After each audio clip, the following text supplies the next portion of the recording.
That's one area where comedy picture was a little better. At least he was better at something. You're better at staying quiet when it's time to be quiet. Yeah, good job. Most important thing. Your name's got a stack. Herbie.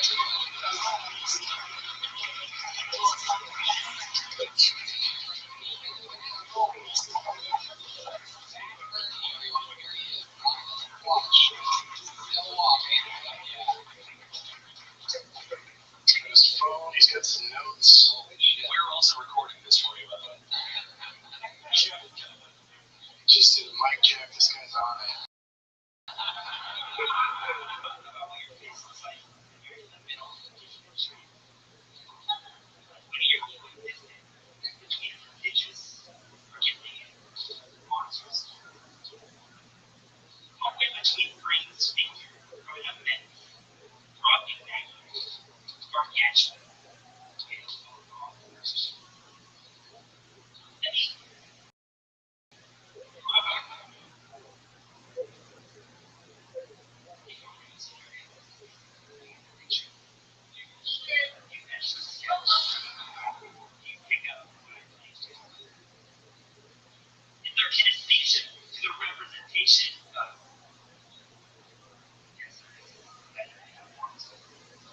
Poetry. All right.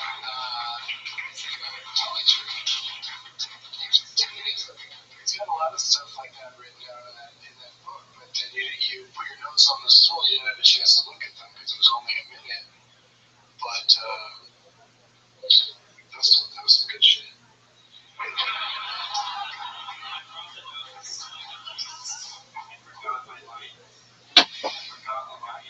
It happens, but also like it sounds like your first problem is being too memorized, and also like almost less poetry about shitting, and you need to do more like jokes about shitting rather than Lewis Carroll's take on shitting.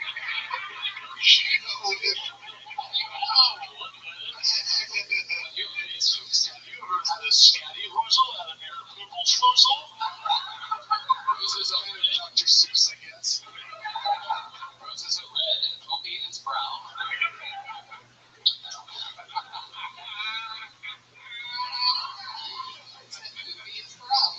If you want the good shit in Ohio.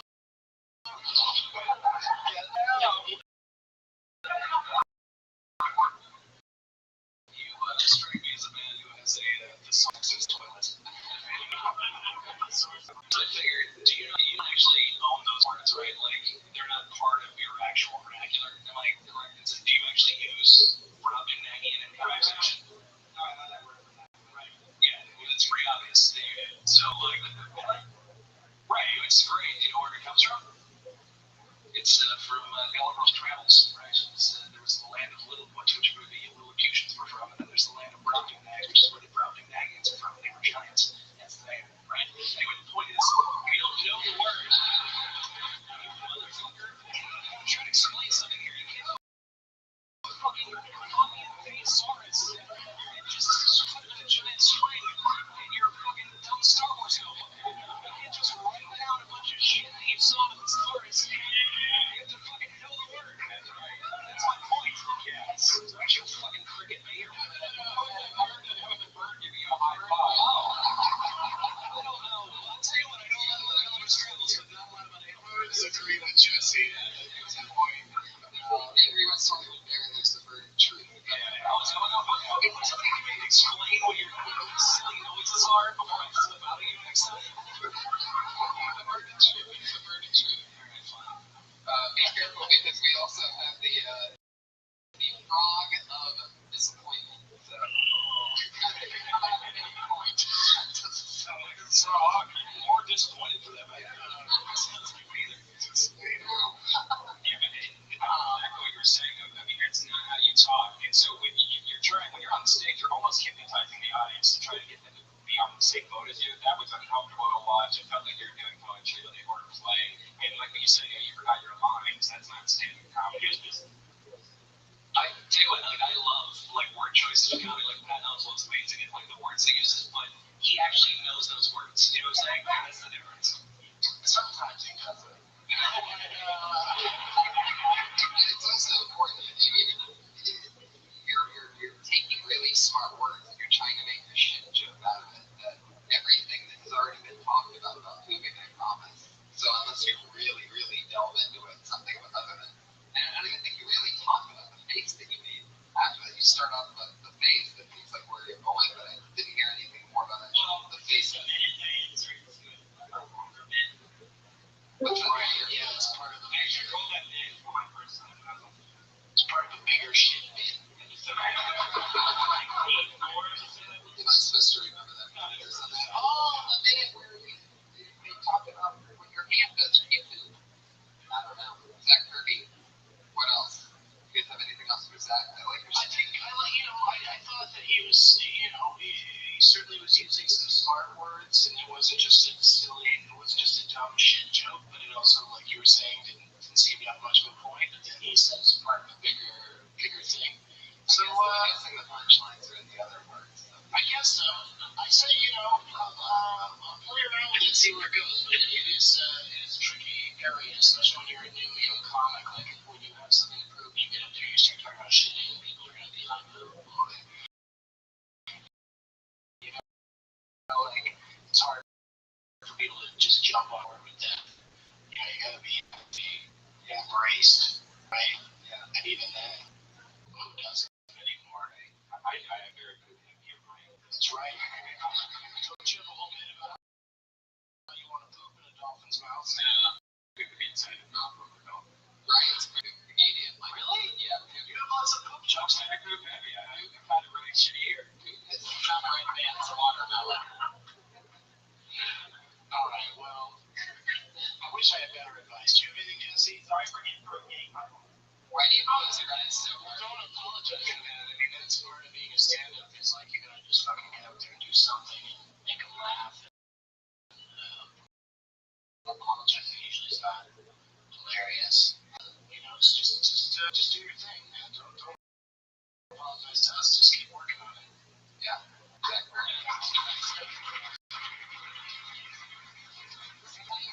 Sometimes it's a little bit more depressing than other times, guys. Depressing? Sometimes it just gets a little weird, Like you can't apologize, it's closing it back. I'm really sorry, guys. It makes it weird. I felt it. Maybe you shouldn't have disappointed us. Oh, shit. Can we get him back here and tell him how he thinks about us ever again? I can see he already hung himself in the green. But at least he did something while he was. I was not going to attach his name to all the hanging talk, and then you had to go and do it. Let's kill Tony. I mean, what did you think of when that guy, Tony, killed that guy on the racetrack? I thought it was good promotion. The words. I thought you wanted to change the title. The words Tony and Kill were trending. I mean, not in the proper order. It was, Tony Stewart Kill's driver, but You might have garnished extra NASCAR fan or two, but then you lost them in proper. right, yeah, definitely. I also lost them when I brought out the Black Iron Patriot. NASCAR fans don't like Willie's type too much. Willie's black? Yeah. Holy shit. I know. I had no idea. That was like to the throat. Yeah.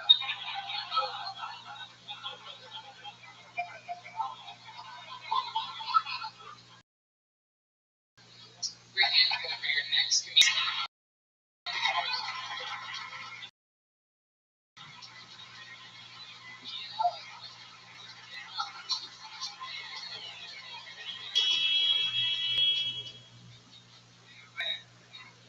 Get excited. I'm here we go.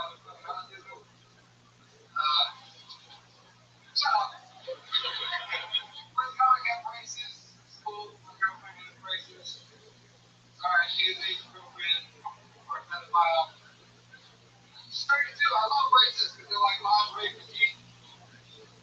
Every time you smile, it's like, man, you got just enough for me. You like it in there. What is it, the big fucking secret ribbons? I heard they make your teeth look bigger. I like big teeth, that bitch.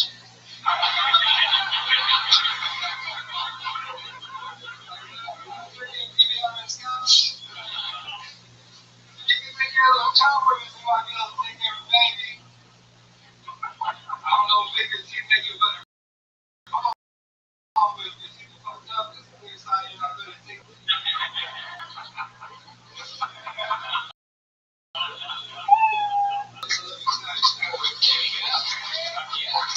That was the strongest closer so far this evening. Yeah, I had some laughter when he closed. Yeah. Ian, Finished big. I haven't seen you before. You new in LA? Yeah, well, I've been here a couple weeks. Awesome. That's sweet, man. Thanks, man. I appreciate it. That's so cool. You're kind of really stacking the deck for me to not then dick on you. Yeah. Don't worry, I got this. What do you,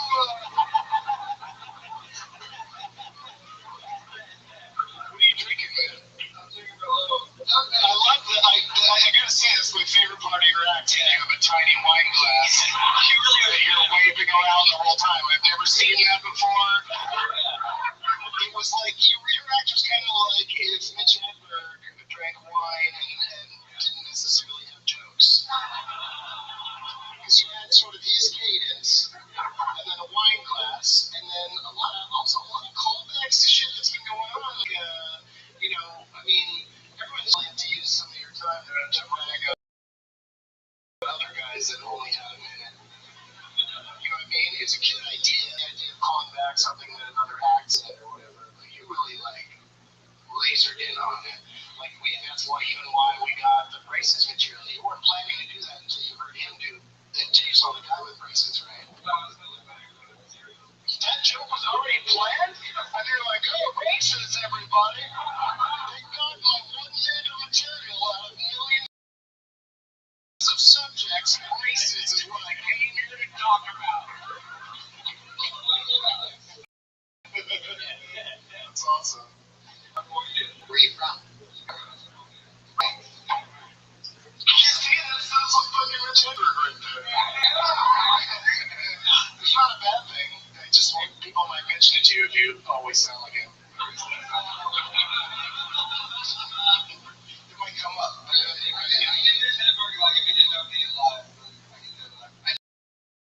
saw a great movie for Roll, great movie. Oh, thanks, dude. Thank you. All right, Jesse. The jukebox. Do you have any river stories? I had acid taint in my face. What do you think's happening right now? Like, what do you think your role is on this show? It sounds like you think you're the new host.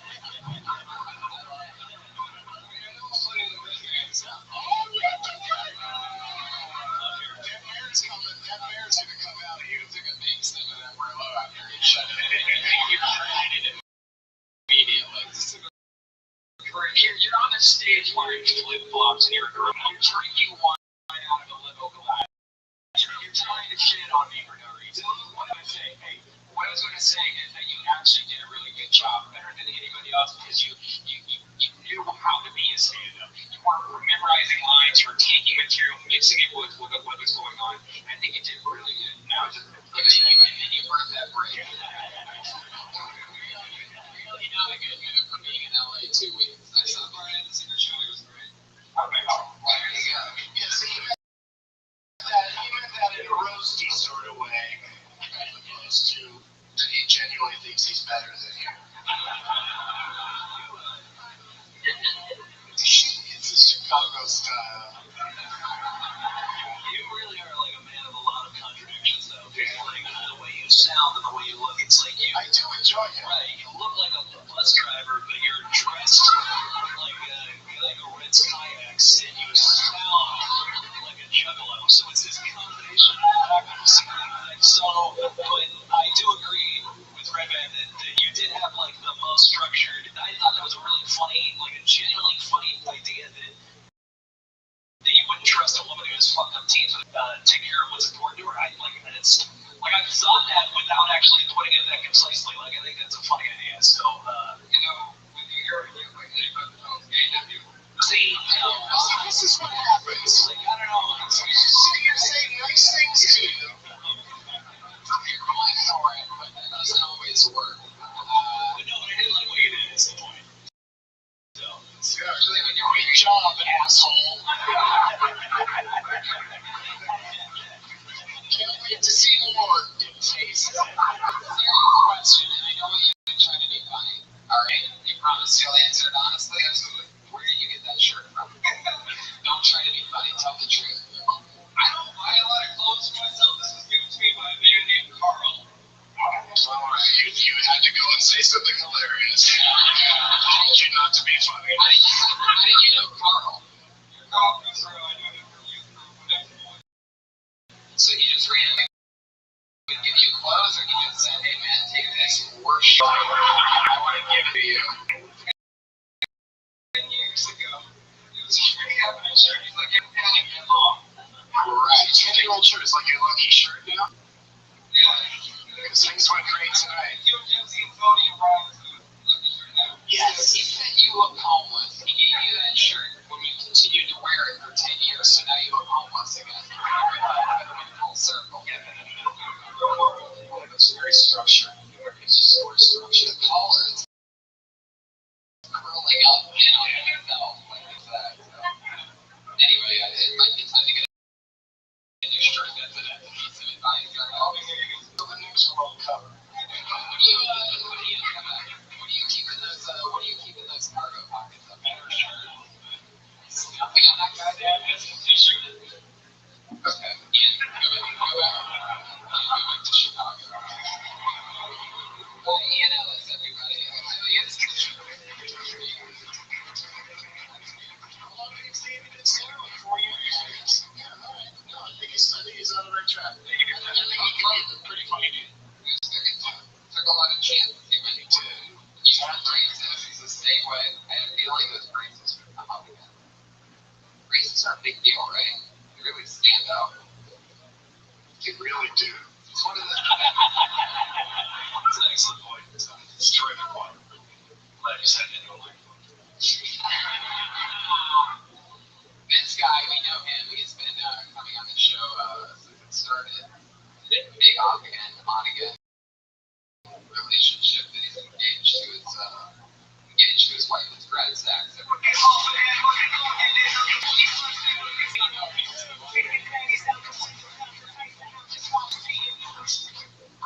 Also, your father, man, is saying your first one. People told me, they're like, hey, it's going to change your life. And it did, because I used to be kind of the cool guy, and now I carry diaper bag. A fucking diaper bag. It's fully loaded, and that means diapers, wipes, and that's where I carry my drugs. Best place to carry drugs, diaper bag. I went through the metal detector, the guy that you can say, I was like, hey, sir, I'm going to have to check.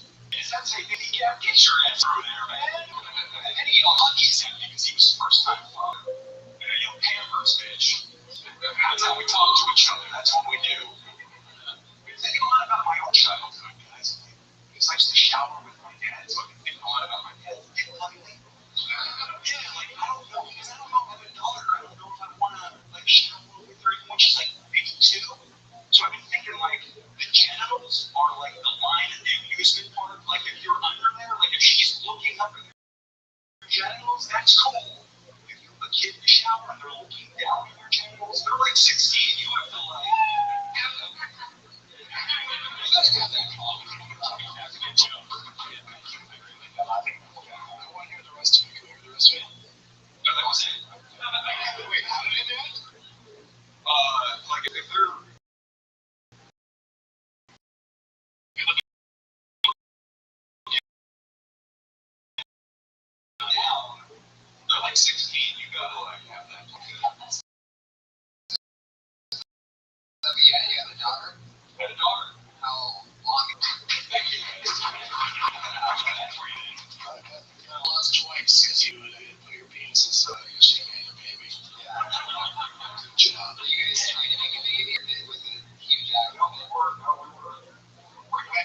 Because you can pause every time, like, for the next 10 years, just had a baby. It'll work every time.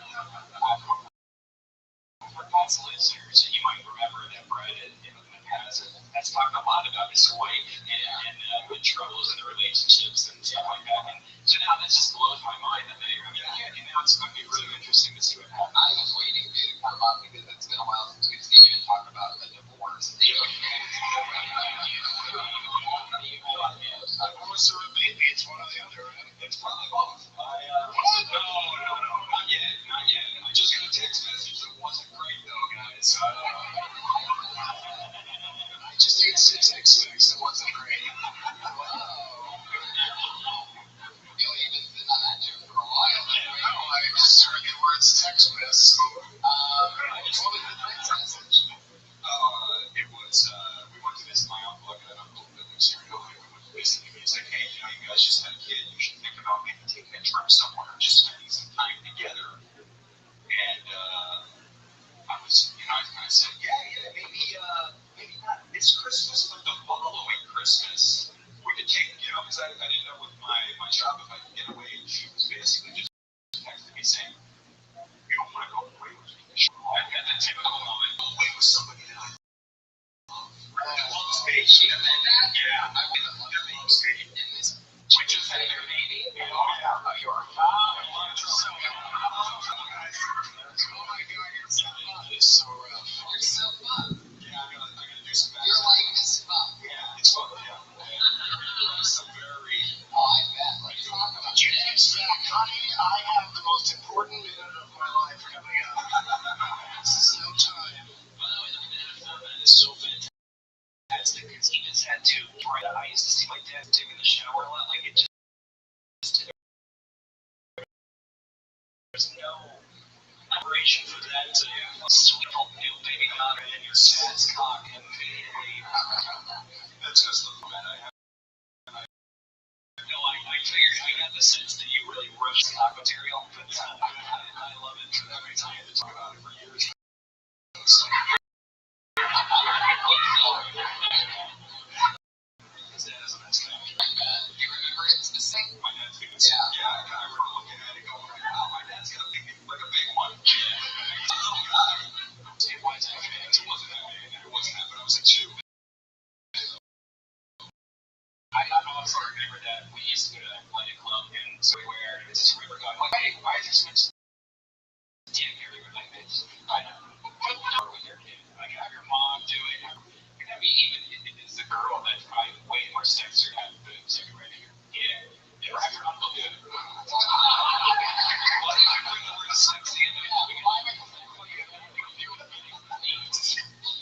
I've always weirded out when dudes bring their like little 2-year-old or 1-year-old girl into the men's room. Yeah. That's always really weird to me. Like their dicks out. I mean, they have their back of the what do you do? Yeah. So, now that I have a kid, if you change that kid, there's no ritual for like digging. It's still a baby though, but when it starts walking around, the parent that's the same gender should take it into the bathroom and other places. No guys want to hear a 2-year-old girl talking when they're holding their penis. I don't know why. That's for sure. Well, I think the real problem is that if you're just a stranger in the bathroom and then they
That's old. That's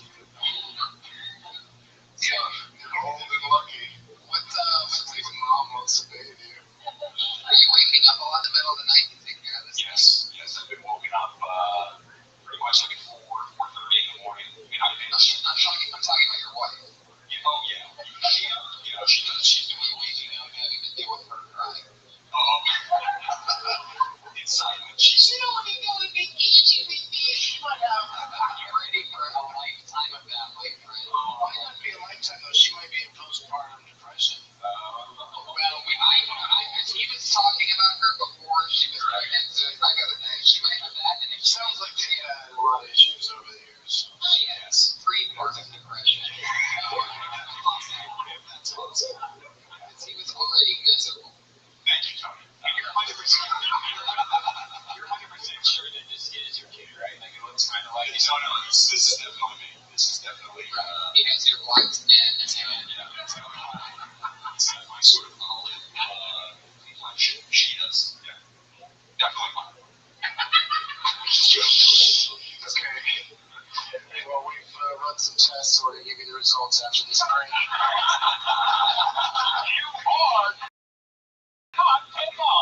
Brad Sack. He's on Twitter at Brad Sack. That's Brad S-A-C-H-S.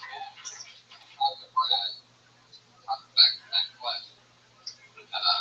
Brad Sack. These people having kids.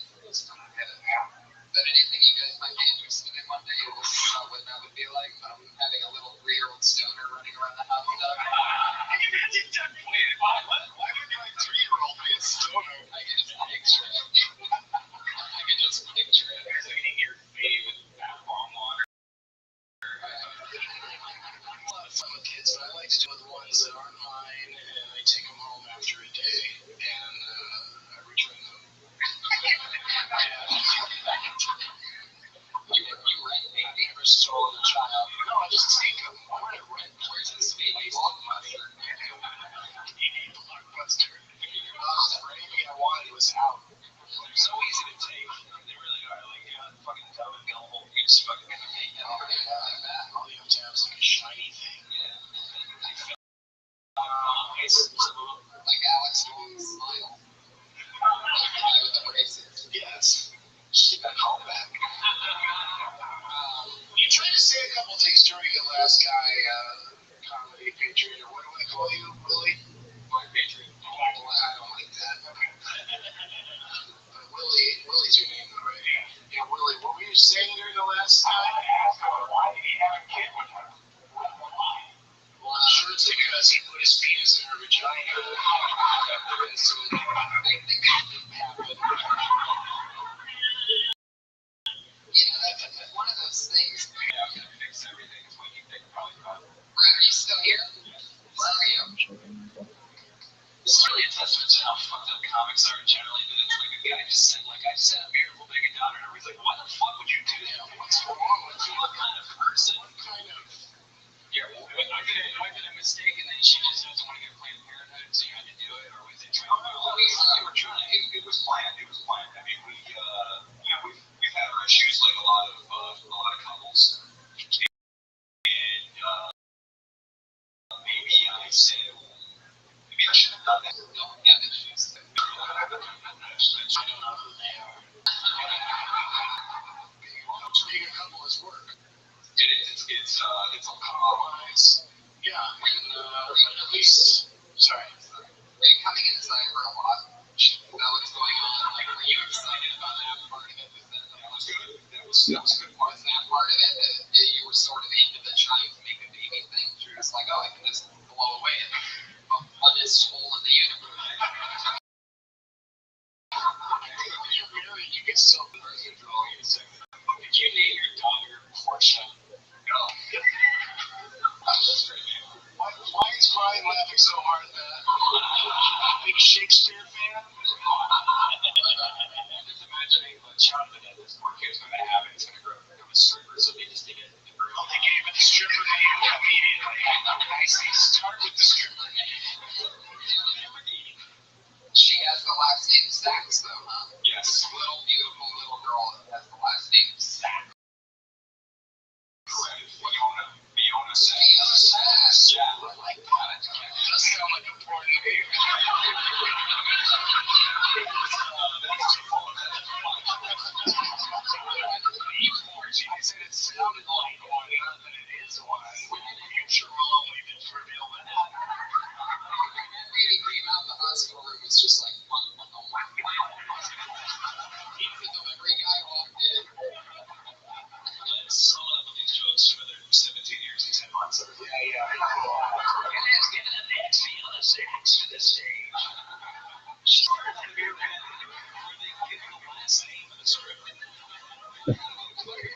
Sex, Social Security number.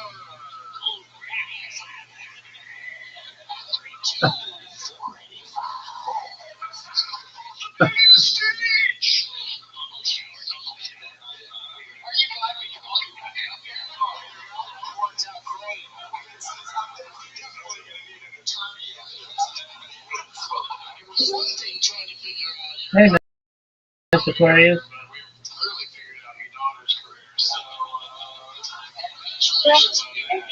Yes, ma'am.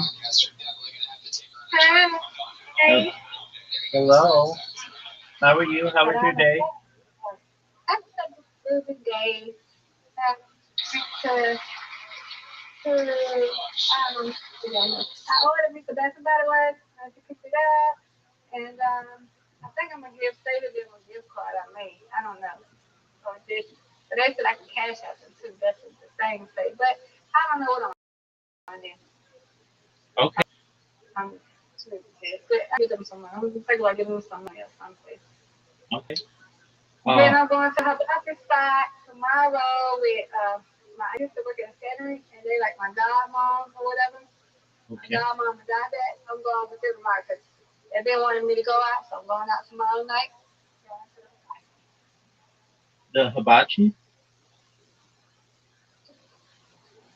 Well, that's cool. Yeah.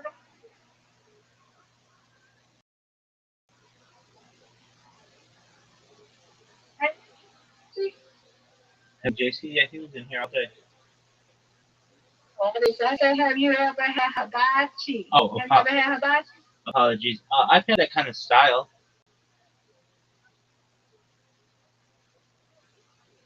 You're cutting out, Mr. Aquarius. Can you repeat what you said after that? I said, it's good, good.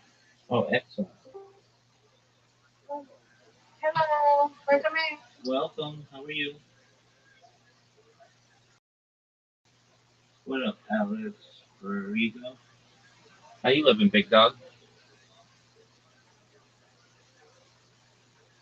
Hope you're having a good day.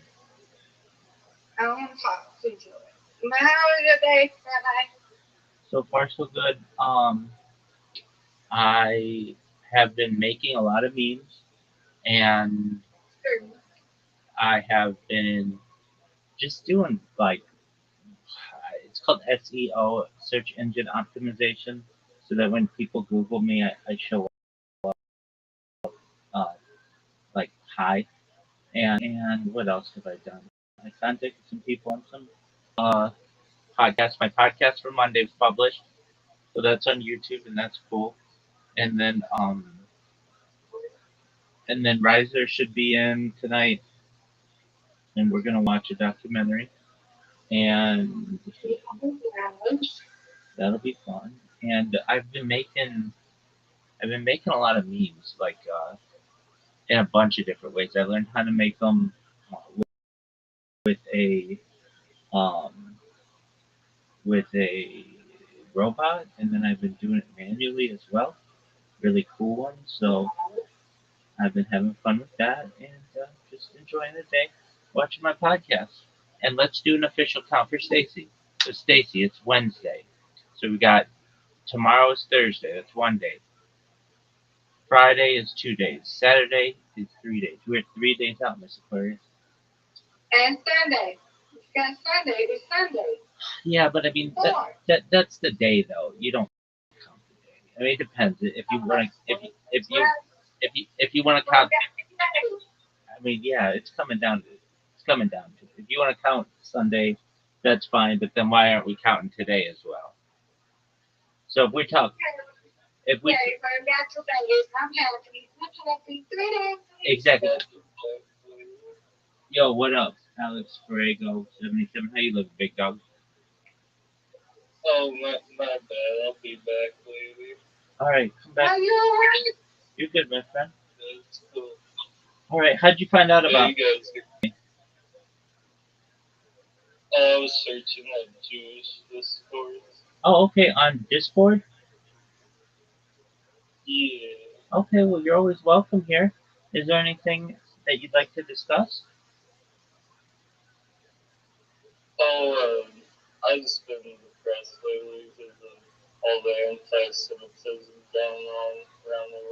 100%. Well, you're in the right place. We spearhead it as best as possible. Has somebody been bullying you or treating you badly? No, it's just I just know all my Jewish family members and friends have been like harassed online and stuff, and I've been trying to help them out. Absolutely. Well, it's wonderful that you're supporting your family. I'm here to support them as well. I'm here to support you as well. If you need help or you need support, I'm always here 24 hours a day, 7 days a week, 365 days a year. I've been live streaming my life for more than 4 years, and I face perhaps more anti-Semitism than maybe anyone in the world, and I've learned to be able to deal with it. I feel in a very healthy way. And if you want some tips or strategies, or you just want somebody with him to speak, come to me. I'm always here to help you. Okay? Oh yeah, thank you, man. Absolutely. I hope things get better. Continue to be strong. Continue to be strong for your family. And if you want to come back and talk some other time, feel free. If you want to talk now, I'm all yours. Whatever you're comfortable with. I'll be busy for a little bit, but I'll join back later. That sounds like a plan. You take care, Alice Rico 77. We're here for you. You too, Rabbi. Thank you, my friend.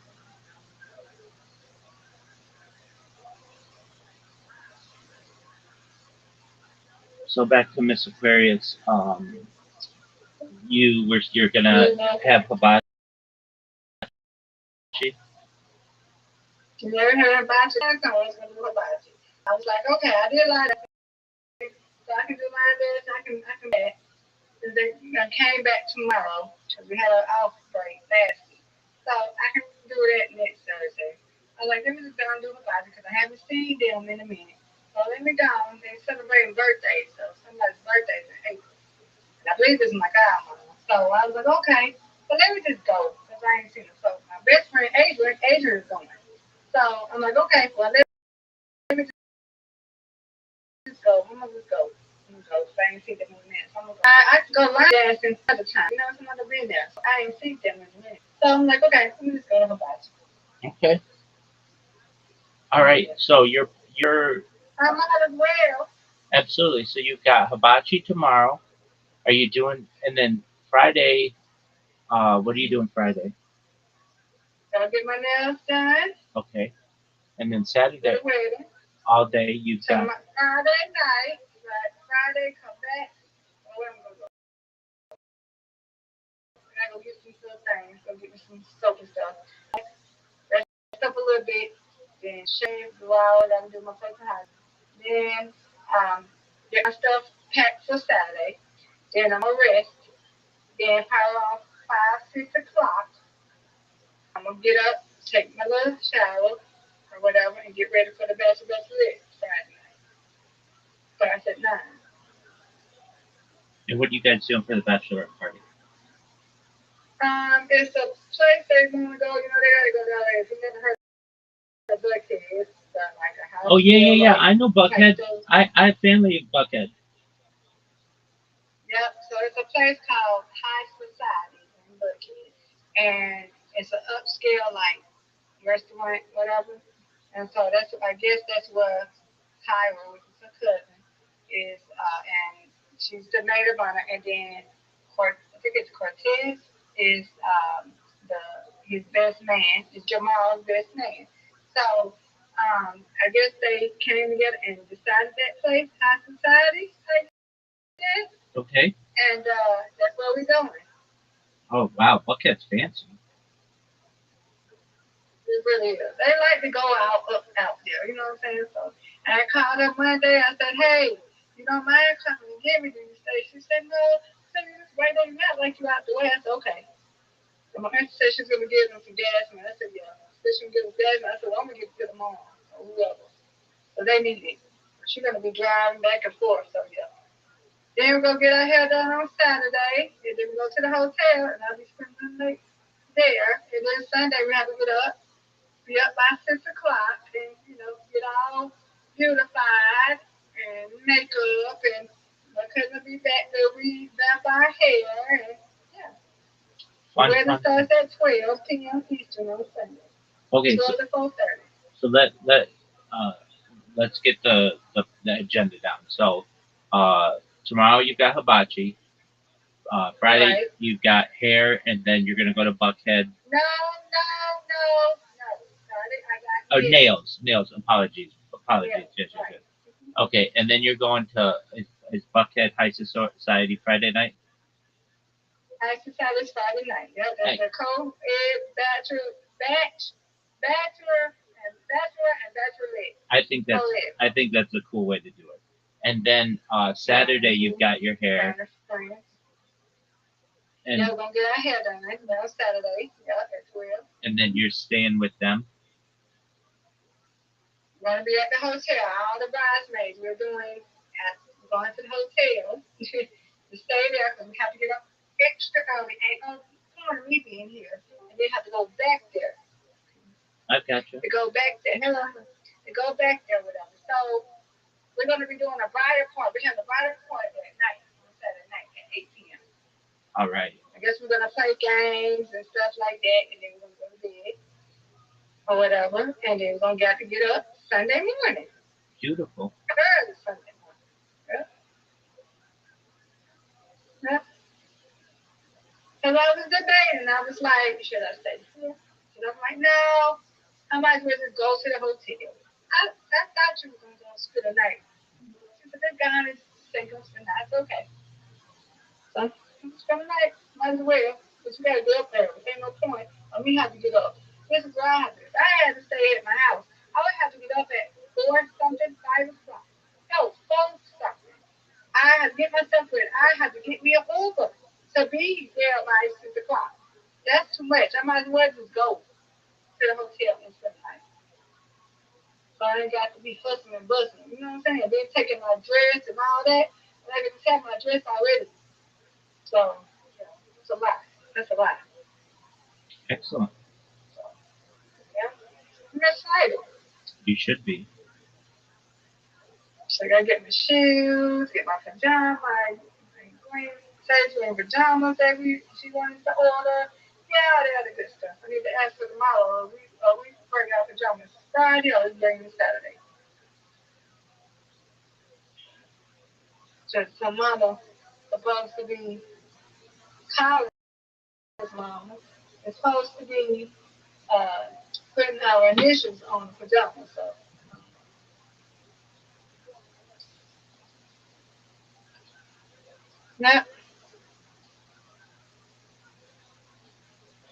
yeah, yeah. I'm excited. I'm excited.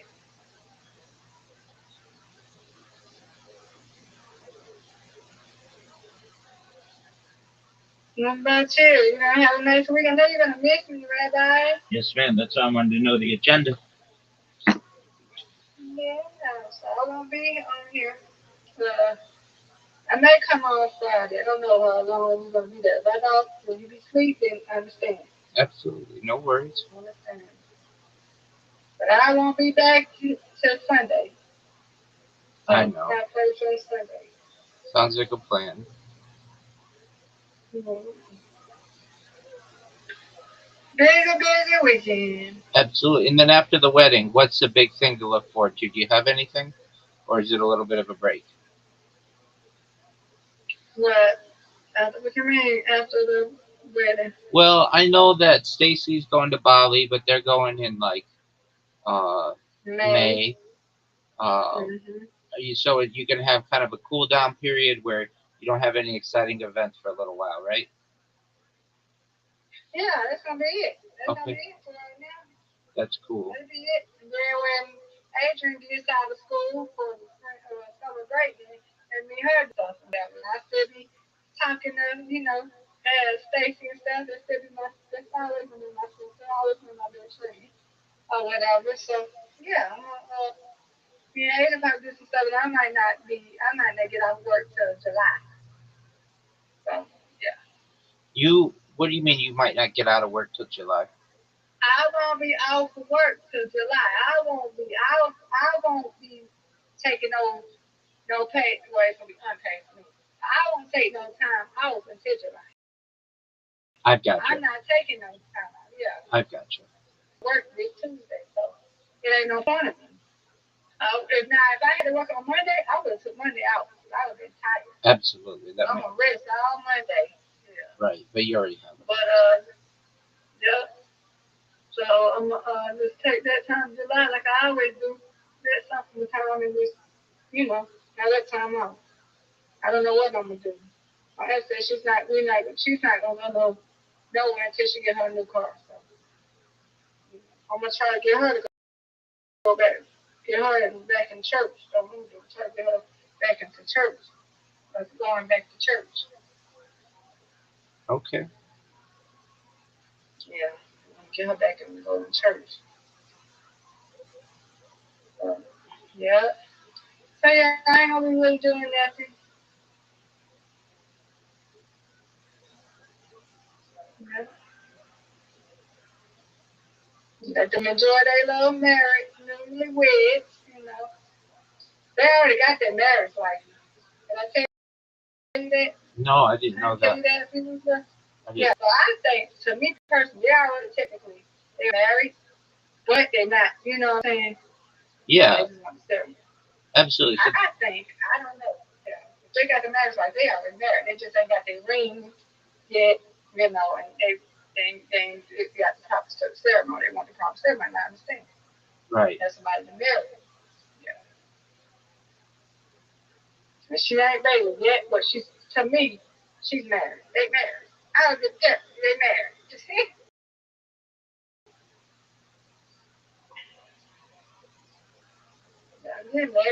They're married. I can't wait. Can't wait. I already wanted to settle down. She already told me.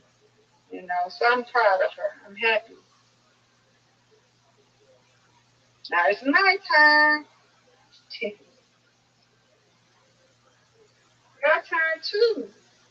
Rabbi, you think you're gonna find your special someone one day? Yeah, one day, but not anytime soon. I'm focusing on myself. I know that's right. I'm not focused on that right now. That's I know right. that's right.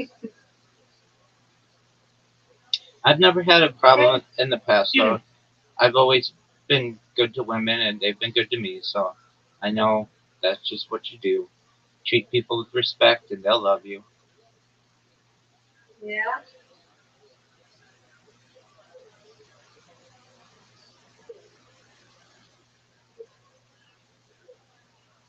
I'm gonna do my other coat, guys. It's really fun.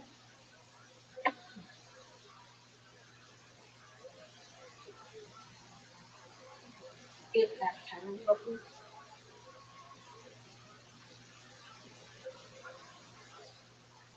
Got that.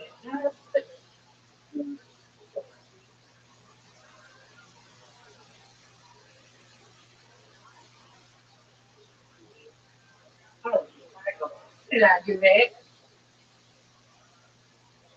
I don't know. Found some more pajamas. It's cold. So it's without without the pants. No. All right.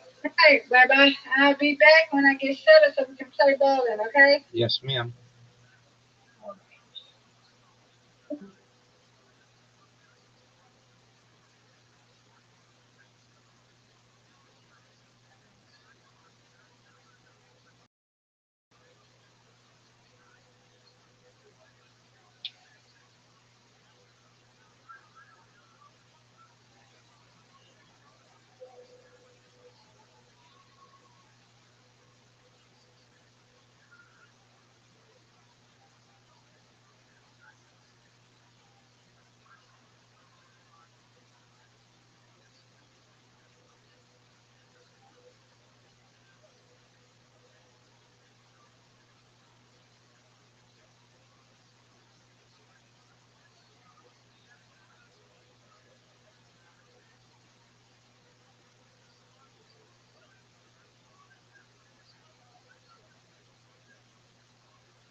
Sex to be heard.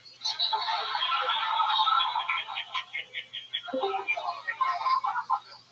how you doing over there? Just feeling good? You having fun?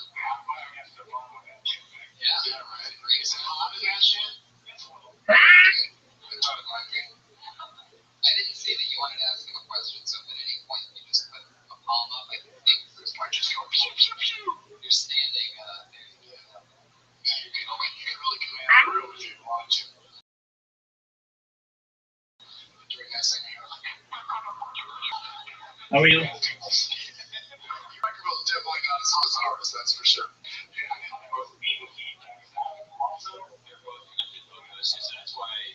How are you? What's good?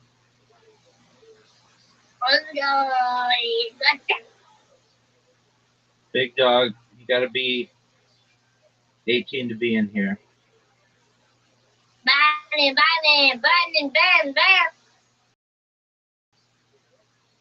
Hi, buddy. Person. If you stand back and you're not talking, we would be the best, and then we can turn it up more so that it's standing. Sorry. You know, this is you guys use orchestra that at the tech groups. But yeah, let's keep this Next. train moving along. Oh, this is a very funny gentleman. How are you going to go for Red Band?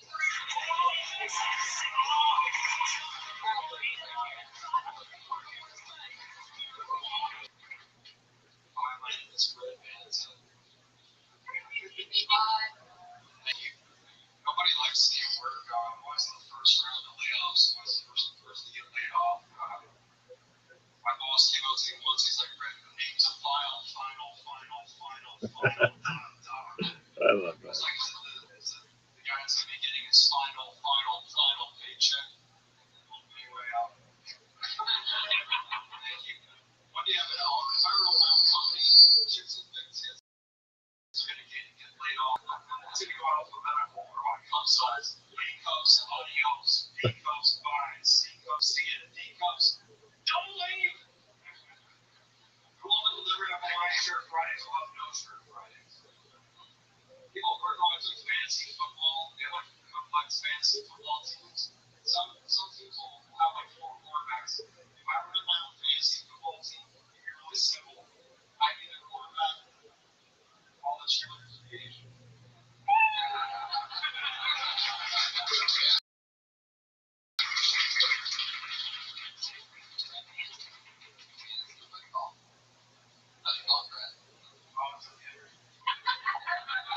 How long you been in this game? I think you're right on target.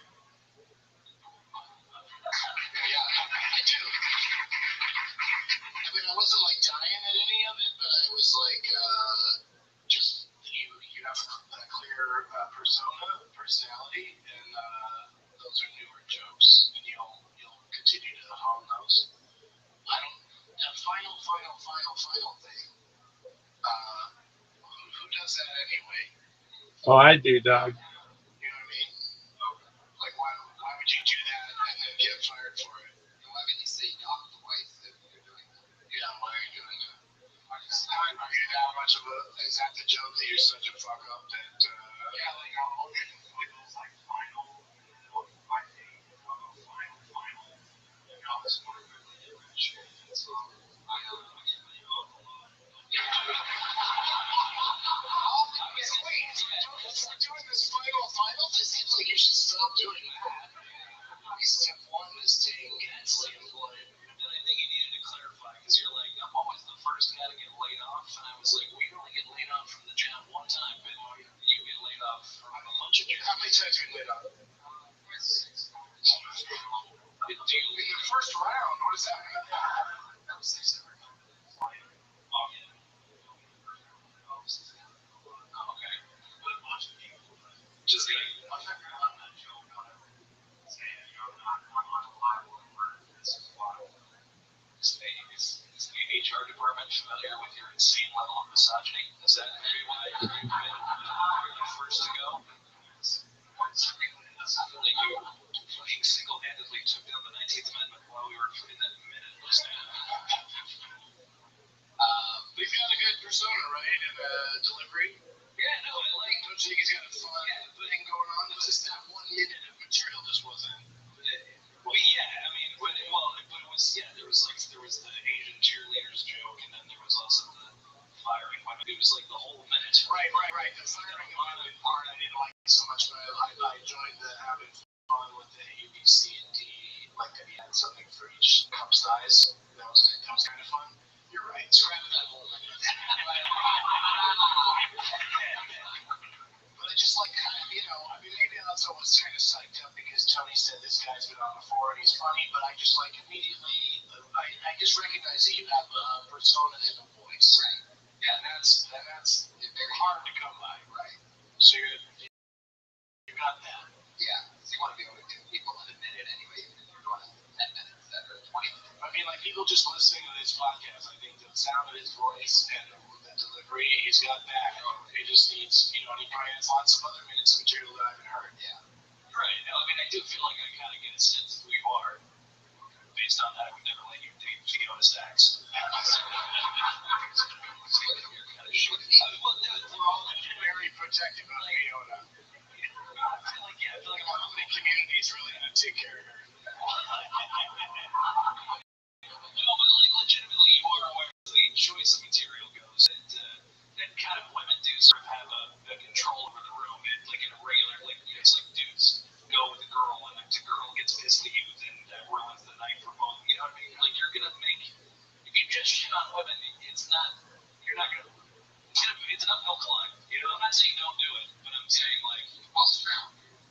What are all these jobs that you're getting laid off from? Where are you working? That's the thing.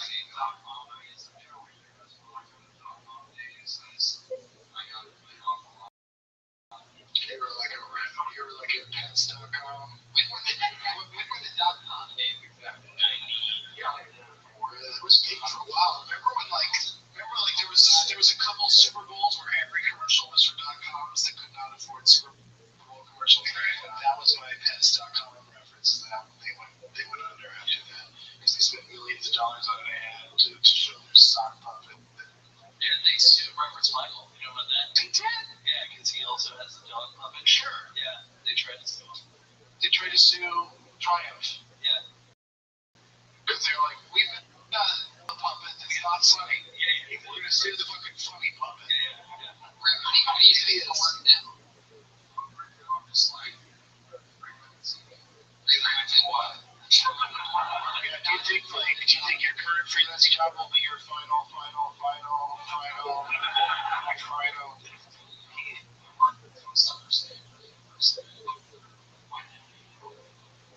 What stuff? catalogs. Are you a programmer or are you an artist designer? Yeah, you guys trying to play backup impressions for our friend here? Well, I'm trying to see if he can make a new Kill Tony logo. Yeah. I want to see one because I love Scarface. All these different rad shirts. Have you Not on these websites like Fiverr and Tinder and 20er and 30er. Because it seems like if you nowadays you don't need to. You can work from home, especially for graphic. You're giving them graphic design advice. Have you looked at these websites and you want to talk about these are websites that people can hire you for a job and it's just like $40 you just make a logo for them, $40 you make a logo for them. But I know people that are like 7 days backed up of just $40 jobs that they spend like an hour on and they're like making $40 an hour pretty much. I don't understand that. I would hate to have to try to do comedy and go to a 9-to-5 job, and I think that's what you're dealing with. You're not with that. You're not with that woman anymore, right? No. But you're still together. Financially. Did you see Brad Sachs when he was up here? Yeah. He just had a daughter. Yeah. Did that remind you of a young Brett Banta?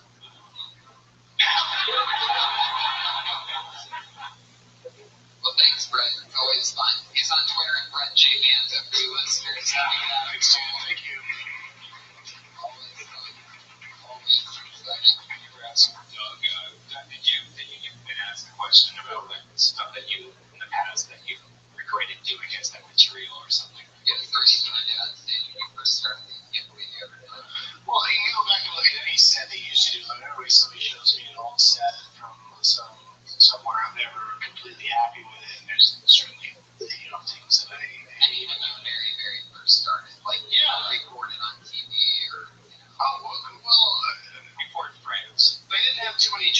didn't, pursue all the way to television.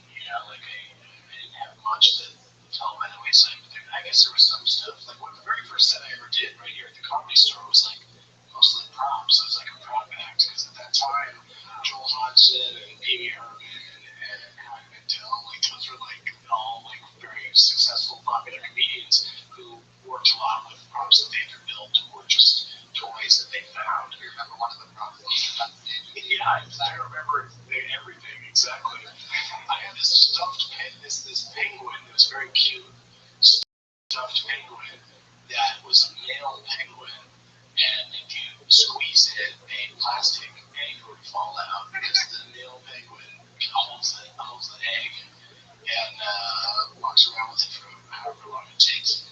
And I'd squeeze the egg out, and I opened up the egg and showed a little stuffed baby penguin inside the egg, and then I put it all down. There's like no joke. There was absolutely no joke, but it got a huge laugh just because of the oddness of it. Oh, Andy Kaufman was also very popular at the time.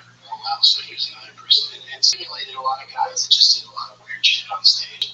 And in my first set, that got a laugh, so it encouraged me, and I kept going. How long have you been on stand-up? Since 70. I know. It's been a very, very, very long time. I don't like to talk about it. Really?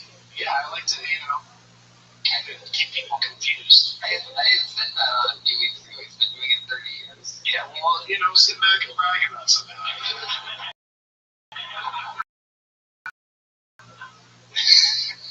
had Jeff Garland in 2 years. Let me ask you a question. I learned about Do you know that we still have an audience here? Yeah. Other young comics who are dying to get up here and do 1 minute of comedy. anything crazy you did when you first started that you can't believe you did? Well, I tell you what, the song I never did, but it was always first of all, I had to say that every guy that I knew I started with, I didn't do this, but he used to do some bit about how women love to run their fingers through Italian guy's hair, and they take a chicken and throw around and go like, you want to run your finger? And then she'd go, yeah, all right, and then he would drop his pants, he had a fucking bushy wig, his tiny buddies. Well, he would do that at minute 16, so that means he had to fucking have this sweaty wig in his pants for the first 16 minutes, and then he would just, and I never saw him wash that wig. Like, he would then go back and shove it back. It's fascinating. He's a comic still. How big of a laugh did it get when he would destroy that hair? really fucking destroy. On your finger. Yeah. Did you ever see a show where he was like, you like to run your fingers through my hair? And the woman's like, no. It sure would. Yeah. No, oddly, I don't think I ever saw. You're always like, yeah. It always amazes me that, and anybody here can try it. If you're on stage in front of an audience and you start to take off your outer garment, like your jacket or this hoodie or whatever, you take it off on stage during a stand-up comedy show, several women in the audience will go, woo! They just fucking do it. No matter how fat, ugly, stupid you are, if you start to disrobe on stage, there will be women in the audience that go, woo! It's crazy. Like, I don't get that. It's like Pavlovian. Like, women don't get to see stripping enough. So what happens, they fucking have to make a noise about it. It's like, yeah, it's really cool.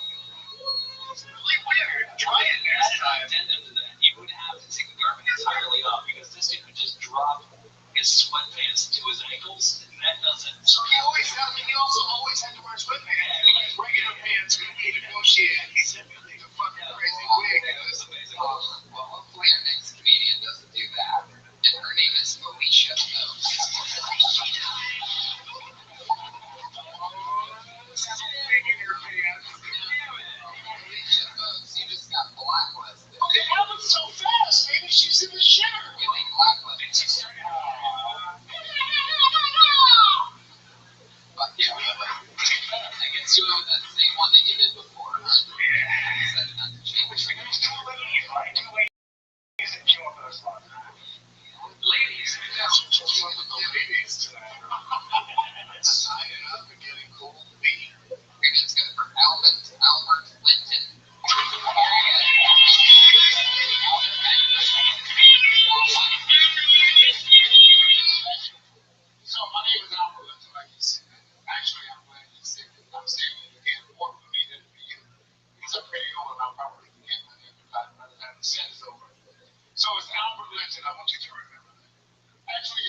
Contemporary. Yeah, is that a Kangol you're wearing?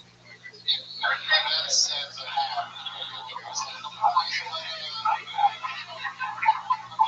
This is, you know, when you go all these over again. How old are you, Albert? Wait a second. Oh, you don't have to answer that. Why? I'm 73. Holy shit. That's great. Look at you. You're hanging out with a bunch of young bucks. You're living your life. That's so exciting. Do you go to get up a lot in San Diego? I'm sure you probably started to get up outside of the comedy store in San Diego. Yeah, I get up about 3 months later, but I'm not working there. So I'm trying to be a very good. I'd love to have you at the Ice House. I'd love to be at the Ice House. Okay. John, the Ice House Chronicles. See, you guys are from San Diego.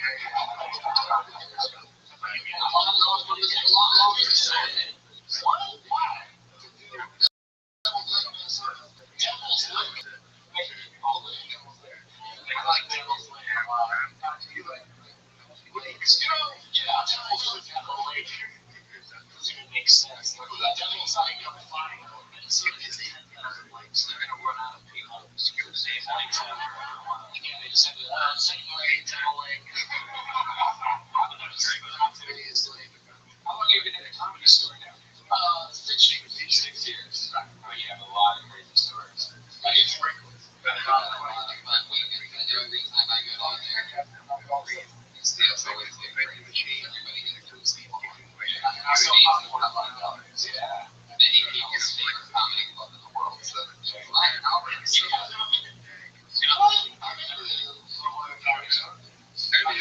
long ago? Well, yeah, I think a while. You were shooting here. Should we do a show with you the other night? That was,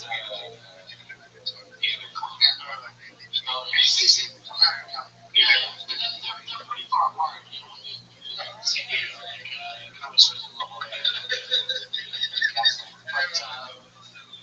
yeah, I just don't. It's crazy. I don't play there, but you know, I've been there.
in those spaces as always. Give me a bit free episodes that we do every single week, 5 p.m. EST, 9:30 p.m. GMT. We put together the greatest builders, brands, minds, and IDs, and affiliates, community members into one place. Let them discover each other, do the right research, deflationary Dodge molecules, and definitely deserve as well. Go for it before space. Rooms over the green way. Just wanted to let you guys know what deflationary Dogecoin is. It's a time of Ethereum. It's designed to take wealth from the elites, from bots, store it on strategic Dogecoin reserve bags. Thank you so much. How is Jesse joining us? Please follow Albert on Twitter. ALBLINT. That is Albert. On Twitter, believe it or not, 62 in tweeters and research and Just a small piece of advice. If you can get your own name, just your name on Twitter, go with it. Get as close to your name as possible. And don't add stand up. I know a couple friends of mine that already have long names, and they add stand up on the end of it. So it's like this person stand up. If I'm making it as a comic, this is comic like I'm making a line of like tonight at the Ice House or at the Comedy Store. I will clear your name out more than most of their TV or something like that. Always putting it in there. If you're like Jeremiah at standupcomedy.com, I'm not going to put this whole Twitter in there. Like the T should still be his name. He's not professionally known as the T, right? JP, you should just have a small bit. If you can get away with it. At Tony Hinchcliffe, for example. I agree. Two people that have decently long Twitter handles are regulars on podcast. Regular time. Every time I've ever seen this show, he's doing a new 60 seconds ever since the show started. And we're going to do it again tonight. Going up first, from the Dysentery Podcast, Kill Tony. Always a brand new minute with the goofy, fun stylist, Sarah Weinstein.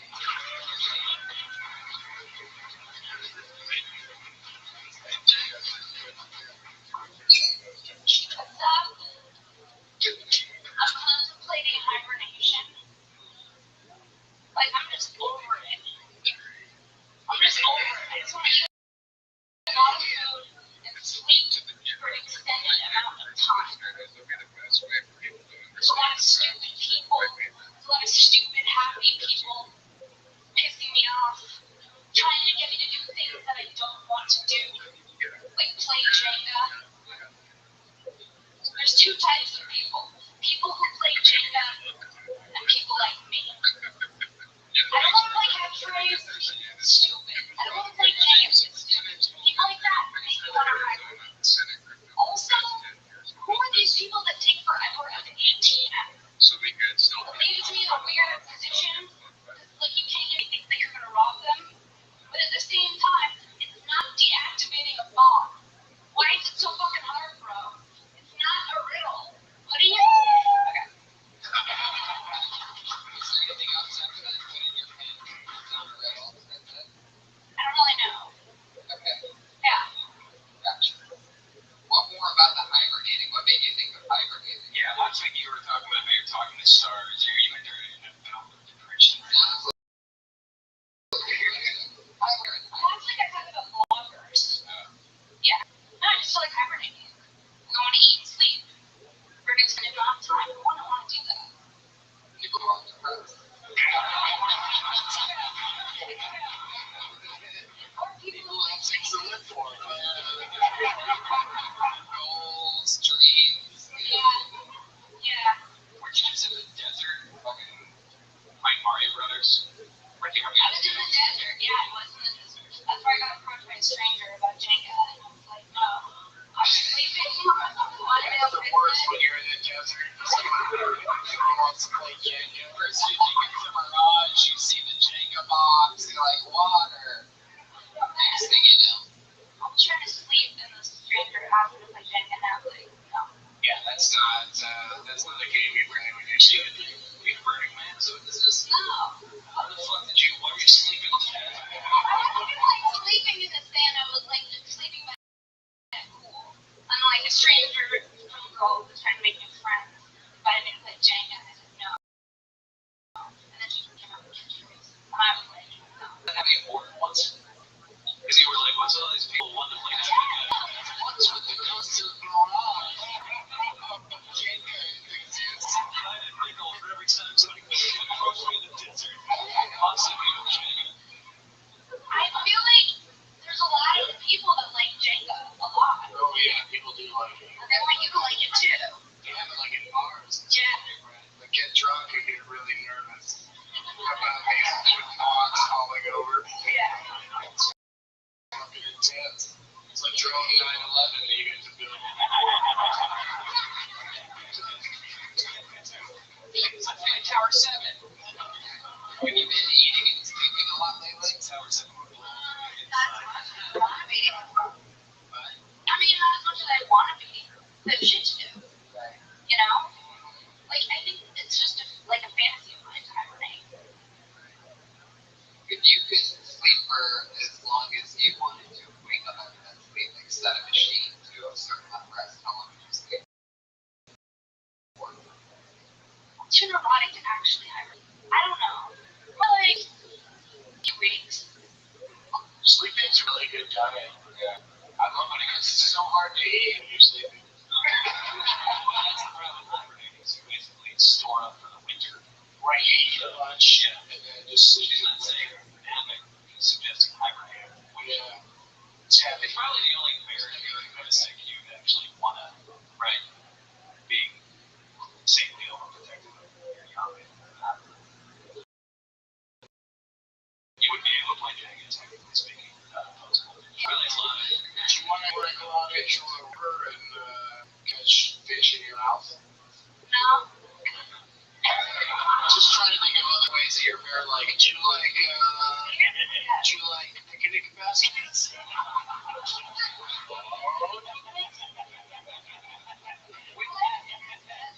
you like honey? Yeah. I like honey. Who doesn't like some fucking honey? Do you sometimes just wear a t-shirt with no underwear or shorts?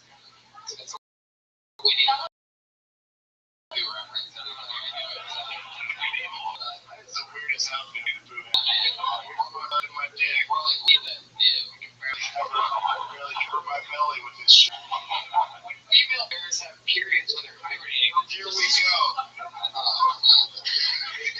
Sarah wanting to shake everybody there. Hey, Sarah. She's on Twitter at Princess Shank.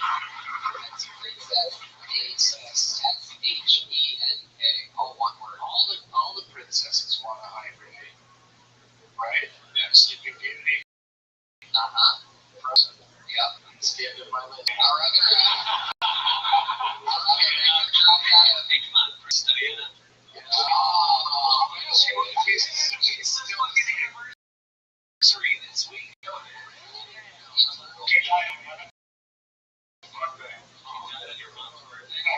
Weekend, right? I think it was Labor Day week. It's August 31st, 1997. There you go. And I still have it.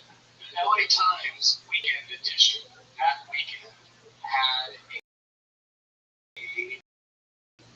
campaign to they were going to sell as an auction just money a that came out in the LA Times that said a dress to die for.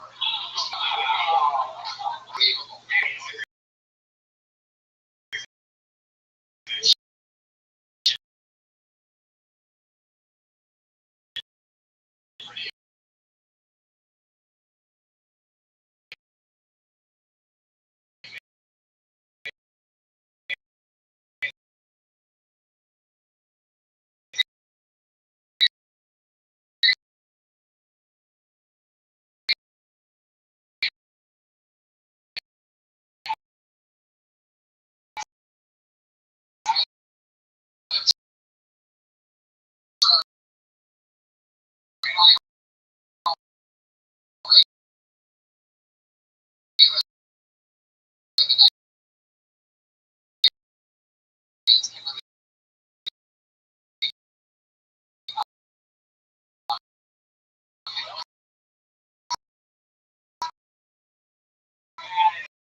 chicken that's tempeh.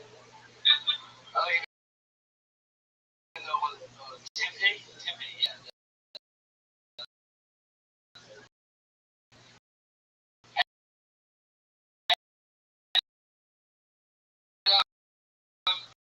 We also have cheesecake and Nutella cheesecake, which I will.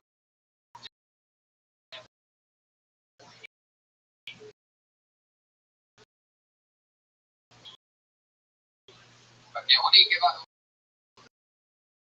Oh, yeah.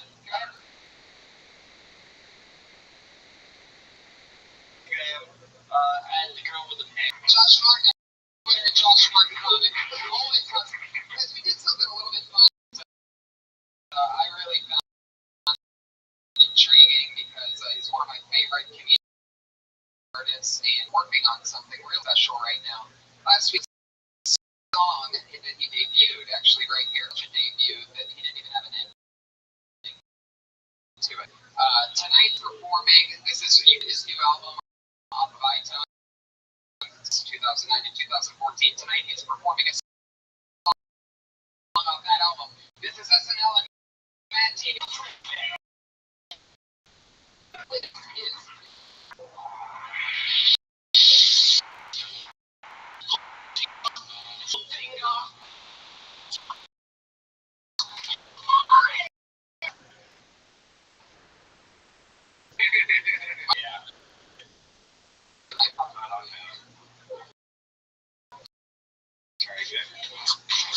Let's start over. We'll start again. This time I'll really get into it.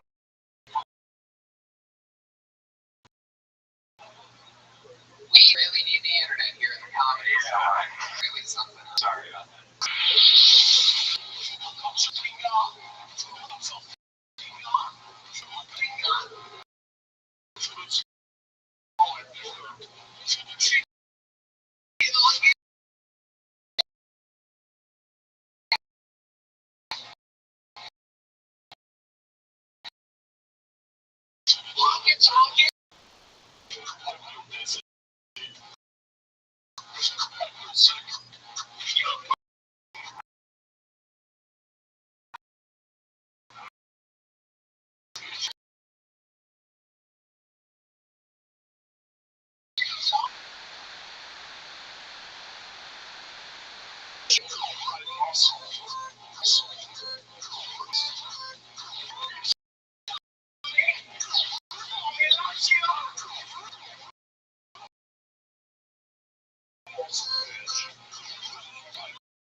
And he had an old song this week. Yeah. That's awesome.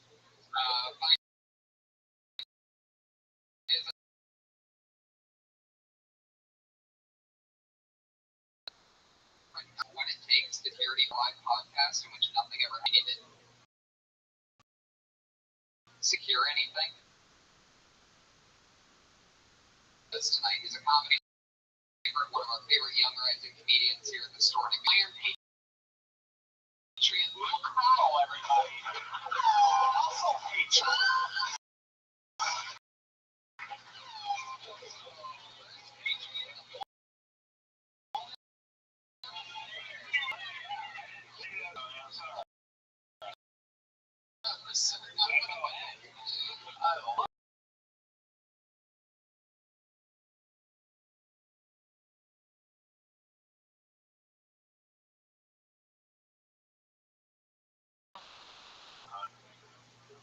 I was referring to the lights. Do you have a Diego? Yeah, but when we're in the area. Oh, yeah. Luke, how's it going, man? You're one of our first Patriots to ride a bicycle to kill Tony. Yeah, the other people sit down or what's that? I rode near the Patriots too.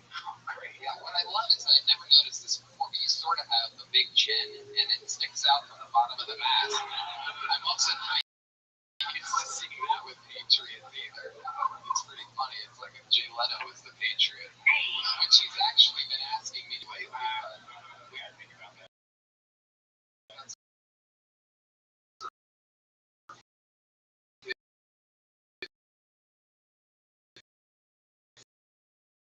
That's where his career is at right now.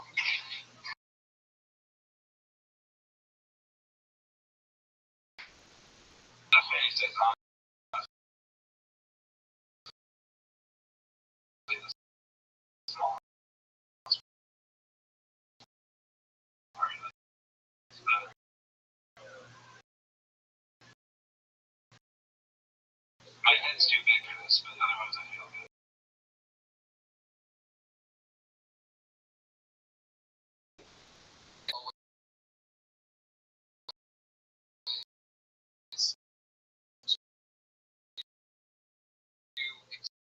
Extremely down and high pals on mine. This is a very exciting one.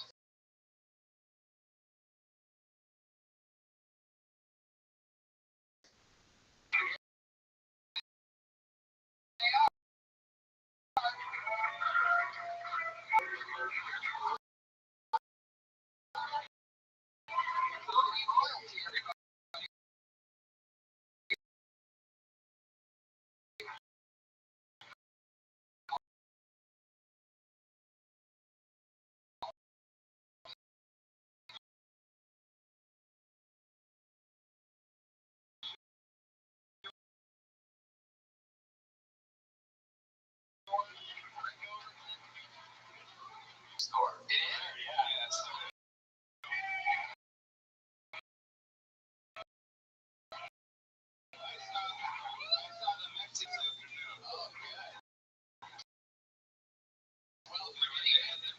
What's the password? The Mexicans. Well, at least we're getting some internet then. Mexican internet, the internet that we need to. That song was so yeah, my song with everybody.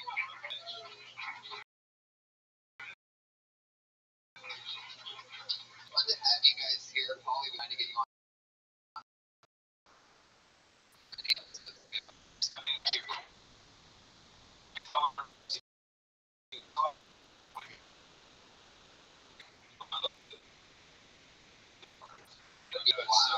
So his episode of my podcast is a tribute to Robin Williams on Wednesday. And I interview Rick Overton and Ed Bagley Jr. comments. You guys know Ed Bagley Jr.?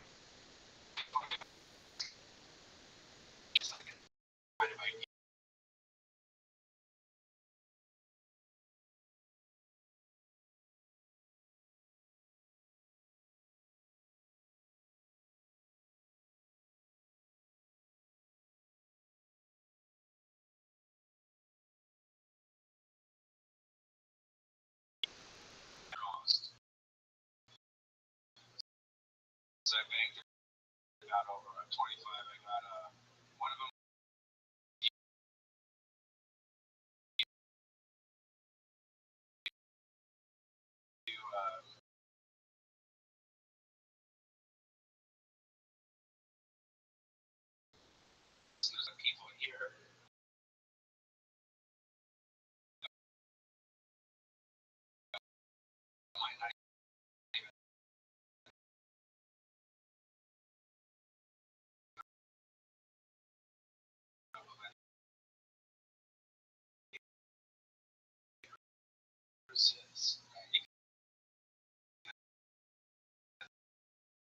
So anybody for Richard Pryor.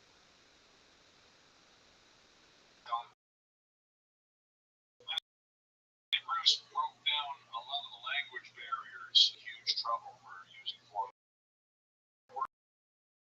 words. Clubs. Back then, he knew the jail time for it. He knew for it. So, freedom of speech act.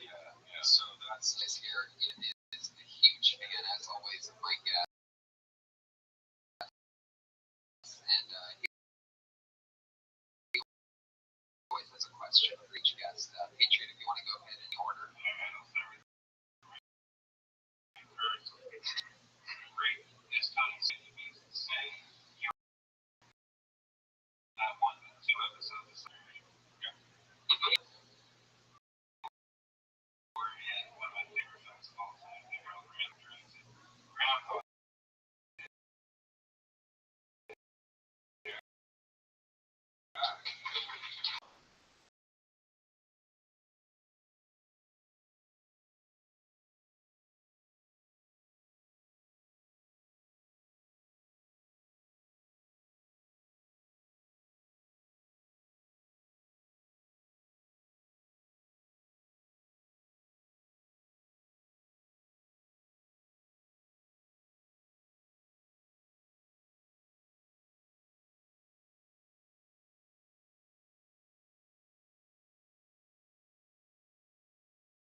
And then kept getting better and learning and growing more. Maybe it was that Woody Allen kid.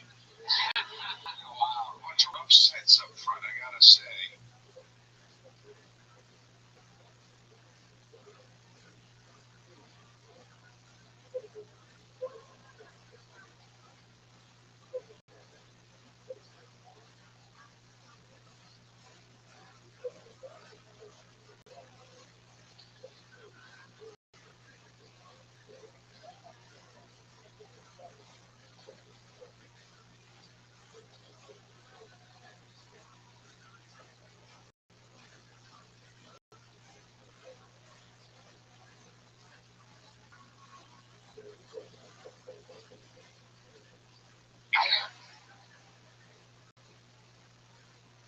Heard that about him. Comedy was very, very, like, he really didn't give a crap. no, it's with the French people that ate shit for him. Pretty much everyone that came up. I can't think of anyone that made it. The ones that didn't make it. Wow. That's fucking awesome. That's all following logic, you know? Yeah. But when we started out, there weren't as many comics, were there? We started out at a time when you could sort of name them. I was going to the place, so it's hard to name them all. There's so many. Wow. Adrian, what's your question for Pauly Shore? And in New York now, during some, what is the craziest thing a fan has done, male or female, just for their appreciation? Great questions, Adrian. She's a waitress here at the Comedy Store.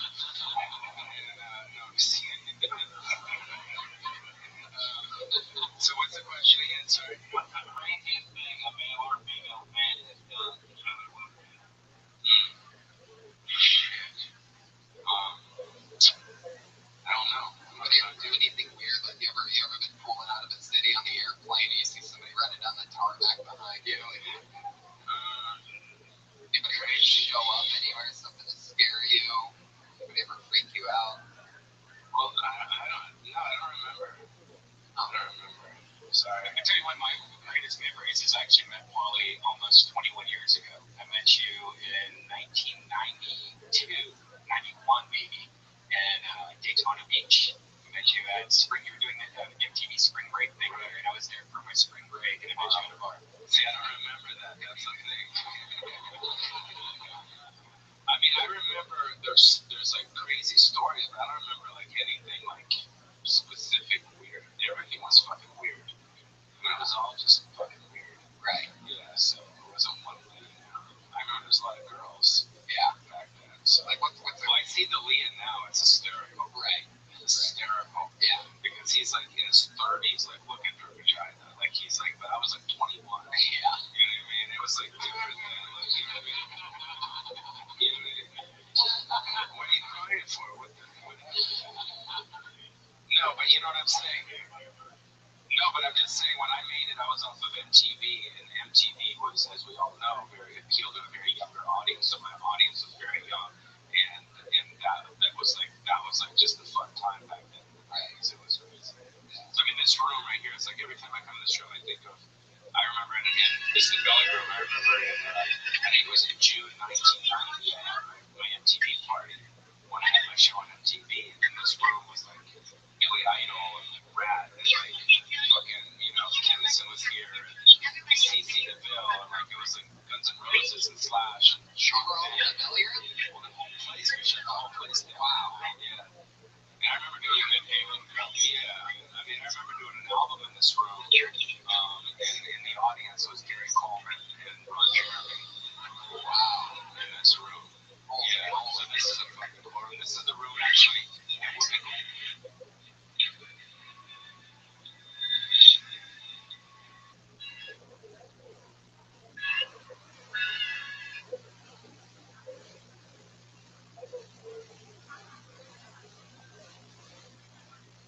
Goldberg got discovered in the color for the color purple. Yeah. A lot of people remember the color purple with Whoopi Goldberg. Steven Spielberg was sitting right up there, and Whoopi was doing her show here. And this is the room.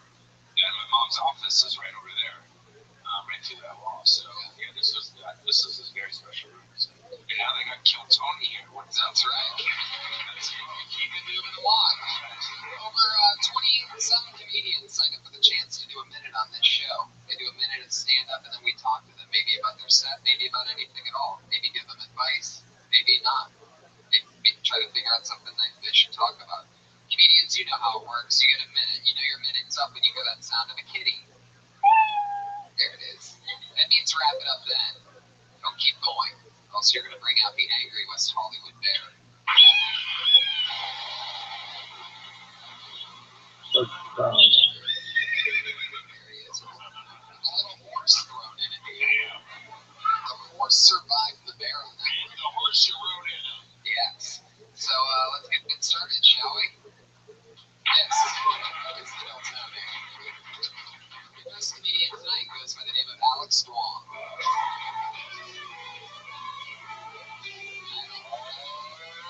There he is.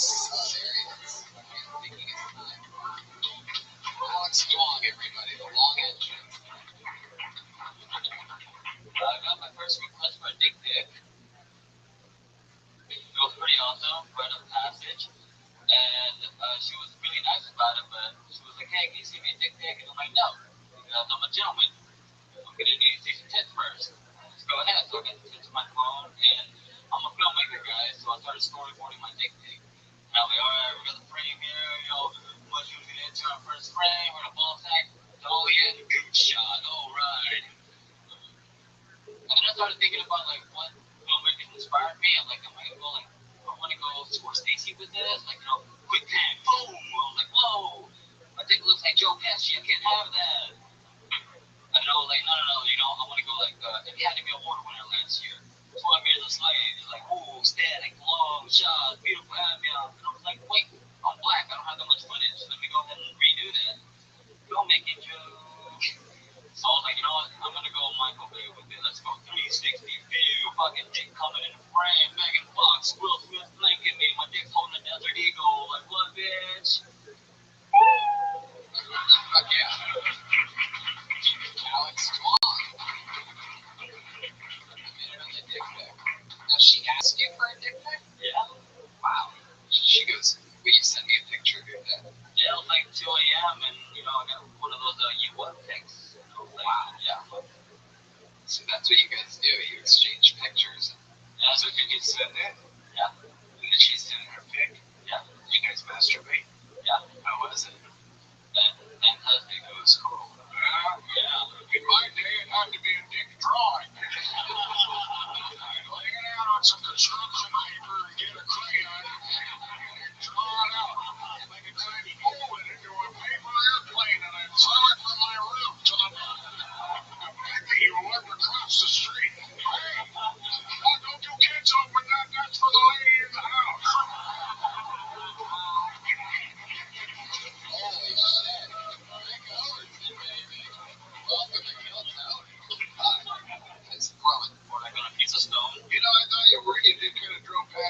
opposite of a joke you could have done for Michael Bay is, you know, have my picture of my dick and then it turns into a truck.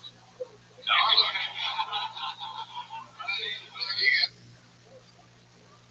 Oh, I figure out the vibe the way you got.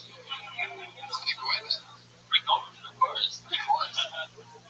Rick Overton, remember when you were doing comedy with braces on?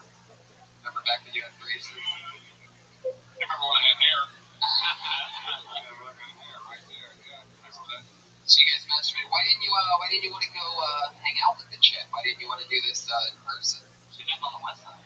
What about Skype? I mean, it's really hard to masturbate on a single frame. I feel like it forces you to use your imagination more. And then when I get to her, and I'm just like, oh, the things I've been thinking about doing to you. All right, so you know this person, right? Yeah. All right, not just randomly throwing those things out there. Oh, no, I'm a gentleman.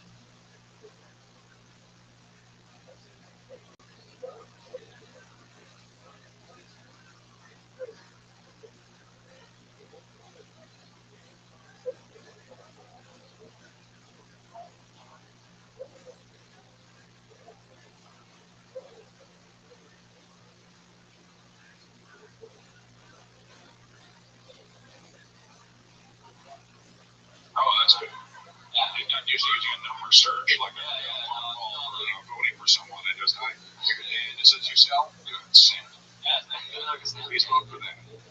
yeah, definitely very selective. So it's the dick pic bit is something you've never actually done. You know a bit about it, you've never actually done it. Oh, no, it was a real thing. You really send out a picture of your dick? I really thought about everything that I said was just true. And I really thought about it to make sure it looked good. Yes, and you rate by 10? It's sort of like, you know. Yeah. Did you include your photo in it? Yeah. I mean, your face in it? Oh, that'd be evidence. It's not your phone number, it's evidence. Yeah, no, man, essays. Look at All right.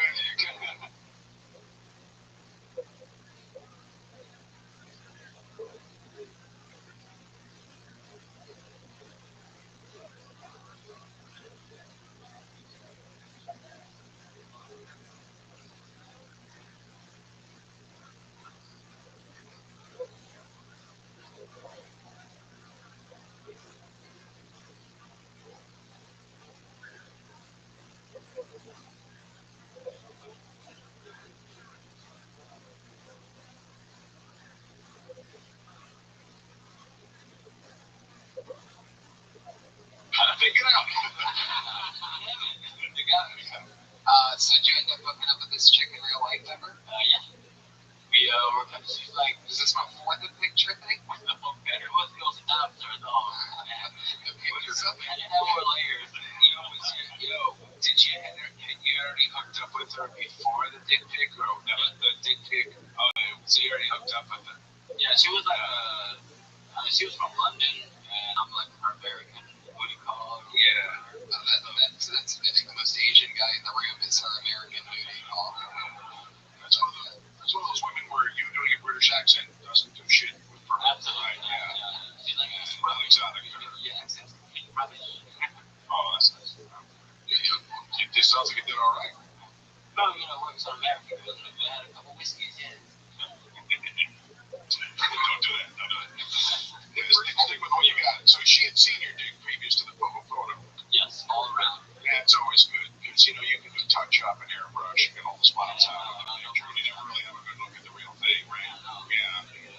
If you become a celebrity, then your dick pic's gonna be out there. You know that, right? I couldn't deny it. Really? That's old.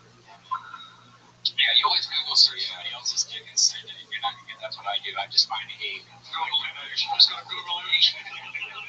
Has anyone seen the pictures of Jennifer Lawrence and all of them? Yeah. Really? What happens if you go on? Don't they like you get in trouble if you look at the picture? They would have to arrest everybody. I think they're more like if you post, like if you because they share. The beginning of your bit was very technical. Now I've already heard almost a very similar joke of people talking about dick pics before about using dick like lighting and trying to make the best pic. I think you could just imagine that's very hacky, I guess, doing dick pic joke. Right. But I mean, you do have a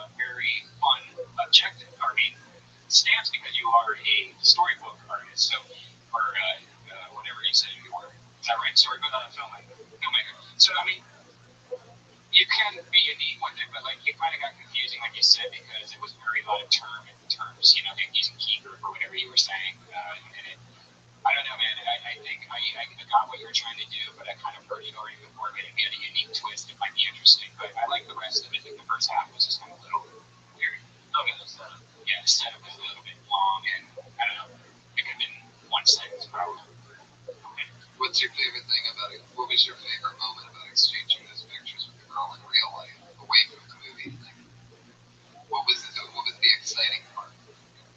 Yeah, she said you did first, and I got her to do that.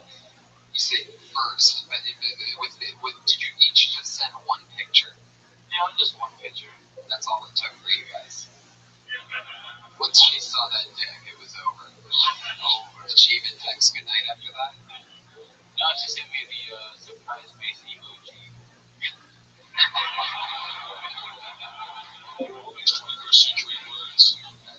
There she is. That's when you know. Are you ready? You sent the right picture. Are you ready? Let's go. Let's go. You got it, man. Let's go. Let's go. All right. 10, 9, 8, 7. I might need more time because my phone's taking forever. 6, Okay. Okay. 5, Mm-hmm. 4, Mm-hmm. 3, Mm-hmm. 2, 1. Yay! Ta-da! Yay! That's lucky. Well, let's go. I'm not in my bedroom, so maybe a little flick it.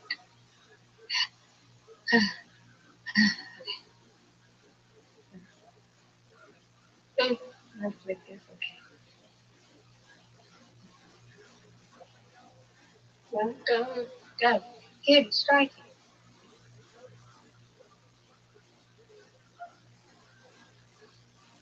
Ta-da!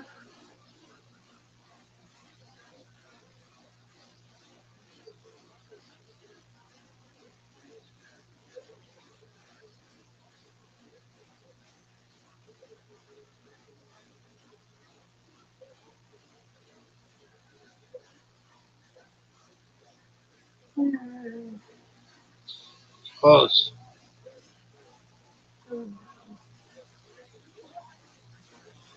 Yay, good strike. Thank you, madam.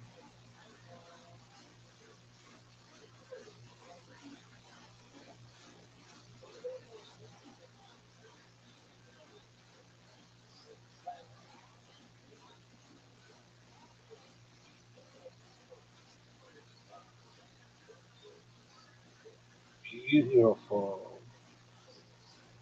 Yeah.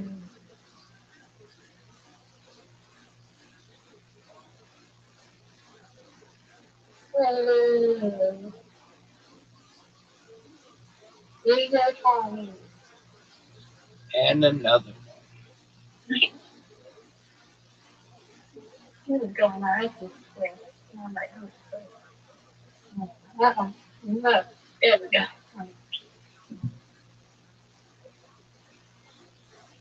Move up a little bit. Okay.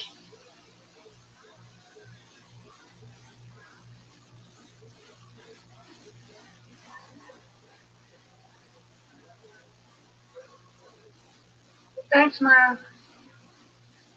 What I do? And another one. And another one.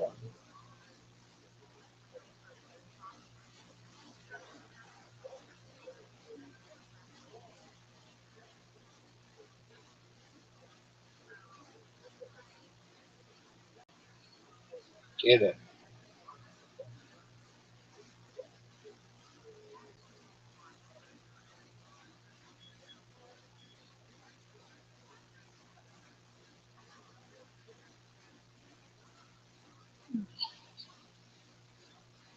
Bye-bye. Yeah.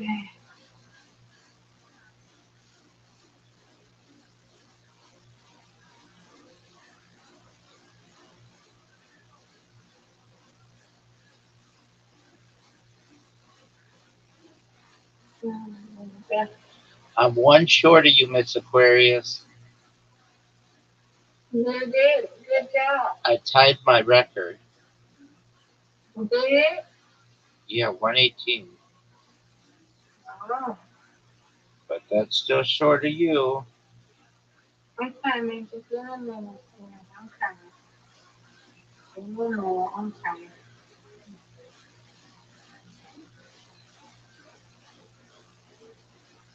All right. I'm coming. I'm coming. I'm so, oh, I'm coming. Okay. Ah,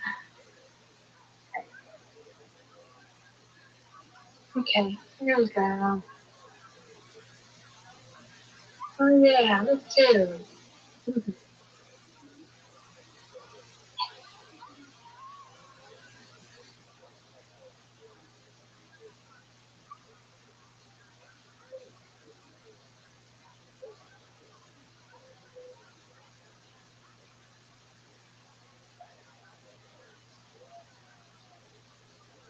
I don't think I forgot to put the donut, but I eat it in my food. I forgot to eat all that pizza. Yeah, pizza. Yeah. I don't have pizza. I forgot to eat that donut. Oh,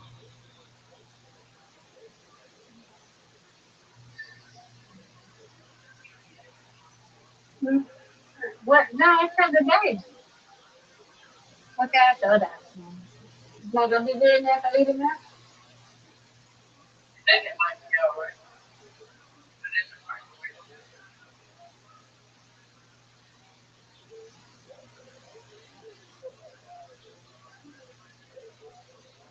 It's that good.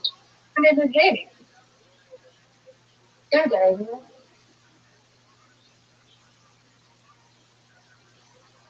Oh, it's great. Good job.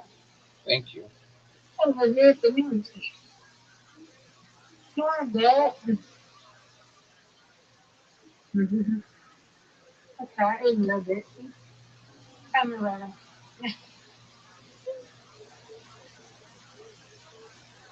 Mm-hmm.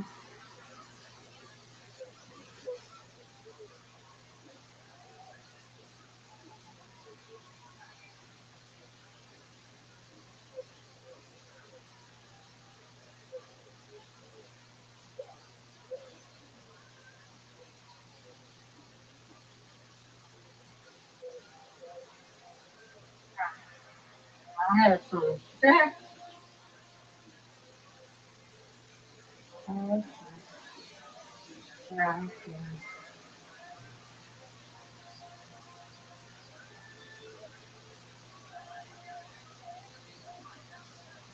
Thank you, Mama.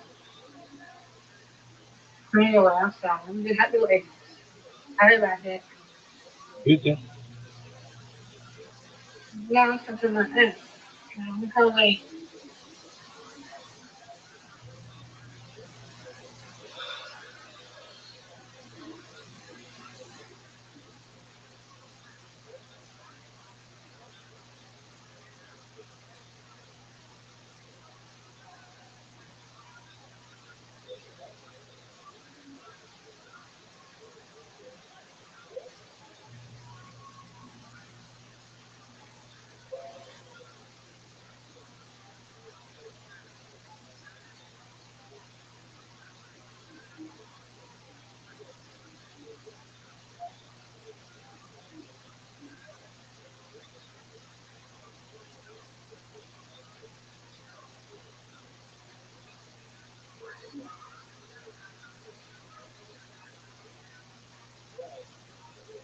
No one in there.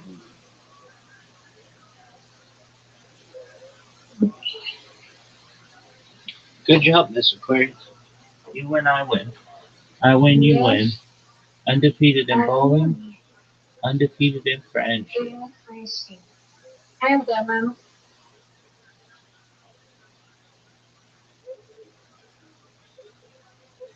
All right, I'm coming back. All right, bye. Sweet dreams to you, God Mm-hmm. willing. Sweet dreams. I'll be back on my iPad. Excellent. All righty. We'll stay tomorrow when I come back from Hibachi, okay? God willing. Well, really, okay.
What up, Zoo?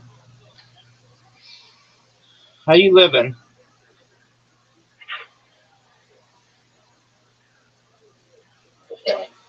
Rabbi, What's good, son? I had my mom's out. What'd you say, big dog? I had a dream where I realized I was in a dream. Okay. Transitioned into like another dream, and felt more real. Like I was in this like dimension where like there was a screen in front of me there. Okay. Yeah, so you can reset your life. You can have a new life, Okay. but you can choose your name. And I tried to choose my same name because I wanted to keep my name, and I was trying to punch it into the screen, and then it wouldn't let me choose my own name. And then I woke up, and then I was like drooling on my pillow. It was just like,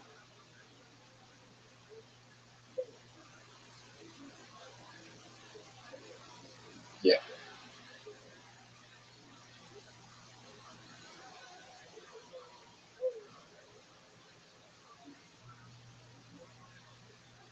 How was your day? Not too bad. I woke up this morning thinking I died, but I'm good. All right. Did you contact a therapist? Oh yeah. No, it was just a dream. I woke up this morning thinking I was dead. It was just a dream, though. Okay. Did you contact a therapist? No. Why not? I just, I just wake up. I'm about to contact my GP.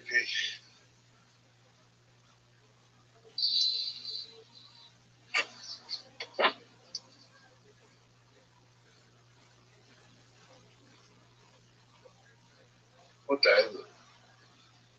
It's Wednesday here. Thursday here. I've got 2 weeks.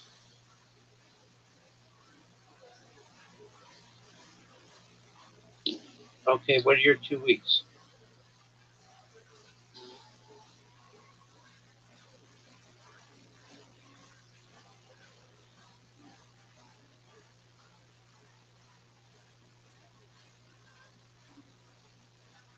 What are your 2 weeks, Zoo? Get this therapy. Rabbi, What's that, Zoo?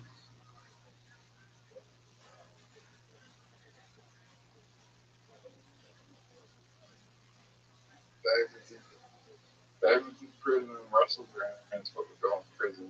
He admitted to sleeping with a 16-year-old when he was 30. But the age of consent is legal, but doesn't make a crime. But at least he's admitting to it. But I wouldn't do that. The age of consent is 17. Yeah, I wouldn't go for anyone under like 25.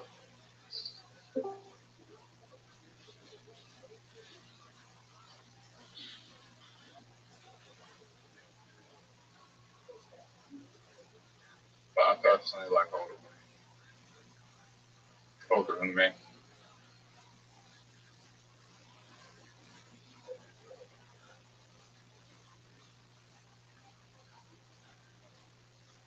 Okay, Zoo. So why are you saying you have 2 weeks to get into therapy? Oh, it's good. It's one of my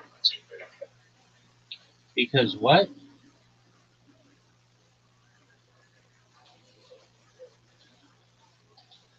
Because last time. okay. Unless I go to the med, unless I check my mental health board.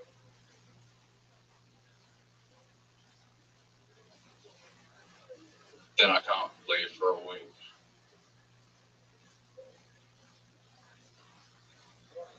All right. Well, what do you wait? You have, what can't you leave for a week? What are you talking about? So let's not check myself into the mental health ward. No, I mean, do whatever you need to do, but like, just get yourself a therapist, man.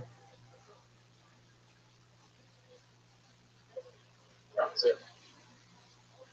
You're leaving? Yeah. Why? I gotta make this phone call. Because I've heard about the phone call because on GP. Okay, and then come back.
I was jerking off to emojis at that point. Go in and See, there we go. See, that's a good, a unique approach to it. You know, even I don't know. I just have heard that before. I like the filmmaker thing. I mean, of course, the premise is, you know, the dick pics are a thing, so that's going to be a premise no matter what. But, you know, my only concern is, will the filmmaker thing work on the road or other places? But, you know, they're doing it in Hollywood right now, and it's good to just keep writing and trying stuff, and that's fun. I like the Joe Pesci part. I like the Michael Bay part. For 60 seconds, I think it was pretty good through and through. Take the stuff, every single thing that Rick Overton said, and add it to it. Maybe add the emoji stuff, because that's a really funny, real part. And keep rocking Alex Dwong, everybody. He's on Twitter at Dwong, DAPPERDONG. So there you go. Now you're an Alex Dwong fan. I always take a moment and I ask first time guests, was there ever anything Oh, there he when you is. first started stand up that you can't believe you did, like looking back? How you living, Pimp? Yeah, that's good. Yo, thank you for coming a little earlier. Apologies last night. I just. Bye-bye. Yo, what's going on? How are you, big dog? Here's the mic. Just How long are they streaming? Anyhow. for almost a year. Almost a year. Almost a year, big man. I'm going to the next day for TV company. I love it, my friend. I'd have it no other way. I know you do. You have it no other way. That's right, my friend. How your Celtics doing? Okay.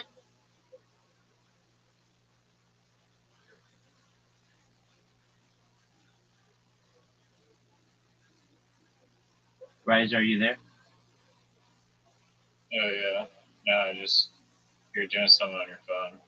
Yeah. BitChute, they keep rejecting. They keep saying that my account violates um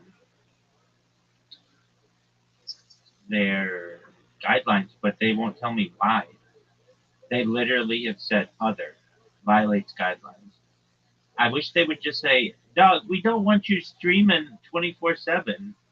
I get that, uh, but until they tell me that, I will literally email them today until the day I fucking die. God forbid, until they let me know what it is. Petition the Rabbi to get the truth. I bet you. That's right. I feel like that should almost be like illegal in a way, like if like YouTube decides to just like ruin some creator's life by just blocking their channel, no explanation, which they've apparently done. Like that should not be allowed. I agree. I absolutely agree. And Riser, you know what? That makes me want to write on the topic, and I think I'm going to. It triggered something in my mind. I don't know how it is in Canada, but in the United States, there's something called the Equal Opportunity Employment Commission. It's called the EEOC, and they're very strict about looking at who companies hire and making sure that they're not discriminating against people. And that's why when you apply for a job, it'll say like, "Are you Black? Are you American Indian or like Pacific Islander?" It has like all these check marks because they want to make sure that like basically people are hiring a diverse workforce. But YouTube doesn't have the same, even though YouTube pays people. And there's another issue with that is that you can't just fire someone based on their race or their sexual orientation or whatever. But in these cases, these platforms can just be like, well, we're not we're not going to tell you why we're banning you. And it's like, I mean, I can say this. Some of the other sites, I spam them. Some of the other sites, I create a million accounts. BitChute, I did not. BitChute, I created one account and just streamed on it. And did I make a bot that automatically restarted my streams every 6 hours? Yes, I did. But there's nothing that says you can't do that. And another thing about this, I could bitch and moan about this all day, is how do you define spam? You just can't. I hate to say it, but like uh, some people say spamming would be live streaming your life 24/7. Other people would say that's the coolest thing ever. It's like what do you define as spam? It's such a poor term that was basically so subjective to just be like, uh, we just want an excuse to be able to ban anything that we want. That it's used as this overarching reason that frankly um, I don't agree with. Well, the shadow banning is really crazy too, because people will say that they've been like shadow banned, and then their views will just plummet. That's exactly right too. And the country, at least the United States, has changed. And years ago, there might have been arguments to just shut down some of these companies because they're discriminating. Like a big one would have been Twitter. Twitter had a thing that said like, don't shadow ban. They didn't use the term shadow ban, but they used a phrase called don't like non promotion, which is essentially the same thing. So they can go out and say we don't shadow ban people, but they don't say that. Oh, but we have a little trigger that says non promotion. And then when Elon Musk took over, he got to see all the code and was like, "Hey, you have a non promotion tab. Why is this?" And yet all the people who were in charge of Twitter were already gone and ran away, and you couldn't really do anything about them. In my opinion, that would have been an excellent opportunity at not just civil charges but criminal charges. And but I'm not going to win that argument. Nevertheless, um,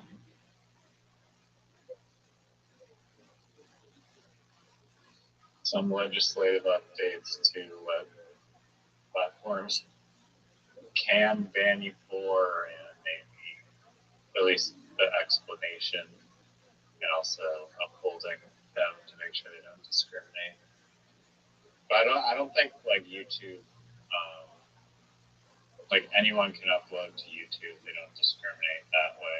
I don't think that they want a reputation of just discriminating people and banning channels or whatever. But they may shadow ban. I don't know. Oh, they definitely They should. probably do shadow ban, or at least like. And especially what pisses me off about YouTube now is like you can search for like literally anything, like spring roll, and then you scroll down and you get like 10 results of like videos on spring roll, and then it just starts showing you random other videos that have nothing to do with spring rolls. And you used to be able to go to the bottom of the page and be like, oh, I'm going to page 10 of spring roll videos. You literally can't do that anymore. They've capped your, like, unless you somehow type in like the perfect keyword search for a specific spring roll video, it's not going to be shown. Oh, that's a very interesting thing. So you're saying that you just can't keep going and going and going and going and going? No, it just they changed it. Like you scroll down and you'll get like maybe like 10 videos related to your search, and that just goes to like your subscriptions, and so it makes it difficult to find content that's like what you're actually looking for. Wow, that's really unfortunate. It's really interesting to me as I've been pushing my SEO work.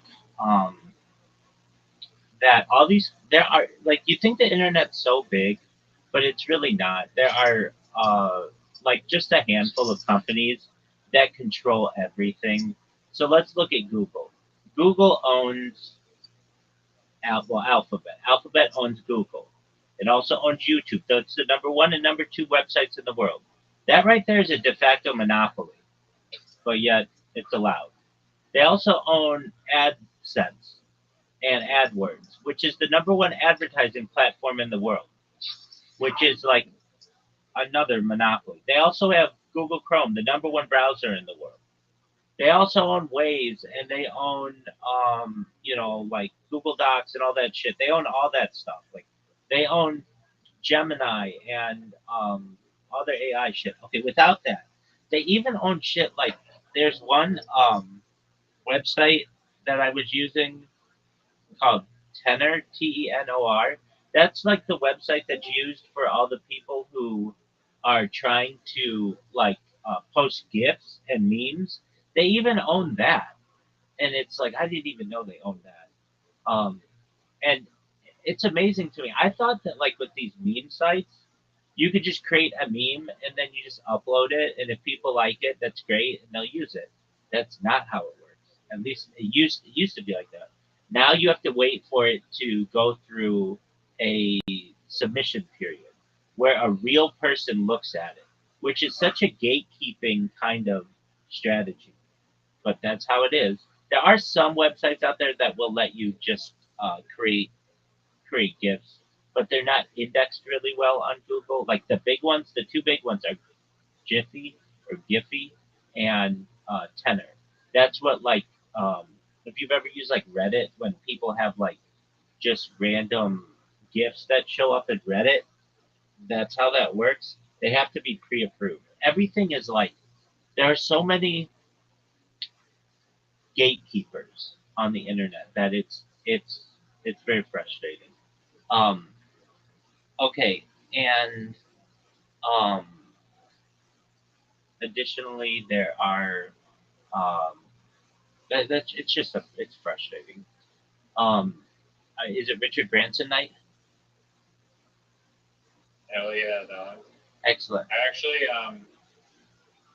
why I even discovered that Richard Branson had even done the hot air balloon thing was because I watched this other like insanely good documentary that was on air ballooning around the world. I may have mentioned it too. It's called like the Birdling Orbiter 3 or something. And it's about like the first people to go to attempt to go around the entire world in a hot air balloon, and it's freaking fascinating. This Richard Branson event happened prior to that. Okay. I remember this happening to some extent. It happened in like the 90s, right? Yeah. Yeah, I remember this. We had a lot of spunk. Yeah. He bought an island in the Caribbean when he was a pretty young person, and it paid off extremely well for him. Before we start, just one moment, I'm going to use the restroom, and I'll be right back. Then we'll start, okay? Yeah.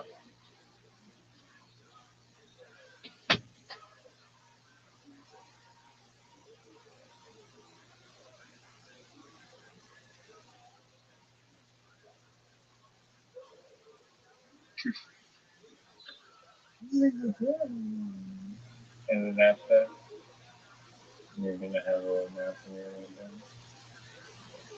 When you're all done.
Alrighty, sir. There he is. Yes, sir. Let me just say a few.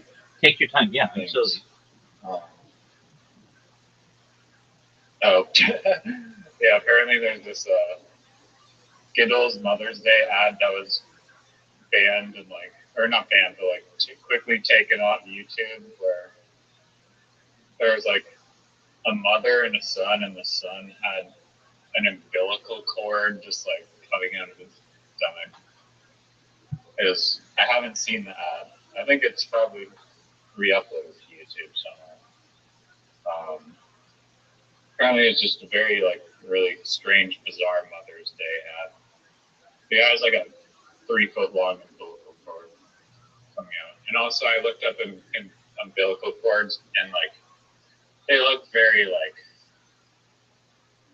weird, like alien-y, like they're really strange. Yes, they are. So, but it's like a miraculous thing, and it's crazy that like stem cells are just like so potent there. I know that they can like make stem cells from some other ways that don't involve umbilical cords, but I wonder if like the ones in like the cords are like super pure or something. And I also would guess that like you have the option, I think, to keep your stem cells and like freeze them.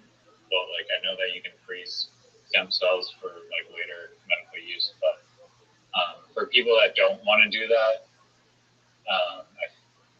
they must probably keep them, right? And like have stem cells around for other people, or it's only it only works for the person who it matches with. Or what happens to stem cells? That's a good question. We'll have to look that up. Just one moment. I can do the yo dog thing if you want. Yeah, please do.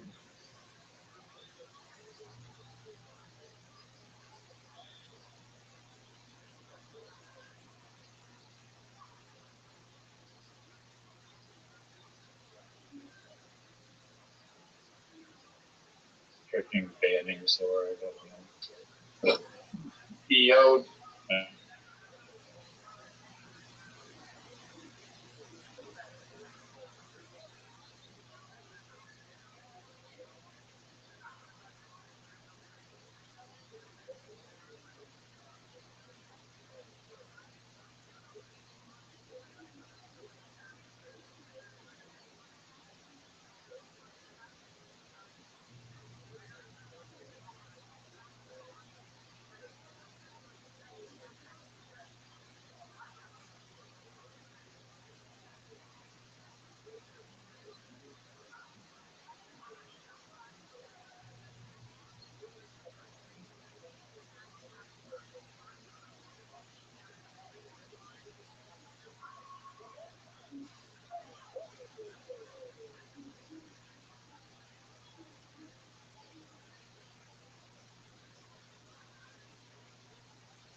Oh, there you are. Yes, sir. The other thing I wanted to. Hold on. What did it say? You didn't hear the answer? No.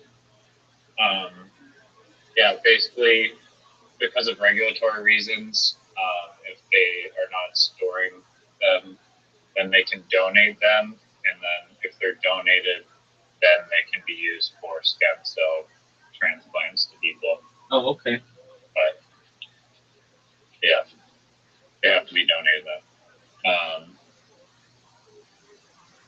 Yeah, the other thing I was gonna say, because I'm ready to talk about it in a minute, I forgot that I had like 10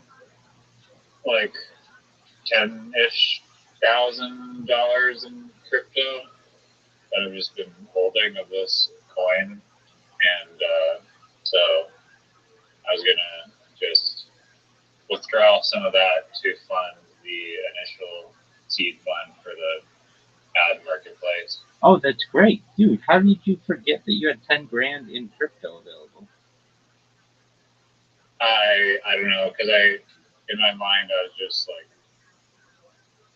set it and forget it type of thing. But then I was like, I don't know,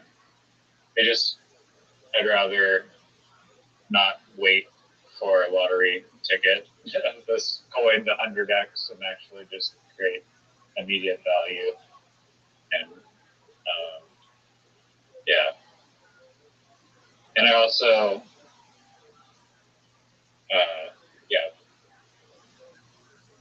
like your strategy of just getting the companies to do it, or sorry, promote it for free basically at the start to get the wheels turning, and then you can like introduce the target demographic stuff and like the AI analysis, all that jazz later on, but just prove the contest part of it first.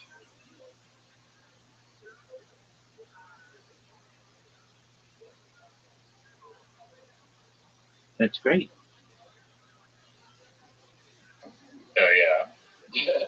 I was wondering if you were going to do anything with that, so that's good. No, I've been wanting to, and then yesterday, like the wee hours in the morning, I was like, oh wait, I just have that money sitting there doing nothing. I should just use that.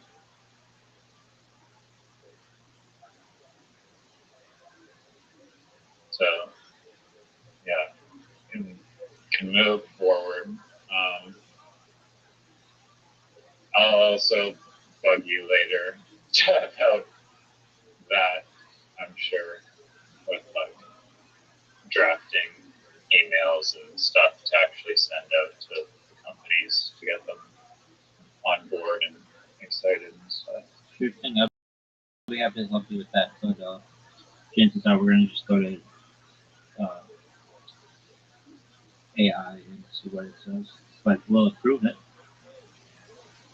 Yeah, true. And for like the terms of service as well, it's just like get ChatGPT to draft literally like all of it. I was gonna do like the deep research function and be like, go scan every single like comparable platform, read their terms of service, and like figure out what freaking legal jargon words we need to not have any liability and yada yada. That's good.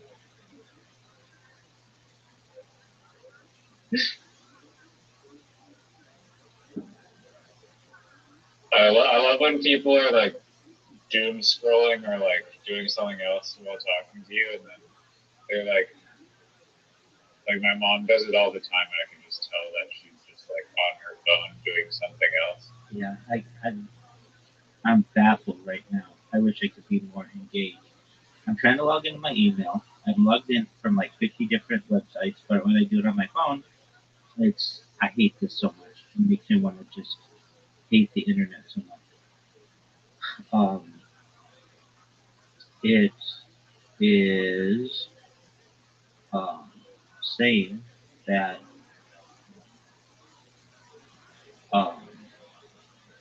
I need a code, and and I keep telling it to send me the code, and it's like not sending me the code. And so I have to now get one of those stupid ass, like, like security number codes, and so I am just like your No, that actually grinds my gears totally. when that happens. When like it's like I've been signing in on this device like over and over and over again, and now you're just like what Google would do, it would ask me to like go to my old phone's like YouTube app so that I could approve it and like type like tell it what number or whatever came up. Right. Like, but what happens if you lost that phone or you sold it or something happened to it? Yeah, no, I had to go into I just asked AI how to add the phone to it, and then I went into my Google account and then added the new phone to recover to get the code sent to my new phone now. But it's like, why are you asking me to go to the YouTube app? I mean, I get it's on, I know it's owned by Google, but like, why do you need me to do this extra step when you could just let me log into my thing? It should be an option to not have to do that. Two-step verification sucks. Especially in the days of like eye scans and facial recognition. Use that instead, even though that also sucks. But. Yeah, it's just like, dude, I want an option that's just like, dude, I don't care. If you break into my shit, I don't care. Don't ask me for this shit.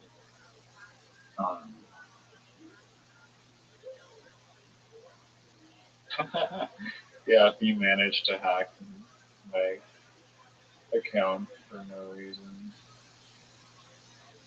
Right. And you know who we have to blame every single time I do this? It's John Podesta. Fucking Hillary Clinton's chief of staff who made his password on all kinds of secret shit. And then he got hacked, and that's when all those fucking emails came out about him. And then they made it so that you had to do two-factor authentication and all kinds of shit. And so whenever I do this, it just makes me hate the fact that someone in power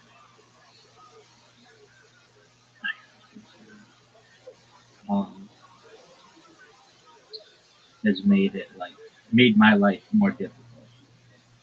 What the fuck?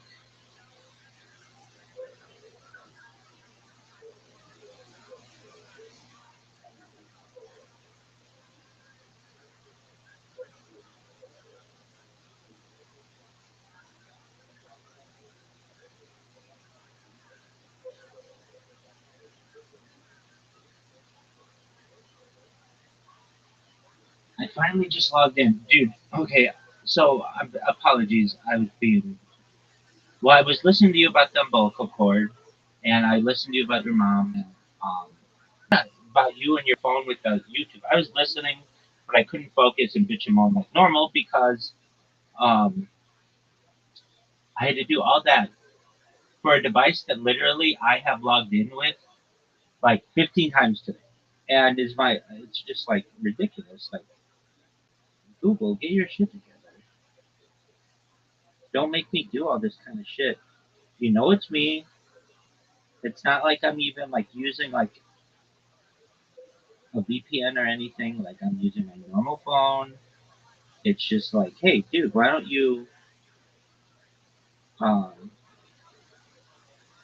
pay attention to what I'm doing?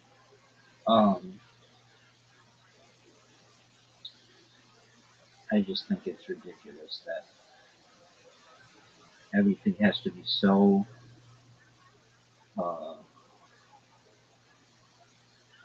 secure when it's like, dude, I'm just a regular person. If you hack my shit right now, go ahead. Like, I can barely get into this shit, let alone like some random like fucking person on the other side of the world. Like, whenever you create a new account, they ask you these questions that I look at them, I like think to myself like, why are you asking me these questions? Why do you need to know my gender when I create an account? Like, what does that matter? It doesn't matter. Why don't you ask me if I've ever seen the television show Friends? I mean, like, why are you asking me this question? It does not matter. And they say, well, we want to make sure that when we send you an email that we use the right pronouns. It's like, dude, that's a setting that could be after you create the account. That's not like an important question. And then every time you fucking log in, it's like, we don't have your, we have your phone number. We don't have a secondary phone number. It's like, dude, how many fucking phone numbers do you need? And then sometimes it'll be like, we want a recovery password, a recovery email. It's like, dude, you already have all my shit, and many times I'll try to get in with that recovery password, and you'll be like, we still don't think it's you, and I'm just like, I don't know. It's frustrating, but fortunately, I was able to get in. If for one reason or another I wasn't able to get in with that account, I would have been sort of fucked because that account I use for everything. Anyway, we got it to work. Damn. Yeah. Yeah, you need to chill a little bit on the security. Well, so do you want to know how it should work? And you know what? I'm going to write an article about this, and maybe not today, but okay. You ready? This is how it should work. You ready? Yeah. Now you know how people talk about like the market of beast and all that shit. Yeah. All right. Well, this would be it. It's not something that you get stabbed in you. It's not something that's tattooed on you. Not even something that they implant in your hand. It's when the United Nations starts to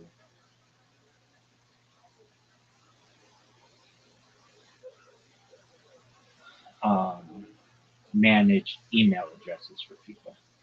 And if you're like, what do you mean? Basically, if you send out a bunch of spams, you will lose your Gmail account. If you send out a bunch of spams on whatever, there are platforms that will stop you from using their services. But the United Nations, which has a lot of money, could just issue email addresses to people that you can't lose. It's like assigned to you. You can't lose it. Like you can't get like if you got locked out of it, you could go to like your local courthouse or something and get back into it. Like there's no way to get rid of it. And some people may say, I don't want that. Too bad, you're going to get one. There are other people who may say, that sounds like a great idea because here's why. Then when you sign up for any website in the future, you will not have a password with it because passwords are too easy to get hacked nowadays um, with AI. Quantum computing. Exactly. So what they'll do, and the safest way to do this is to just send you a one-time code every single time. That's two-factor authentication. So basically, you'd have a device, and you could always get the code of anything you need, and you can't get rid of the original email address because it comes from the United Nations. What are your thoughts on that?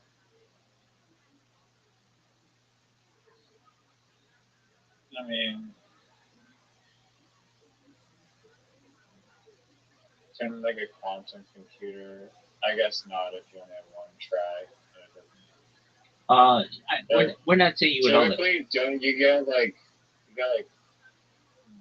rate limited and then like blocked if you just keep entering and guessing at passwords. Yeah, we could say that you get 100 guesses. I mean, that's still like way too many for the average person to put in incorrectly, and not nearly enough for a quantum computer to be able to successfully guess. Yeah, so like, and they have that in place now, where it's like you keep entering the wrong passwords. Like, okay, 10-minute timeout, an hour, a day. Exactly. Have you seen those things for Apple where it'll be like 50 years to get into an iPhone? No, that's a little extreme. Yeah. I've So, had it where I forgot my own password and then I'm like being rate limited. And I'm like, dude, I really need to get in right now and I'm not even a hacker. right. A lot of times what happens is somebody will not realize it, but their child will get a hold of their phone and just start putting in numbers and stuff, just playing around, just like a little kid. And then they'll look at their phone and it'll say like 55 years until they can open their phone, and they're like, what happened? So there's a way around this. You can plug it into a computer, and then once it's able to connect to, um, there's like a way to like reverse this, using iTunes software. I've watched people, or I see people on Reddit do it all the time. There's another thing with this that I think this company is fascinating. There's a company, it's called like Gray Bar or something. That's like a lighting company, but it's something like this. Like, hold on. Yo, what's the thing that allows you to get into a phone? It's called Gray something. Gray Box. So like the police use it all the time if they need to get into a phone. Oh, it's called Gray Key. So it's a small nondescript box that connects to iPhones via lightning cables to bypass passcode protections and extract data. So there's a way that like police have to get into your phone that it just there's like a box. It's like just looks like a box, and it they're like $15,000 to $30,000, and the users are federal agencies like FBI, DEA, Secret Service, as well as local police forces in the U.S. and UK. You're not allowed to have one, to my knowledge, if you're just like a normal person, but that allows you to get into anybody's phone. Isn't that fascinating?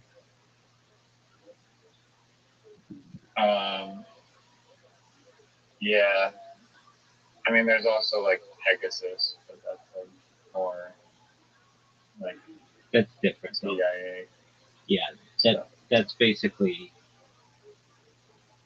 reading your phone even if you're not logged into it. This is a way to log into your phone physically. Yeah, I mean, I wonder. I mean, hackers must have been trying to like reverse engineer that idea to potentially somehow. Right. I agree with you. Also, do you think that should even be allowed? No, I For don't. them to brute force people's phone, even if they're bad people? No, I don't. I think that, at least in the United States, we have a Fourth Amendment, and um, well, let me say this: if you have a warrant, I think you should be able to get into it. At least in the United States, that's allowed, but that has to be issued by a judge. Usually, these things are done by a judge, but um, there's an It argument. shouldn't be like a police, just pulling you over on the side of the road. Right, but Time to look through your Snapchat. It quickly moves into that, because there's something. This hasn't been decided by the Supreme Court yet, but it's been decided by like the appellate courts, which is a big deal. That if you're ever gonna have a lock on your phone, you want it to be a passcode, not biometric, because there's the argument that a passcode is considered protected by the Fourth Amendment, but your biometric data is not. Meaning a police officer could just take your hand and put it on the finger scanner or hold it up to your face and get in, and that's legal, which is total bullshit. Yeah, it's a great loophole for the police. It is a great loophole for the police or for anyone.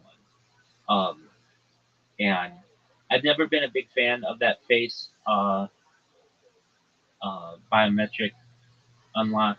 I don't think I've ever done it. I mean, I tried, but it just didn't work well enough in low lighting and stuff. Um, and so I was just like, F this. And then I do the fingerprint one. That one I do because at least like on an iPhone, I hate. I mean, like I put in my password, but I hate that. Like if I put in my password 3 times, then I have to change my password, and I can never go back to that original password. And once I forget the original password, it's like I never remember because I have so many passwords to remember that that's actually a question that I get asked almost constantly is how do you remember all the passwords for all your accounts? And generally most of them are the same, but a lot of them are different. And when they differ, it fucks with me. And then on top of that, sometimes I will have an account, like I have some Gmail accounts, a lot of them, that I can't log into anymore, even though the device hasn't changed, my um, phone hasn't changed, my uh, password didn't change. One day Google was just like, oh well. And I really went into those badly, like but it's just like whatever. And I understand there's nothing I can do about it. Yeah. So anyway, but I find that kind of technology fascinating, like Gray Bar or Gray Key, that they're just like, oh well, um, we're able to get into your phone, and I'm sure that saved like the the people at the FBI and stuff a ton of time. Because can you imagine them trying to hack into one of these phones? Like, there was a Supreme Court case over it was the shooter in like San Bernardino or Rancho Cucamonga or something.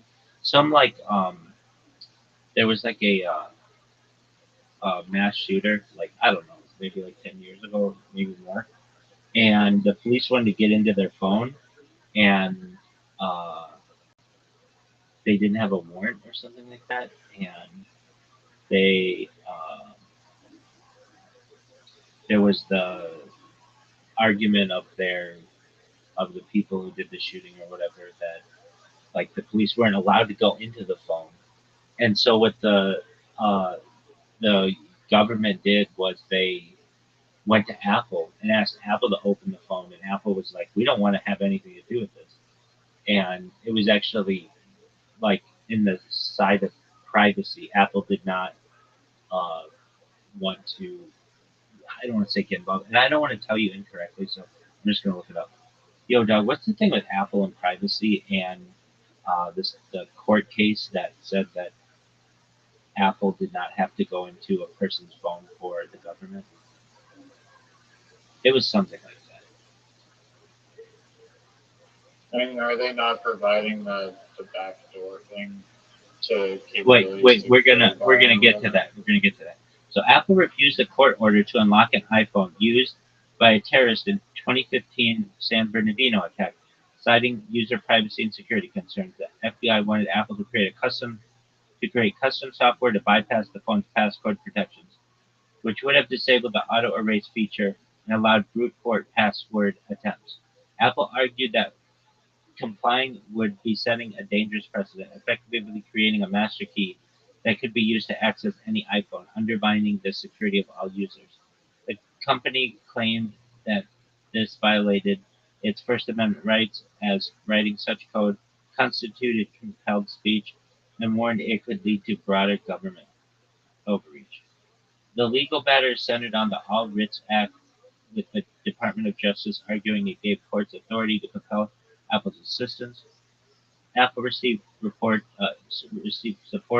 from tech giants like Google, Facebook, and Microsoft, who shared concerns about privacy and security. The case was dropped in March 2016 after the FBI accessed the phone using a third-party tool, reportedly from an Israeli firm, without Apple's help. And I think that's that great key. Uh, though no ruling was made, the dispute highlighted the tension between national security and digital privacy, a debate that continues today. Okay, so then where does Gray Key come into effect? Why can Gray Key exist?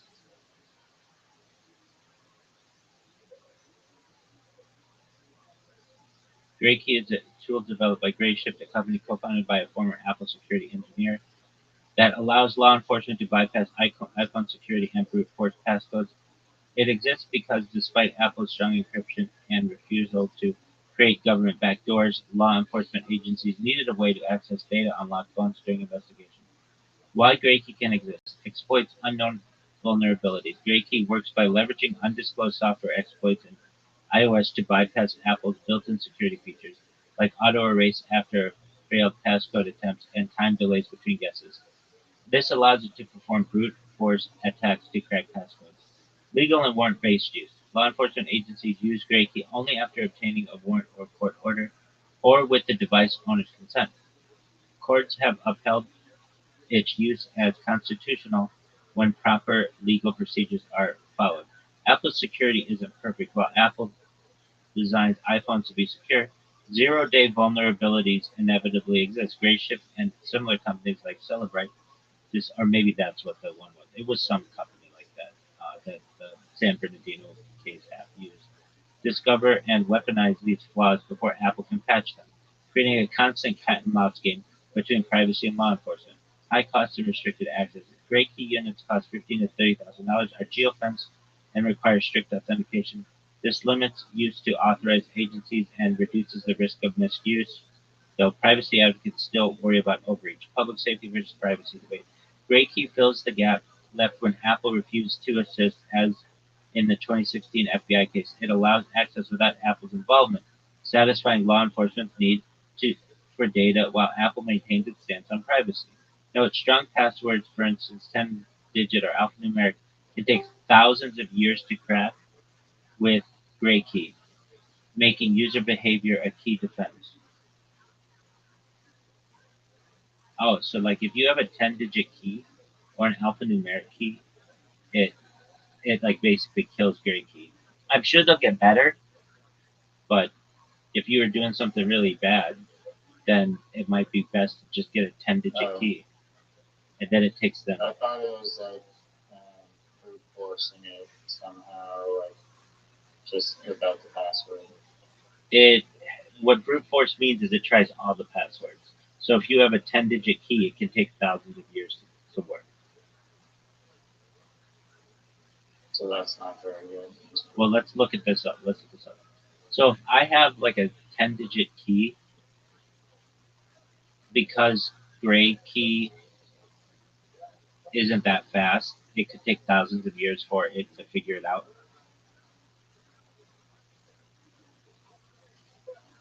Yes, a 10-digit numeric passcode can take Gray key an average of 4,629 days, about 12.7 years to crack, assuming it bypasses iOS delay protections via exploit. So 4-digit passcodes are 6.5 minutes, 6-digit passcodes are 11.5 hours, 8-digit passcodes are 46 days, 10-digit passcodes are 12.7 years on average. While Gray key can bypass iOS lockout delays using exploits, longer passcodes drastically increase the time and computational effort needed. A truly random 10-digit code makes brute forcing impractical for most attackers. Tip: for even stronger security, use an alphanumeric passcode, letters, numbers, symbols, which Gray key struggles with due to vastly higher complexity. So I'm sure Gray key will become faster in the future, but then you just keep making your thing like your passkey more complicated. I've heard that the most efficient way of having one of these passwords is to, like, you could get like a random, well, I guess like people say like what your key is for crypto, but I've heard like just putting together a random set of words and then uh, using the first letter of each word is like a really efficient way to do it. Although I'm not 100% sure on that, but like, so basically you get a sentence that has 22 different words in it, and you use the first letter of each word. And it's really efficient way to do it. Just for a moment, I gotta fix my device. You memorize the sentence? Yeah, exactly. Just one moment, I gotta fix my device.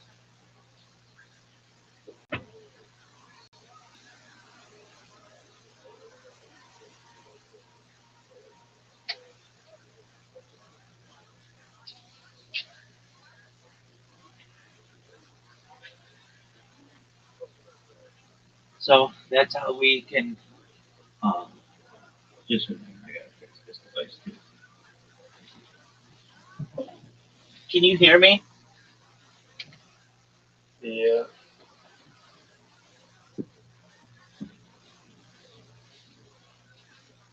So did that answer your question regarding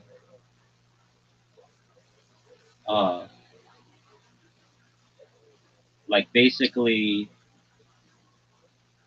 why is it that gray key can exist but the FBI or whatever couldn't get into that San Bernardino phone? Yeah. I mean, I also was gonna say that as like it'd be like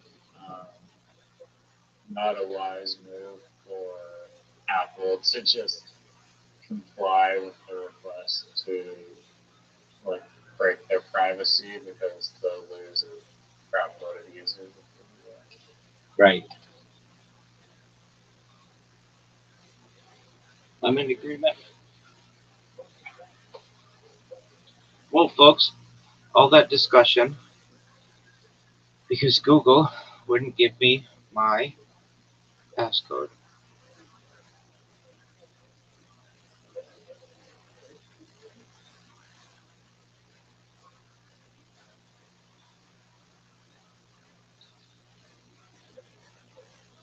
More like maybe where he tried to resubmit the press release, but like, okay, so I can't like I drafted the press release for them for Harry Potter Obama Sonic 10 Emu and had like a really nice plug for myself in there. We did it the first time, and I just said Harry Potter Bomb Sonic 10 is the best coin, whatever, just because um, I'm able to publish whatever I want on there, but I don't pay for press releases. I just use the free service. They wanted it in because they have more money behind them. They want to have it promoted in like newspapers and stuff, and when that happens, it has to be newsworthy. The PR firm rejected it because they said it wasn't newsworthy. So then, then Morelight said, "Hey, is there any way, Rabbi, we could like make this about us launching a merchandise shop for this like project that we have? Because that's sort of newsworthy." And I was like, "Okay," but then I was like, "Well." What I think is newsworthy is the fact that I've been live streaming live in your Telegram for 1,000 days, and that's longer than anybody else in crypto's done it. I mean, like we don't have that for sure, but nobody else does it. And so we merged it, and we said that we were launching this merchandise store in celebration of this 1,000 days or whatever. And More Like launched it. He published the PR, the free version this morning, but I don't think that the paid version came out. It usually would be like everywhere by now, and it's been like 12 hours. So anyway, shit happens. I mean, I got another mention, so that's cool. They may not publish the 1,000-day live stream merch shop one either. Yeah, exactly. And then, so in my opinion, the merch shop thing isn't that newsworthy. That's not like a that to me is like more commercial. Like saying it's a subtle way to show the coin. Yeah. But by us saying that we have had this world record of 1,000 days, that's a newsworthy event, in my opinion. I mean, it is. What else do you want it to like? How much more newsworthy Did do you you use the language continuous human data archive? You're damn right I did. Nice. That language is music to my ears. You like it? I not only use CHDI, Continuous Human Data Infrastructure, but CHAD, Continuous Human Activity Data. If you're like, what's the difference? I made up CHAD, but I was just like, everybody always says you're such a Chad for doing this that I'm just going to steal that term. And usually what I'm doing is called continuous human behavior data, but CHBD doesn't roll off the tongue as easily as Chad, and behavior and activity are pretty similar. So I just use Chad, and then the continuous human data infrastructure. That's like the whole setup. That's like the cameras and all the accounts. That's a little different. That's not like the necessarily like the actual data uh, that is being archived. So I use both of them. And man, Riser, when I started using this term CHDI and CHAD, within like 5 days, all AI knew all about it. It was like I couldn't believe how quickly, just like a thing that me just being like, well, I'm a trailblazer for CHDI. It was everywhere. It was on Instagram. It was on TikTok. It was on Brave. It was on ChatGPT. It was on like that little blurb when you type in like Rabbi Rothschild in like Google and it'll, like the Gemini thing that I'm a trailblazer for CHDI. It was everywhere, and I was like, wow. All I did was put a press release out about this, and it was absolutely everywhere, which I found to be really interesting. Dude, oh, I'm gonna look it up. go for it. I mean, you know that it hasn't been that long since we've been using that term, right? It's been like 3 weeks. CHDI. Yeah.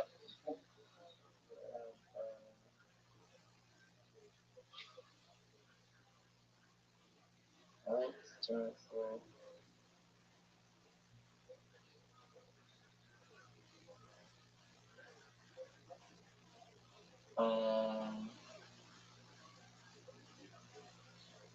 yeah, when I search it up in the Instagram, it does not. Oh wait, 444 days of continuous live streaming. Yeah, that's an old article that I did in 2022, though.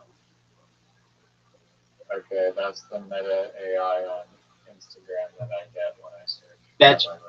That's fine. I could care less about that number because it changes every day. That's fine. 444 days is great. All somebody has to do is look up 444 days and they see the press release was published in 2022 and they'll find out it's way longer than that. And then I have a bunch of press releases that I'm at like 1,666 days now. So I'm not worried about it saying 444. But isn't that something that it just comes up and tells you about me? No, I'm just saying in the blurb, it does not mention the continuous human data archive. Okay, I'm gonna look it up myself. On my device. Go to Google and type in Rabbi Rothschild CHDI. Now, normally you don't have to say that, but well, I'll just look it up. Yeah, right. Yeah.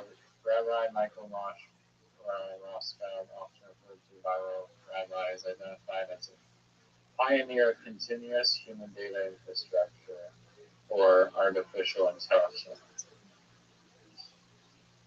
Exactly. The project aims to improve AI systems.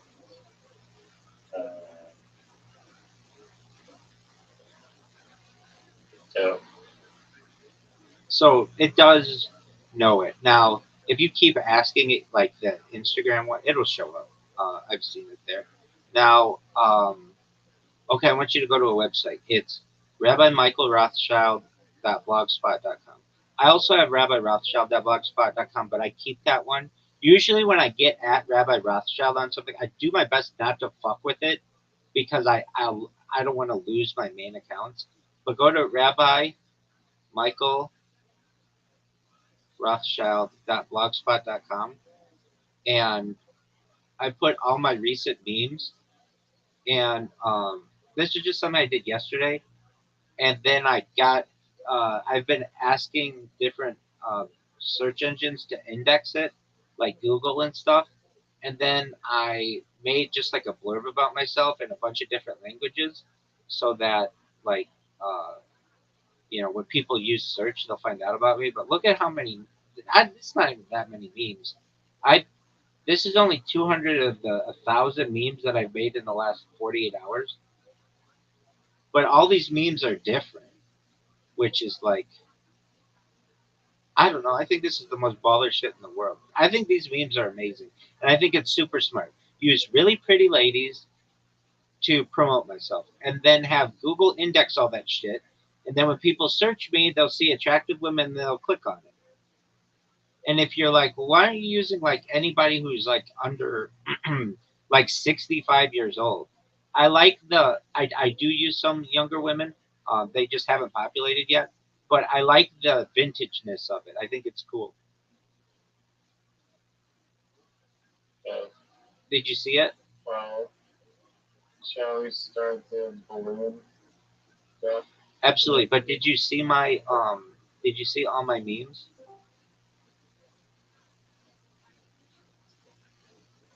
It only showed me I could only see one Bernie Sanders meme. No. No. Just click. You have to click that. What's good, dude? I went to the Rabbi Michael Rothschild at blogspot.com. I know. Click on Bernie Sanders. I had a weird dream last night. So did I. What was yours?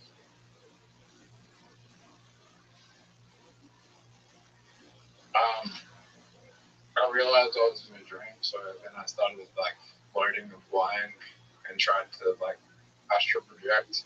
And then I ended up into I ended up in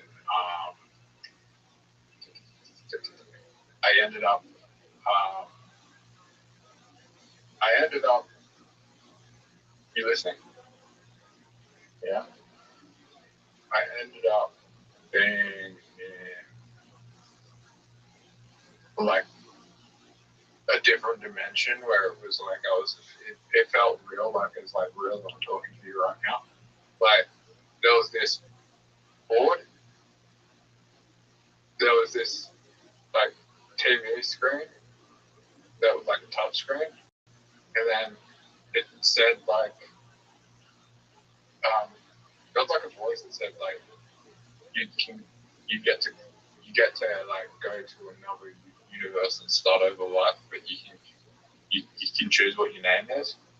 So I was trying to put in my name and press enter, but it wouldn't let me enter. And then I woke up, and then as time went on, it started to feel more and more like a dream. Then I woke up, and I was like, I was drooling, and I like could hear myself like snoring as I woke up, and I never saw. So I don't know. I went into a different state of REM sleep. I've done that before, where I had that experience where I've been lucid dreaming, and I end up like drooling. I don't know. You there, Ollie? Yeah, no, I'm just trying to digest all that. And I heard of a very interesting experiment that was apparently done with astral projection. And there's like a scientist. What? I think I activated a different part of my brain during REM sleep. I think I activated a different part of my brain during REM sleep. I don't know, astral projection is real. I've done it before, but it could just be illusion, like an illusion. Oh, well, here, listen to this. So this scientist was apparently studying this girl who could like astral project or whatever. And then, so they placed like a sequence of numbers, like super, like really high up on top of like a shelf that she was unable to, like, she wasn't allowed to look at it. And then she goes to sleep, she astral projects, and then she was able to read the numbers that they placed above, like that was just placed there, but she couldn't access like before she went to sleep. So I haven't dug too deep into that, but apparently it was a real study. But apparently hasn't been replicated or been tried to be replicated. But I don't know. I kind of believe I want to believe I've had trippy dreams before.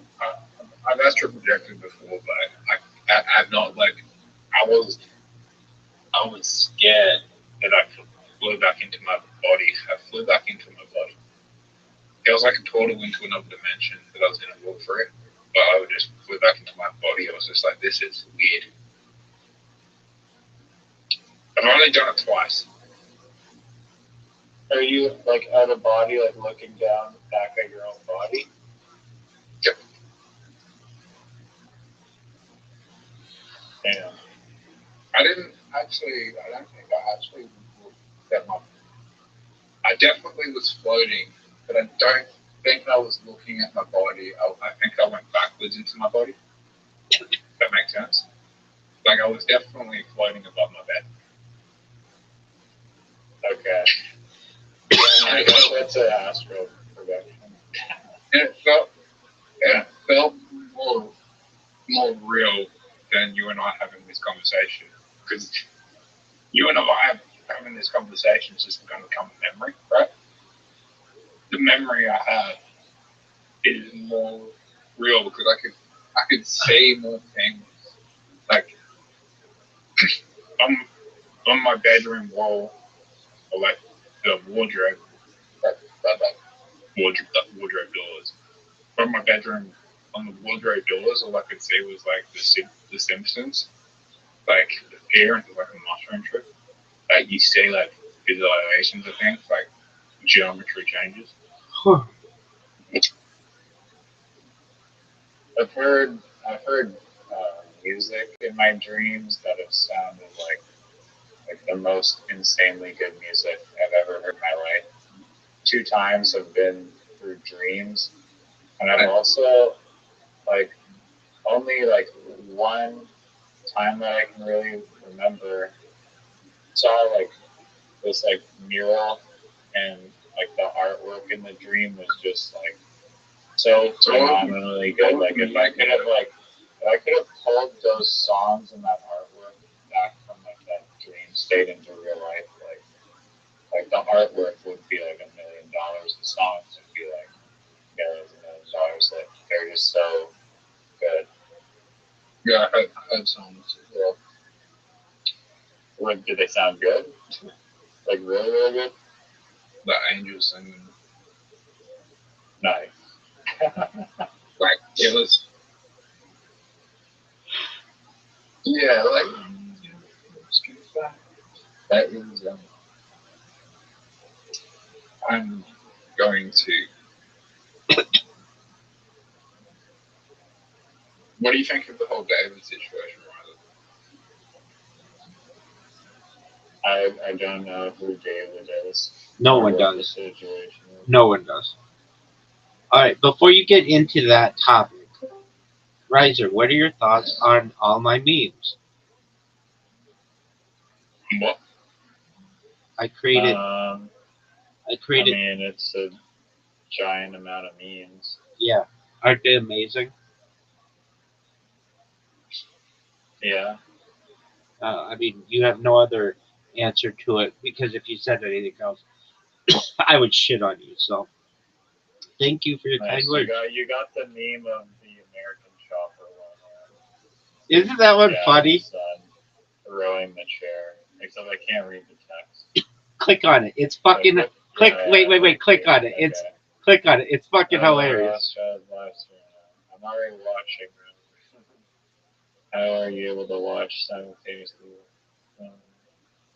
Possibly watch it. Get more devices. Nice. I love that meme. All right. Are you ready to lose? Handlebar mustache. Are you ready for losing? Dude, are you ready to watch? You know Richard Branson? Yeah. We're just about to start a documentary about how he flew around half the world in a hot air balloon. But apparently we're playing mini golf now, according to Rabbi. We'll do both. Did he So here's what's gonna happen. Dude's gonna play like dog shit in mini golf. We're gonna start the documentary. He's gonna leave like 3 minutes into it. did Richard Branson take the hot air balloon to the island? Yeah, he did. Took it straight to his island.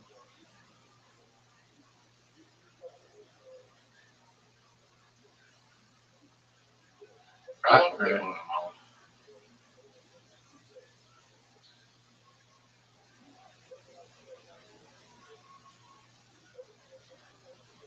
I don't like this whole. You do live on islands in Australia. Russell. You don't know about the David situation? Dog, no one cares about that situation. The family of the killed does. Yeah, no, that's true. But no one knew who this guy was before. It's not like it was, I don't know, Bruno Mars or somebody. I knew who he was before. I didn't know how. I wasn't paying attention, but I knew that there was like a guy who got famous by like uploading like Fortnite montage videos after he like recorded only on his phone. He didn't go to studios; he just recorded off his phone. I knew that about him before. You told me. The things came out. You told me the other day that the first time you ever heard of him was after he killed that girl, allegedly. Well, like you know how you like hear like about someone and they hear what they've done, but you like don't pay attention to their name and then you realize it's them later on. Yeah, I know what you're saying. I get it. I'm not saying that you're lying. I'm just saying like I was confused because you said. I was just like, dang, like, I wasn't paying attention. I didn't dig deep into it using to be like, oh, this guy.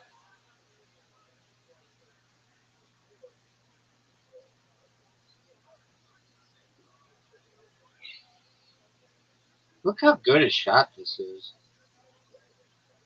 His music isn't terrible. That's the thing. Oh, look at that shot. Look at that shot. That's the thing that makes it so disappointing is that his music was terrible.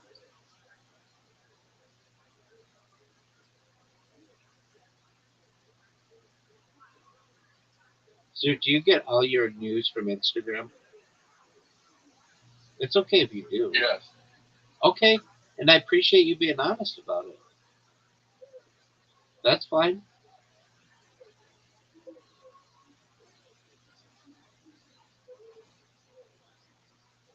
I get all my news from Twitter. I get some news from Twitter, X or whatever. Yeah, I get you. Okay. Mostly Instagram. Okay.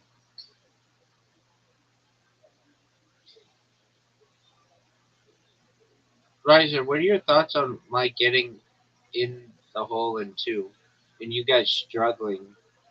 Absolutely, just struggling. Here's the thing with the news. Like mainstream news, like TV news. Do you want to know the issue? I would love to know the issues, dude. They only tell one side of the story. Okay. And I've experienced this where I had a friend who was, when he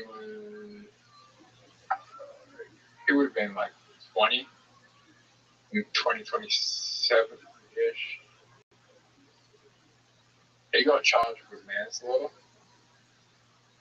but the guy attacked him first.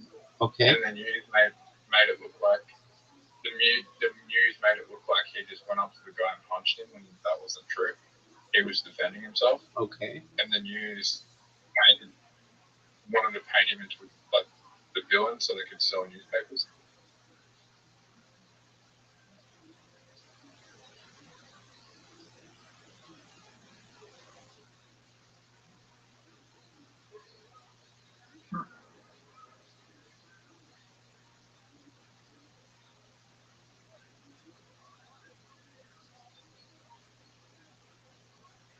Oh.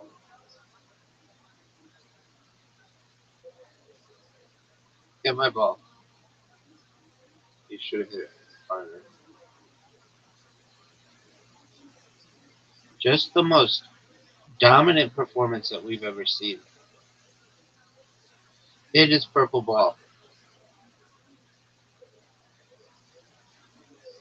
So, Rabbi, the media always lie. Okay, Zoo.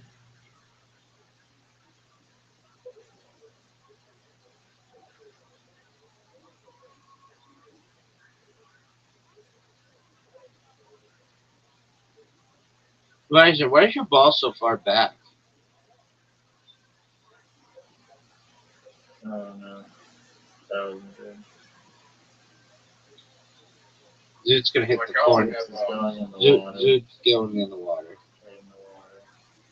You guys are playing I will so badly, both of you. never believe it. Like, I will never believe someone's guilty until I see a conviction. Zoot, do you think O.J. Simpson's innocent? He didn't get convicted. Okay, I'm asking you, do you think he's innocent? I didn't ask you if he got convicted. He didn't get convicted, and I wasn't there, and I don't know. Okay, that's There is a strong likelihood he did it, but I could never be sure. okay. I'm sure that he's innocent. That's your take is respectable.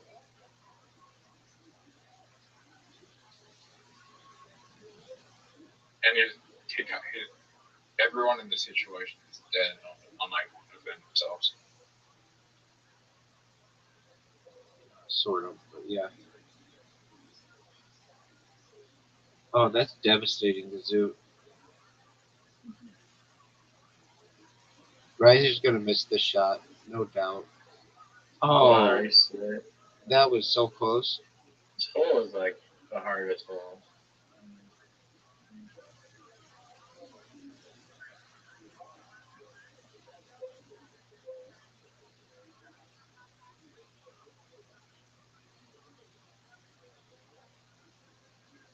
That's a miss.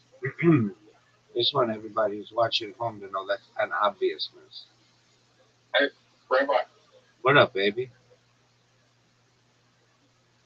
after the Richard Branson documentary, can we watch the Dingo Ate My Baby documentary? Absolutely. I'd have it no other way. So that was about a dog eating a baby. The dingo. Isn't that a dog? No. What is it? A wild animal that has a resemblance to a canine. Like calling a dingo a dog is like calling a coyote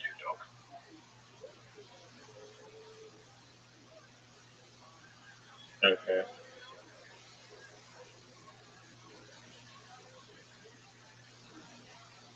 And I've heard of this documentary, but is it? Have you seen it? Is it actually good? No, she went to jail, but then she turned out to be innocent. The dingo did actually eat her baby. And everyone thought she killed the baby, but it was a dingo. Okay, hell yeah. Are you gonna watch the Richard Branson one? Is that a yes or no? Nah, probably not. So if it doesn't involve an animal eating a baby, you won't watch it. That's the only documentary you watch. Oh, what a good shot right there. That makes me seem like a bad person. Totally. I'm just presenting facts. The way you put that makes me seem like a bad person. Hit my ball. Oh, water bomb, water bomb, water bomb, water bomb, water bomb. Oh, yeah. Are you ready for the best shot you've ever seen? Oh, fuck. Did she deserve to go to jail for the dingo eating a No. She No. did she deserve some sort of punishment for child neglect? Probably. Okay. I mean, she didn't know that the dingoes would come out of the bush and appear and eat her baby. Gentlemen, What was she doing? I was going in the water. are you What were you serious? doing? Bell camping.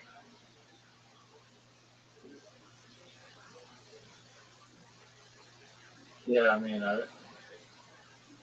yeah, she wasn't guilty. So. Gentlemen, do you know what a perfect game We're looks not like? helping out. Do you know what a perfect game looks like? That would be 10. Do you know what a dry game? Perfect warm-up game. Nice. It's quite the flex. Riser quit just because he wanted me to not get a perfect game, even though I did. No, it wasn't a perfect game. It was a perfect warm-up game. Isn't a perfect warm-up game encompassed by a perfect game? No, it was not a perfect game. It was a perfect warm-up game, which is like, No, there's like Monopoly money. an overarching perfect game, and then of those, there are perfect regular season games and perfect warm-up games, or whatever the fuck you want to call it. Gentlemen, you have invitations, and you're jerking each other off. Literally, you're 69ing in the middle of this VC. What in the... No, I'm streaming the movie now, Oh, okay. and I can't be in the call. Alright, I can join Discord, but then my computer is ready. Do whatever you need to do, my man. I'm appreciative of you. Richard Brownson.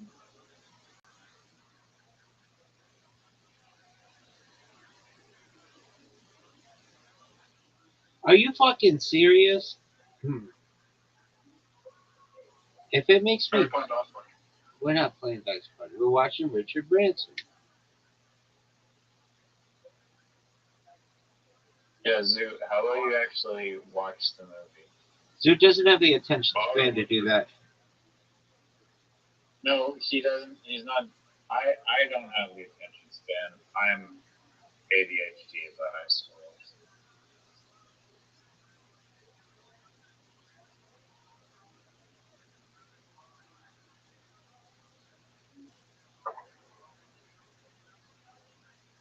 Oh no.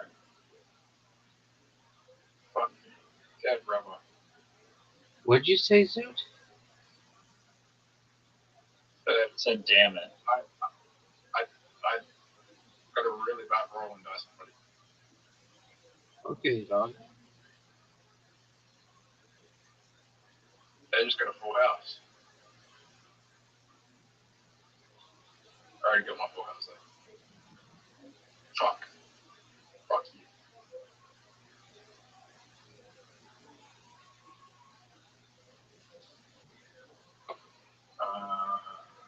One.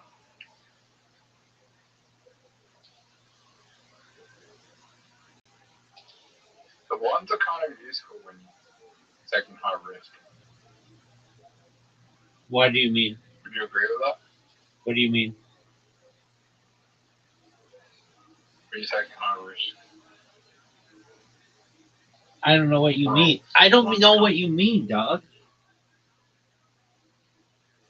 When you have like a high risk, you got like 1-6, and then you have a lot of ones. They're kind of useful.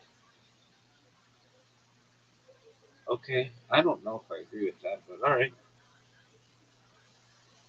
Yeah, because if you do a shit roll, you can just use the one.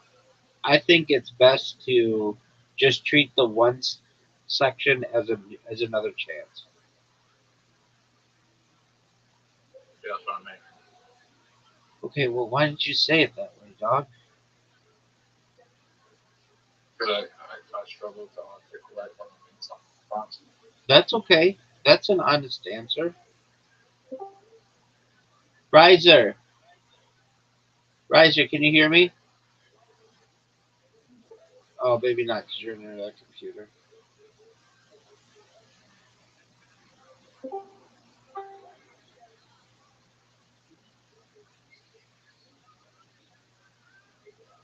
Zoot, Riser's streaming.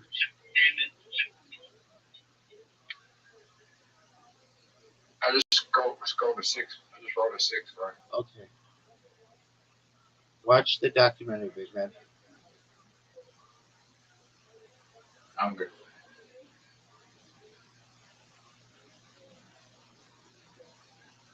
I just lost 4 points.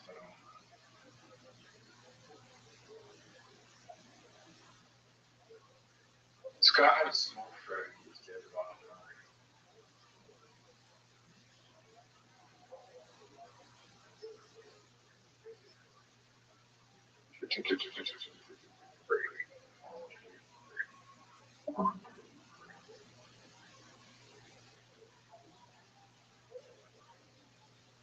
Riser, are you still streaming?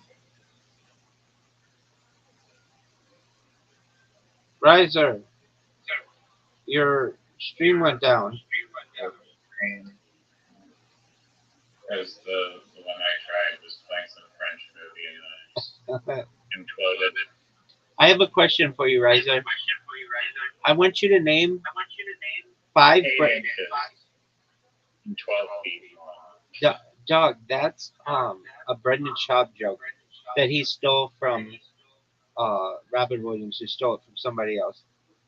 Okay, name 5 brands like Seinfeld or Superman or The Cosby Show or Coca-Cola that you really like, and I'm gonna tailor it with AI to be advertisements for myself. You're gonna what with AI? The what? I'll send you examples. And these are the best fucking. Rabbi, What's going on, Zoot? I guess I hit the bonus. I bet Zoot hit the bonus. All right, right. Do people count as brands if they're like celebrities, like William Montgomery? He doesn't really have. He's not a perfect example. I'll send you what I mean, and then it should make sense to you.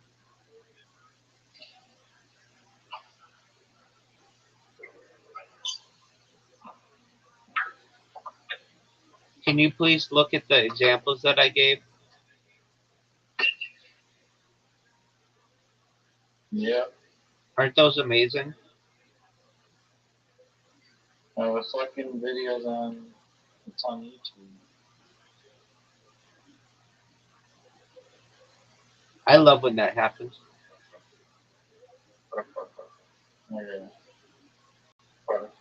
Alright, we found it on YouTube. Excellent. So give me 5 brands.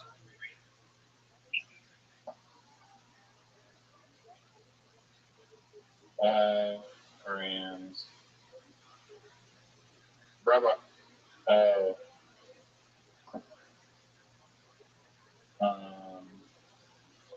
That's what I'm down to. 69.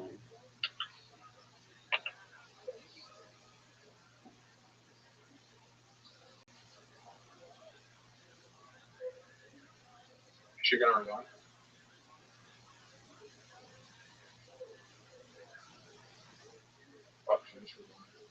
Balderson cheese. What cheese? Balderson cheese. Okay, I'm typing these. Okay, what's another one?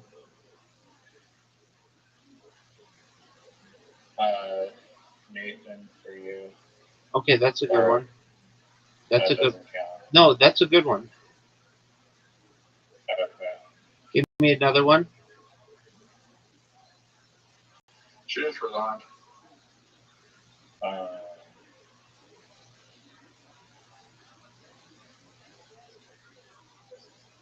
What about Rocket League? X? That's a great one. What about that Holocaust jacket? What? It's like something ice, glacier ice or whatever. Oh, it's Summit Ice. Summit ice. How about that? I mean, sure. Okay, we won't. Okay, that doesn't count. You've given me Balderson cheese, Nathan for you, Rocket League. What else? Pyrex. Like the material. Like the measuring cup brand. Okay, is that a brand or is that like a material? Because I've used it in literati and it worked. Yeah, I got a ton of points for it. Pyrex is a brand of glass kitchenware that has become synonymous with a specific type of durable, heat-resistant tempered material. Excellent. Okay. Balderson cheese, Nathan for you, Rocket League, Summit Ice, Pyrex. Name two more.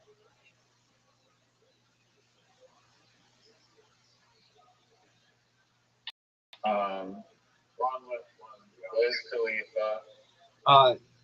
A person, because they don't have like a logo that's consistent usually. Oh, okay. Like a TV show. What's a TV show you liked when you were growing up? Zoo, what's a TV show you liked when you were growing up? Eastbound and Down. Excellent. Eastbound.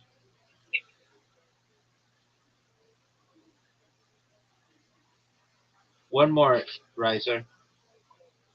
One less lonely girl. One less lonely girl. Yep. Okay. That's a Justin Bieber song. No, Zoo. Didn't you like Zoo liked Pokemon? Pokemon's a good one. Who don't want Pokemon? I'm not like over the moon over it. It's okay.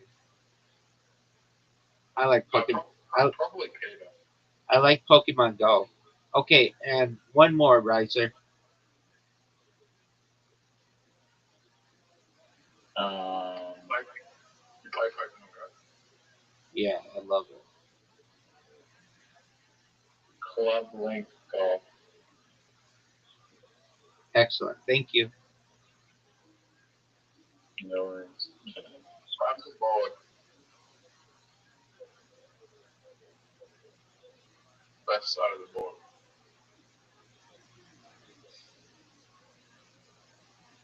On this one, yeah.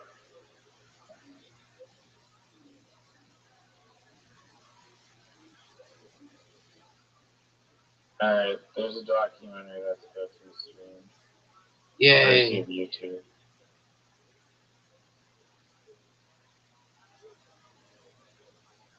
Yes.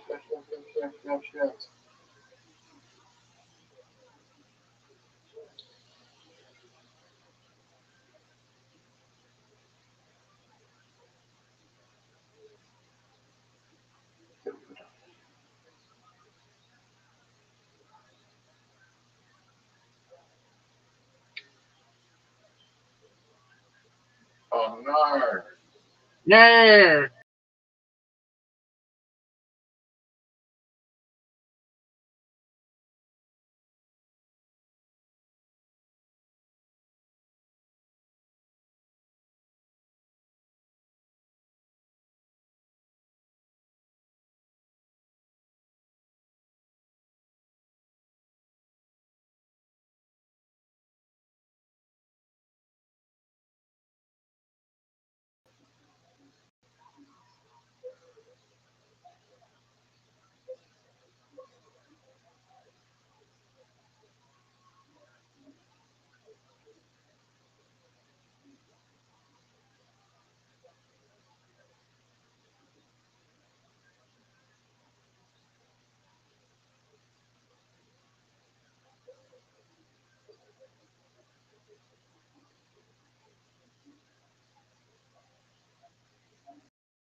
Are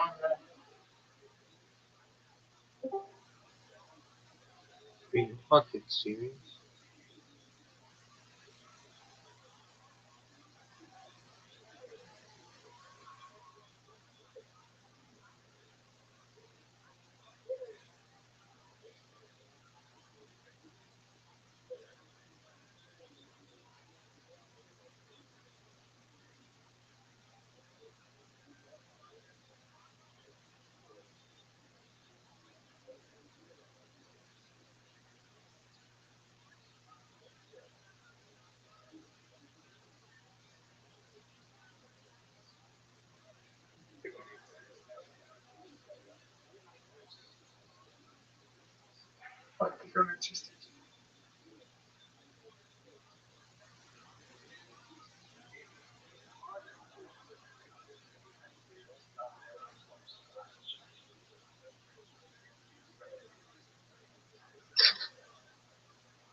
We're watching something.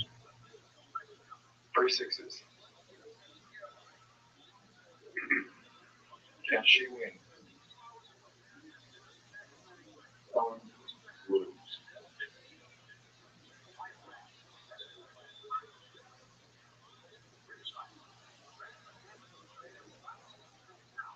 Guess my ranking in basketball.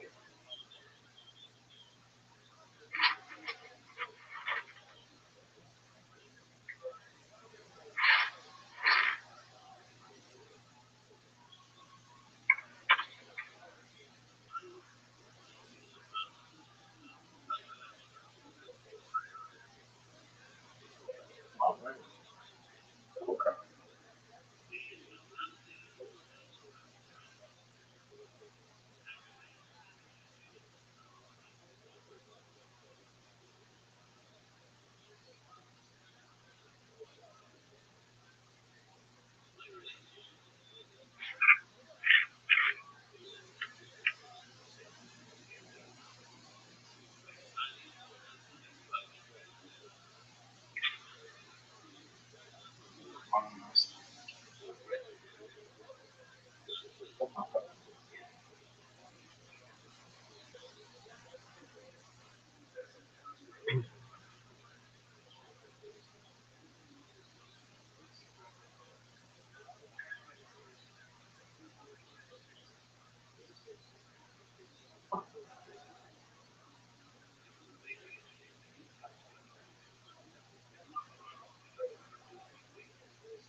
You gotta go.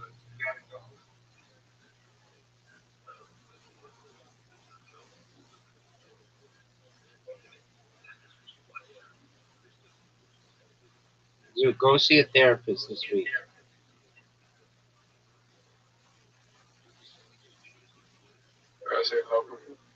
Go see a therapist this week. You can't go around to random people saying, "I love children."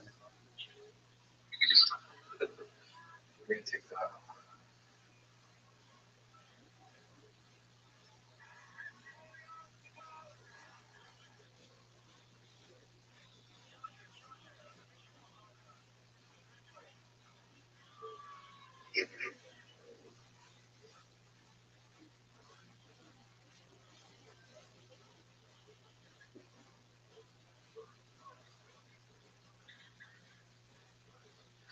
That's fine.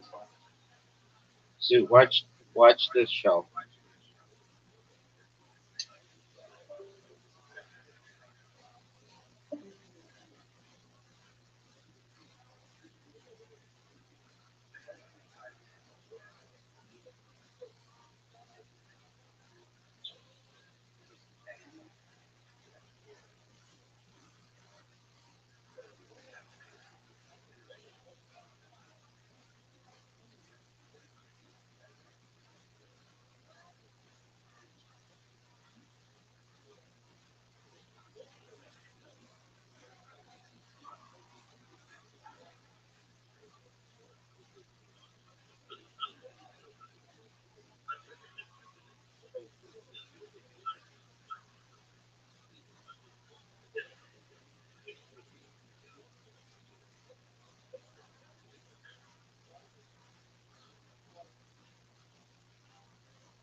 Suddenly, the story falls.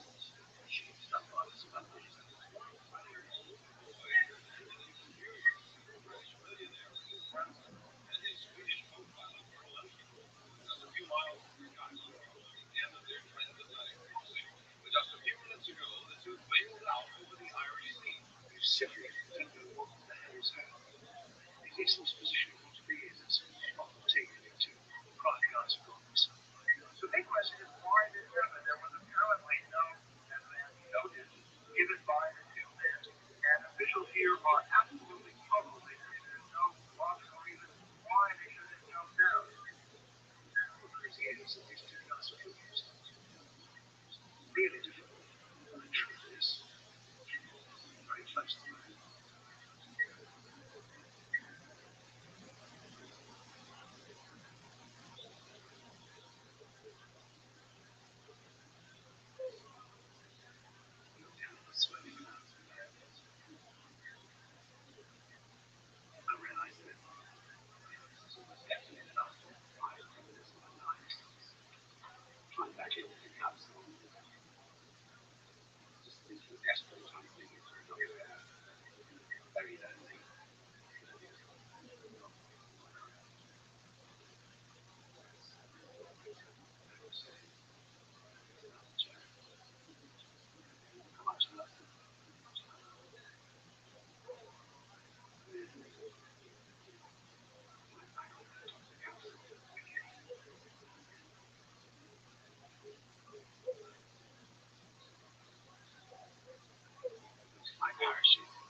Atlantic was pioneering.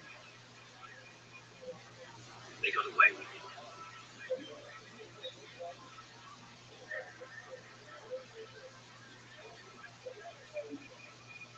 That was really actually. That's it. We could try and talk to them.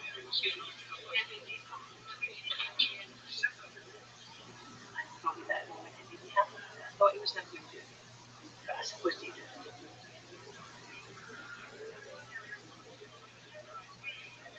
I kind of felt like I was now doing it. And I think that when there's rejected that they need to shift it. And if you try to sit there, I can imagine going with anybody else. That's the constant challenge. Did I go searching for it? I think both Sarah and I went searching for each other.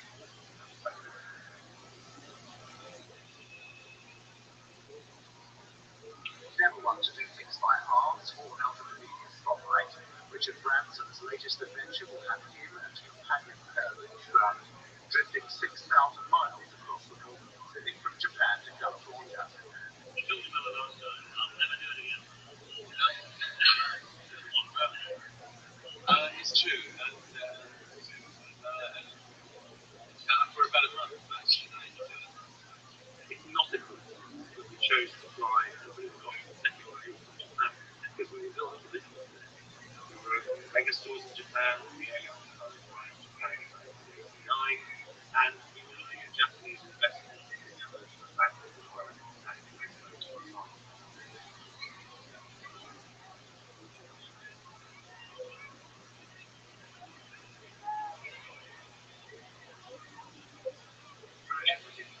bigger, unbelievable huge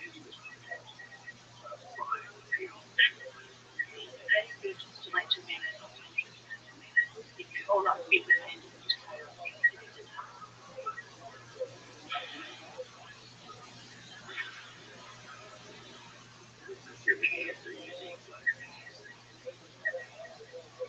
the Atlantic, you go down, you have to wait 68 hours and look at shit.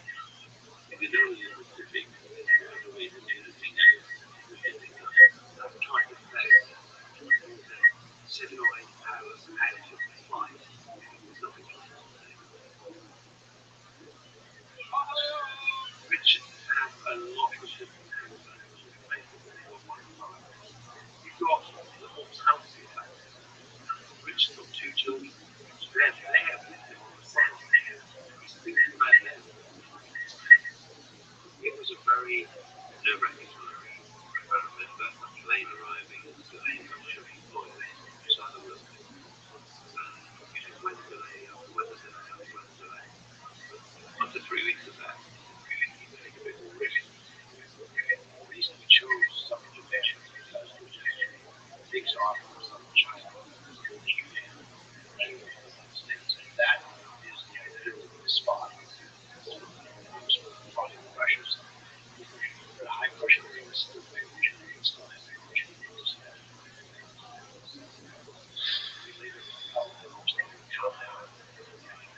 You can flash the average across the field. And it's something was secure that night. It was just not a good.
absolutely embarrassing for Japanese children, Japanese, to watch it take off.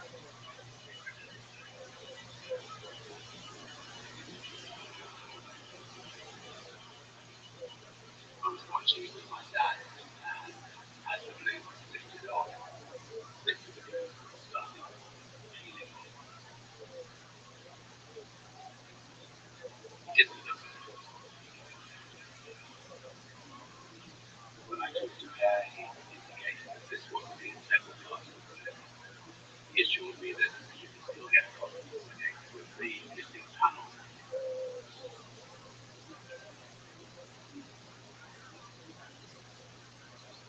I talked to my dad.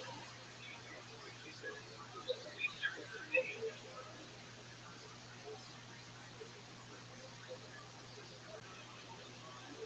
The moment it was inflated, there was definitely tension. There was doubt, not just our minds, but some of the people's minds as well. That was worrying because up until that point, we've always had tremendous confidence in their ability.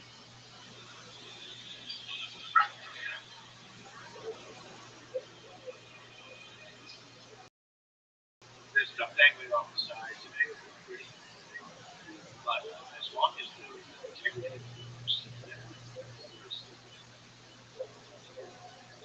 I just back down.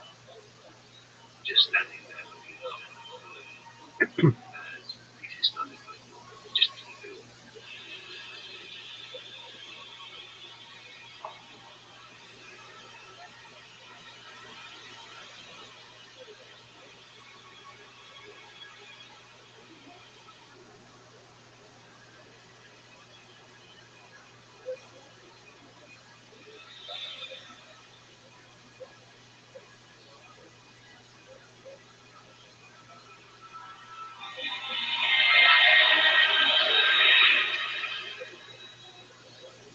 Suddenly, a chance, my boundary balloon started collapsing onto the burners.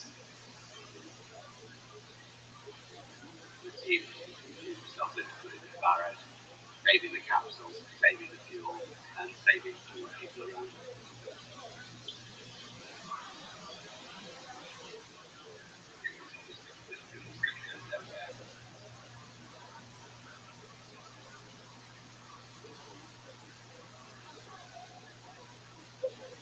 Is very image conscious. And when something as unpredictable as unusual as walking is something like that, just get frustrated. And he feels the pressure on his image to succeed.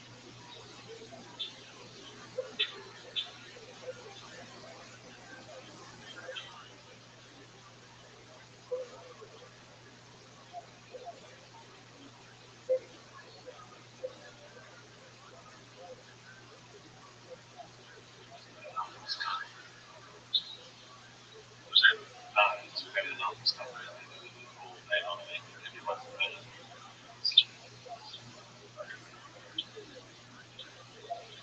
Embarrassing.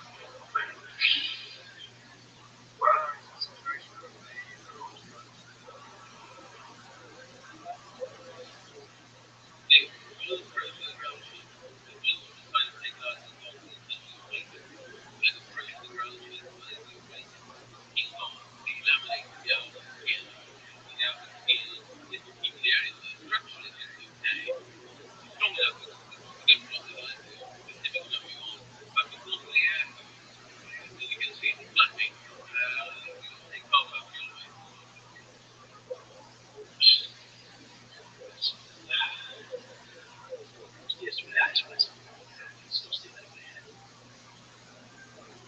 It was just the perfect gesture. It was still perfect. Everything was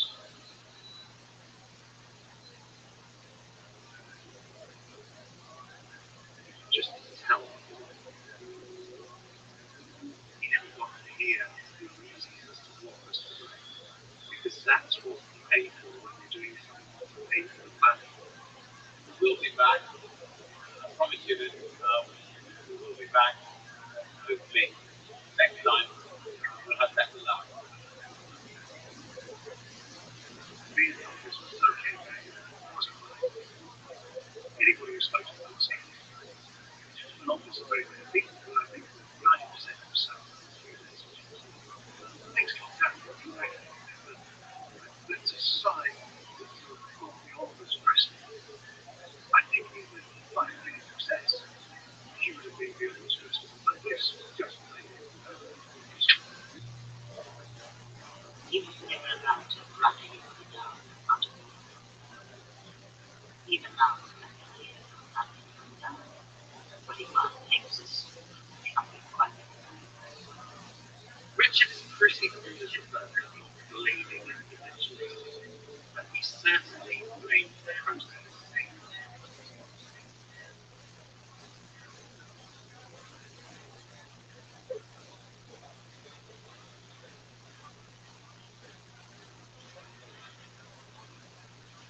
At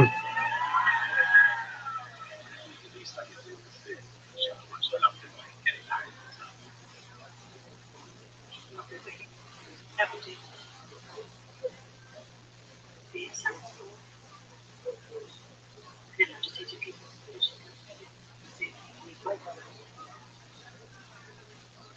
I left with him, yeah. I completely failed school, actually. And I had a lot to prove. And I suppose that's the only way of my life, trying to prove things to myself, you know, prove things to my family, friends. Sarah and I have been through a lot. Both got lots of problems and have wanted to life as well. Harry given up on me, you know, like just an idiot who's going to walk the wrong got rid of the parachute early on. You know, he could have done it. You know, I could have given up on him next year.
I get to that I said through Jesus, give you the hell to make it live. You get bound up in it. And it doesn't matter about self-publicity, promotion of the company, thirst for adventure. That all gets washed away eventually into just trying to do this.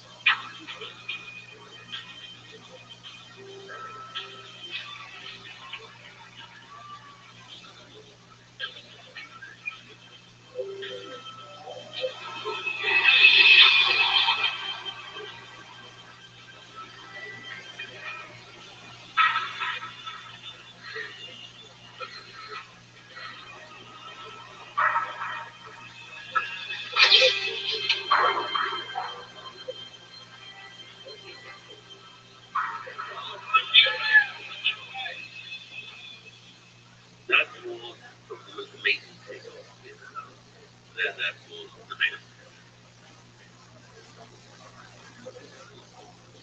Probably one of the happiest moments of my life. Otherwise, I just remember staring straight up, watching those flight tour last night. It was something to get my top. It was beautiful. Absolutely beautiful.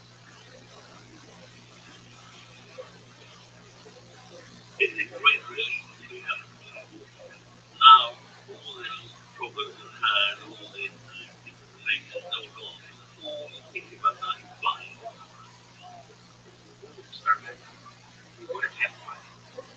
We were testing really be tested by actually getting out there and flying.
I was actually practicing to work out what was wrong.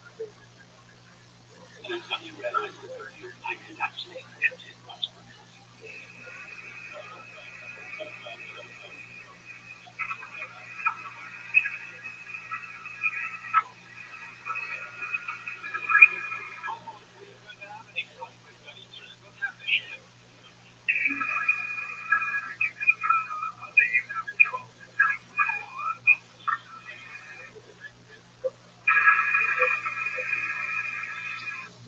One thing we do know is this thing.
first reaction was to check on all the assets that were about to see where the ships were.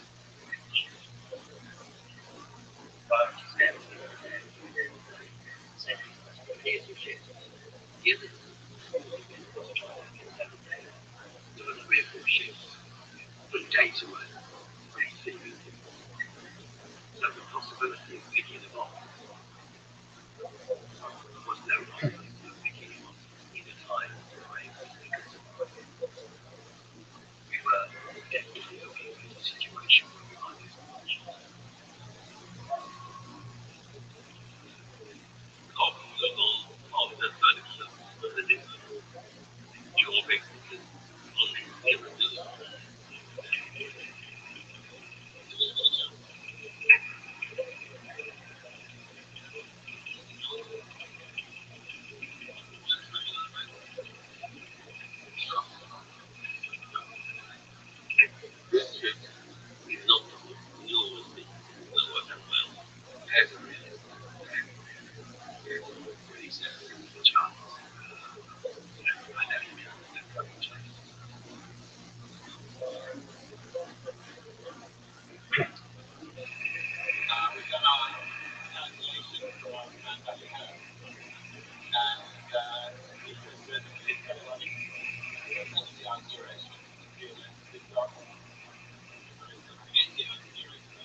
And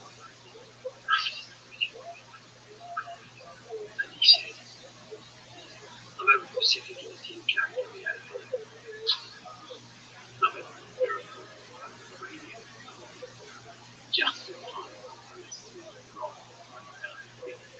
That's when I guess this is the radio come on. That's later. As it is. They soon definitely stand.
What did you think?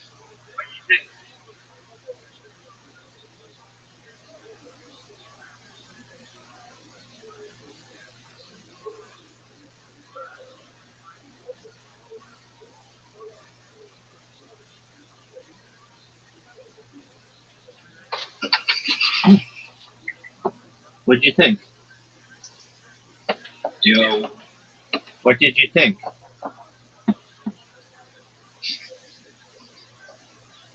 What did you think? Can you hear me? You can't hear me. They don't have a platform concerning same stream.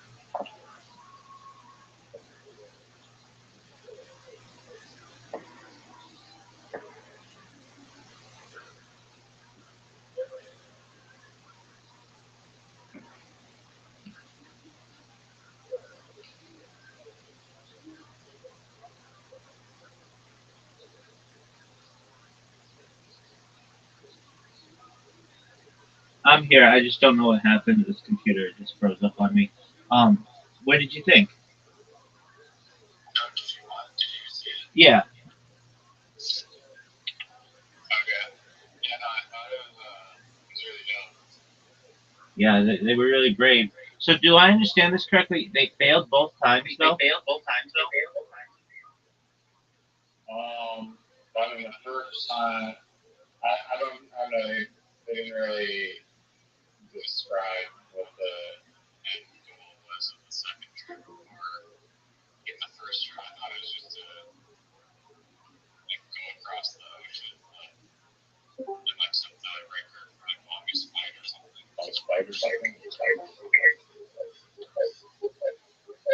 I agree. I agree. But it wasn't very clear. They didn't show a lot of video of the balloon, and I understand it's because they were like 35,000 feet in the air. But I would have liked to see the balloon more. And they didn't show a map, or like maybe they did, but I missed it. They didn't like. I didn't have a good idea of where they were all the time. Yeah, no. There was like a few balloon photos or videos, which is a series of photos. But yeah, Which is a series of photos. in the other Yeah. documentary, they do have like a ton of footage of the balloon, and they actually have like a map of where they are. Yeah, that's key. Point, I guess.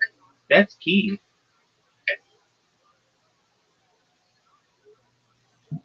Yeah, I mean, I don't know. You knew they were over the ocean, but you didn't know like how close they were. And then it was like kind of suddenly at the end, like, they just were suddenly in like Alaska. I agree.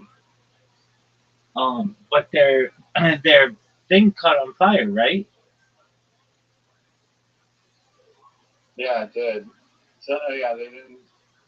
I mean, they only probably had like limited footage, and they did describe it, but it's hard to grasp the severity of the fire. I mean, they just went to a higher altitude. But Okay. the balloon didn't entirely catch fire. But Okay, so let me look this up.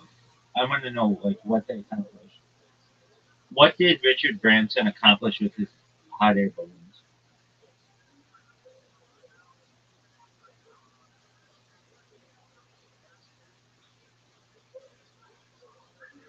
Richard Branson achieved several historic milestones in a hot air balloon, most notably becoming the first person to cross the Atlantic Ocean in a hot air balloon in 1987 and the first to cross the Pacific in 1991. So Atlantic Branson and that guy flew the Virgin Atlantic flyer from Maine to Northern Ireland. Yeah, but they went down in the water. I know they considered that to be, but I don't consider that. The flight set record for distance and duration, though it ended in a dramatic crash landing in the sea off the coast of Ireland. Pacific Crossing, Branson, Linderstan, and Steve Fawcett. Yeah, Steve Fawcett. He's the guy who's always doing this kind of shit. Flew from Japan to the Canadian Arctic, covering 6,700 miles. The flight broke the world distance record, reaching speeds of up to 245 miles per hour. Global circumnavigation attempts between 1995 and 1998. Branson made 4 attempts to be the first to fly around the world in a hot air balloon. Although he set speed and distance records during these attempts, he ultimately failed to complete the circumnavigation, which was eventually achieved by Bertrand Piccard and Brian Jones in 1999. Okay, I've got to say, like, what they were trying to do was exciting, but they uh, didn't have enough graphics for me to really be able to like get locked in of where they were. I didn't see enough video of the balloon. Like, I would have liked to see, I don't know, like a plane go up and just see what they were doing. Um, I can tell you They this showed though. it on the first flight. They didn't show it on the second one Okay, as much. They only showed the takeoff. yeah, I can tell you this though.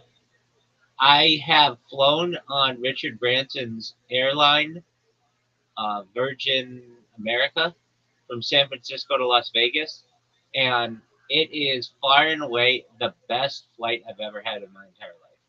It, and this is what their tagline was, or like unofficially, it's a party in the sky. All the lights are purple. It looks like my room. It's like except like a little purpler. All the lights are purple. It's like a nightclub in the sky. It was amazing. Do they have anything else besides purple lights? Yeah, they were early to have the video, um, the video screens. Like I know that's commonplace now, but like 15 years ago it was not. And the flight attendants were, I don't know, I don't, they weren't like strippers or anything, but they were attractive. And I just remember it just being like the smoothest flight in the sky. Like I think the bathrooms are really nice too. Normally there's just like a little mirror or whatever, but I think the lighting was really nice. Um, what else about it? I don't know. Maybe they had some music or something when you boarded. I forget exactly, but it was just like the big thing to me was the lighting. And anybody who took that, Joey Diaz says that Virgin America is the best like commercial airline, and I agreed with him even before I knew who Joey Diaz was. It was I mean, I've taken American, I've taken United, I've taken Alaskan Airlines, I believe, or Frontier, or I haven't taken Spirit, but I've taken like, uh, I think I've taken Southwest at one point. Almost, yeah, I've taken Southwest. Um, and Virgin America was amazing. And what else was cool about it? I don't know. Maybe the food was really good. I don't really recall. I don't even think we ate. It was not that long of a flight. But I think they gave you a drink uh, as well, maybe. I mean, most flights do that, but a lot of them do. Um, I don't know. Just all in all, it was like, the thing that stuck out in my mind was the lighting. And I was like, whoa. Well, there was more to it than just the lighting of like the the cargo section. Like there were lights like on the like on the seats, and it just looked like a nightclub in there. Unfortunately, that he's done a lot of things that fail. That that what do you call it? That So Virgin Airlines fail? think I think part of it did. At least like Virgin America did. Virgin Atlantic might not have. So Virgin Atlantic went from the East Coast to um, like England, but Virgin America was the West Coast. But he did this other thing. I had a friend who was working for him. Um,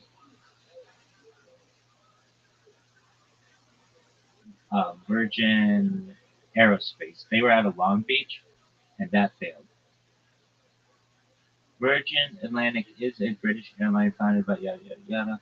Okay, so it was founded in 1984. Did you ever learn how he he started his um, he started his his Virgin of America was an airline headquartered in San Francisco. So Virgin America went out of business, and uh, but uh, Virgin Atlantic did not. I can tell you, Virgin America was super cheap too. I think I got like a $99 flight or something. It was like really cheap. Um, okay, so this was a weird story. Like Richard Branson's too good to be true. I know he had some shady friendships and stuff, so I'm not like a Richard Branson homer. Yo, dog, what's the story of how Richard Branson started his first airline? He basically like had to like just make telephone calls. He made telephone calls. He was like, I want to start an airline. He started making telephone calls to Boeing. Um, It says that he negotiated a deal where he could return the plane within 12 months if the business failed. yeah, but he called Boeing from a payphone and asked if they had any secondhand 747s for sale, saying he wanted to start an airline called Virgin. Though he had no aviation experience, Boeing agreed to lease him a plane for 1 year with an exit option if the venture failed, limiting the risk. With the single leased aircraft, Branson launched Virgin Atlantic in 1984, competing directly against giants like British Airways and Pan Am. The bold move, driven by a simple phone call, had a vision for better customer service, marked the birth of his airline empire. And I can tell you that was another thing about Virgin America. It was super cheap. It was like a nightclub in the sky, and the customer service was really good. I don't know, like what do I mean by that? I don't know. They gave you an extra drink or something. I mean, it's not like they gave you lap dances in the sky, but it was just really nice. I remember that, and I remember being like, It says they had an airline was launched as a fun alternative with perks like onboard massages and games. yeah, yeah, that's maybe what it was. They had that kind of stuff, and it was cheap. But you wouldn't think it was cheap. It was like, yeah, like they. I can tell you that Ralphie May loved it, Joey Diaz loved it, Rabbi Rothschild loved it, and I was sad to see it go. The thing is, it was based out of San Francisco. It should have been based out of LAX. And so, if you wanted to fly from like LA to, let's just say, like I don't know, Denver, you'd have to fly Los Angeles to San Francisco to Denver. There was no like Los Angeles to Denver. Everything went through San Francisco, and um, San Francisco's Yeah, it's a bad move. yeah, it's centrally located, but it's just not as big of an airport as LAX is. So it was okay though. Um, I mean, I guess it wasn't. It only lasted like 3 years or something, but it was it was really cool. Yeah, maybe that's what it was. They had massaging seats and games. I just remember the lighting. The lighting was just like, oh wow, this is cool. It was just, uh, it was like purple. Like it looked like a nightclub, and that was just unexpected. Usually, flying is so sterile and it's like very white, and this was like, no, we're gonna have fun up here. I was like, oh, all right, sounds good.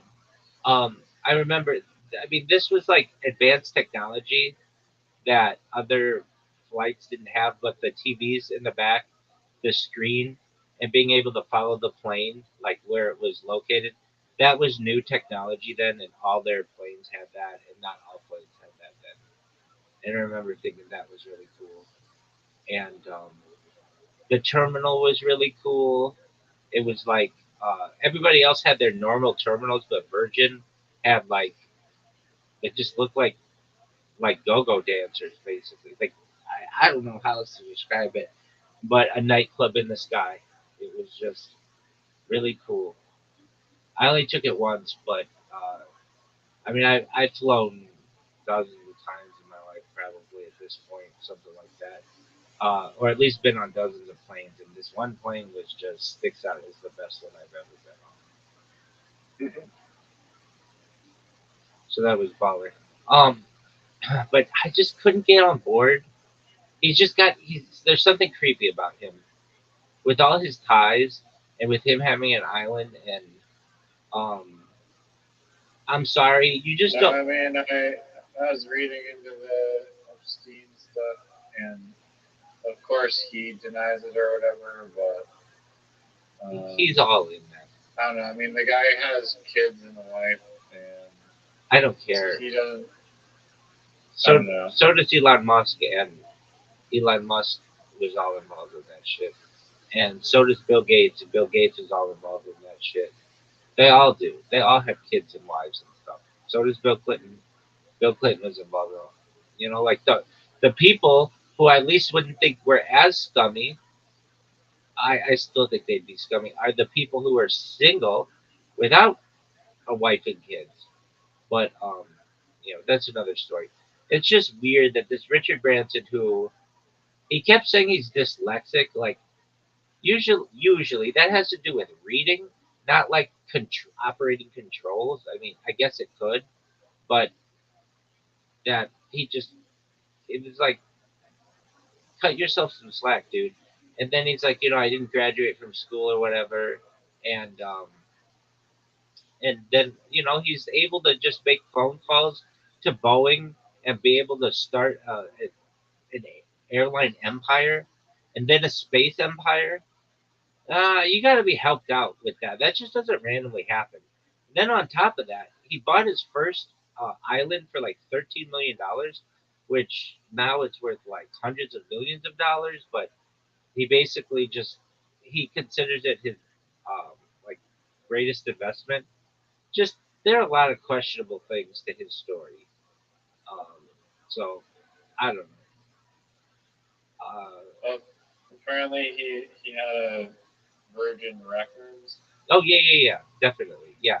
In fact, he had Virgin Record stores. I'd been in a Virgin Record store, and that was a pretty cool place. It wasn't as cool as the airline, in my opinion, but it was like a souped up like you won't know what these are called, but like they had things called like Sam Goody and Tower Records and Coconuts. Those were all places where you would just go and buy CDs, or before then cassettes, and before then 8 tracks, and before then records. But Virgin uh, Music was after that.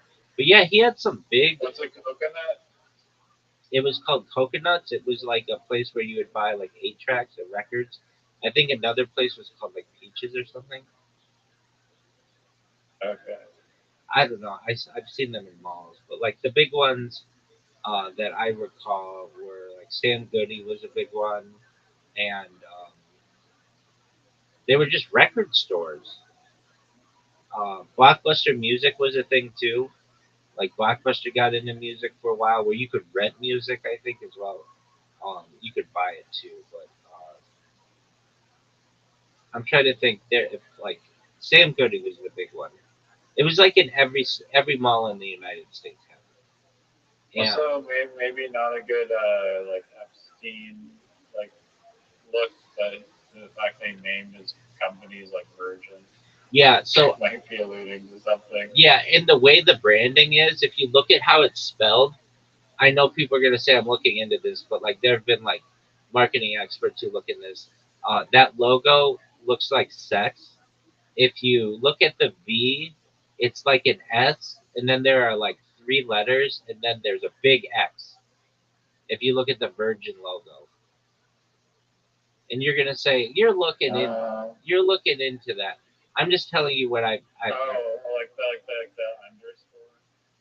Yeah, there's the V is like a backwards S, and then there's like IR, and then part of the G is like a 3, like an E, and then the like huge X at the bottom, you know, like at the bottom. There's a huge X. Um, yeah, and I've heard that, Okay. um, and I'm in agreement with you. That's a creepy name. Everybody always thought that was kind of a creepy name. Why would you name it that? And he was. I think it was because it was like because we're doing something that nobody's ever done before. And it's like, yeah, there's a reason why nobody's called their business that because it for so long it's had like a sexual um, connotation to it. Yeah.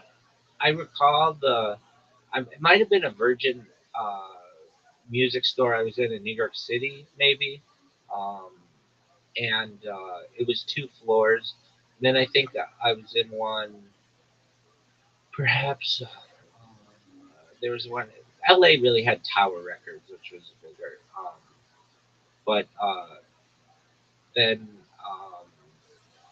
there there were like some regional ones, but like um, I can remember I want to say he had some big stars. I want to say he had like Britney Spears at some point. Um, I could be wrong on that. Hold on, I'll look it up.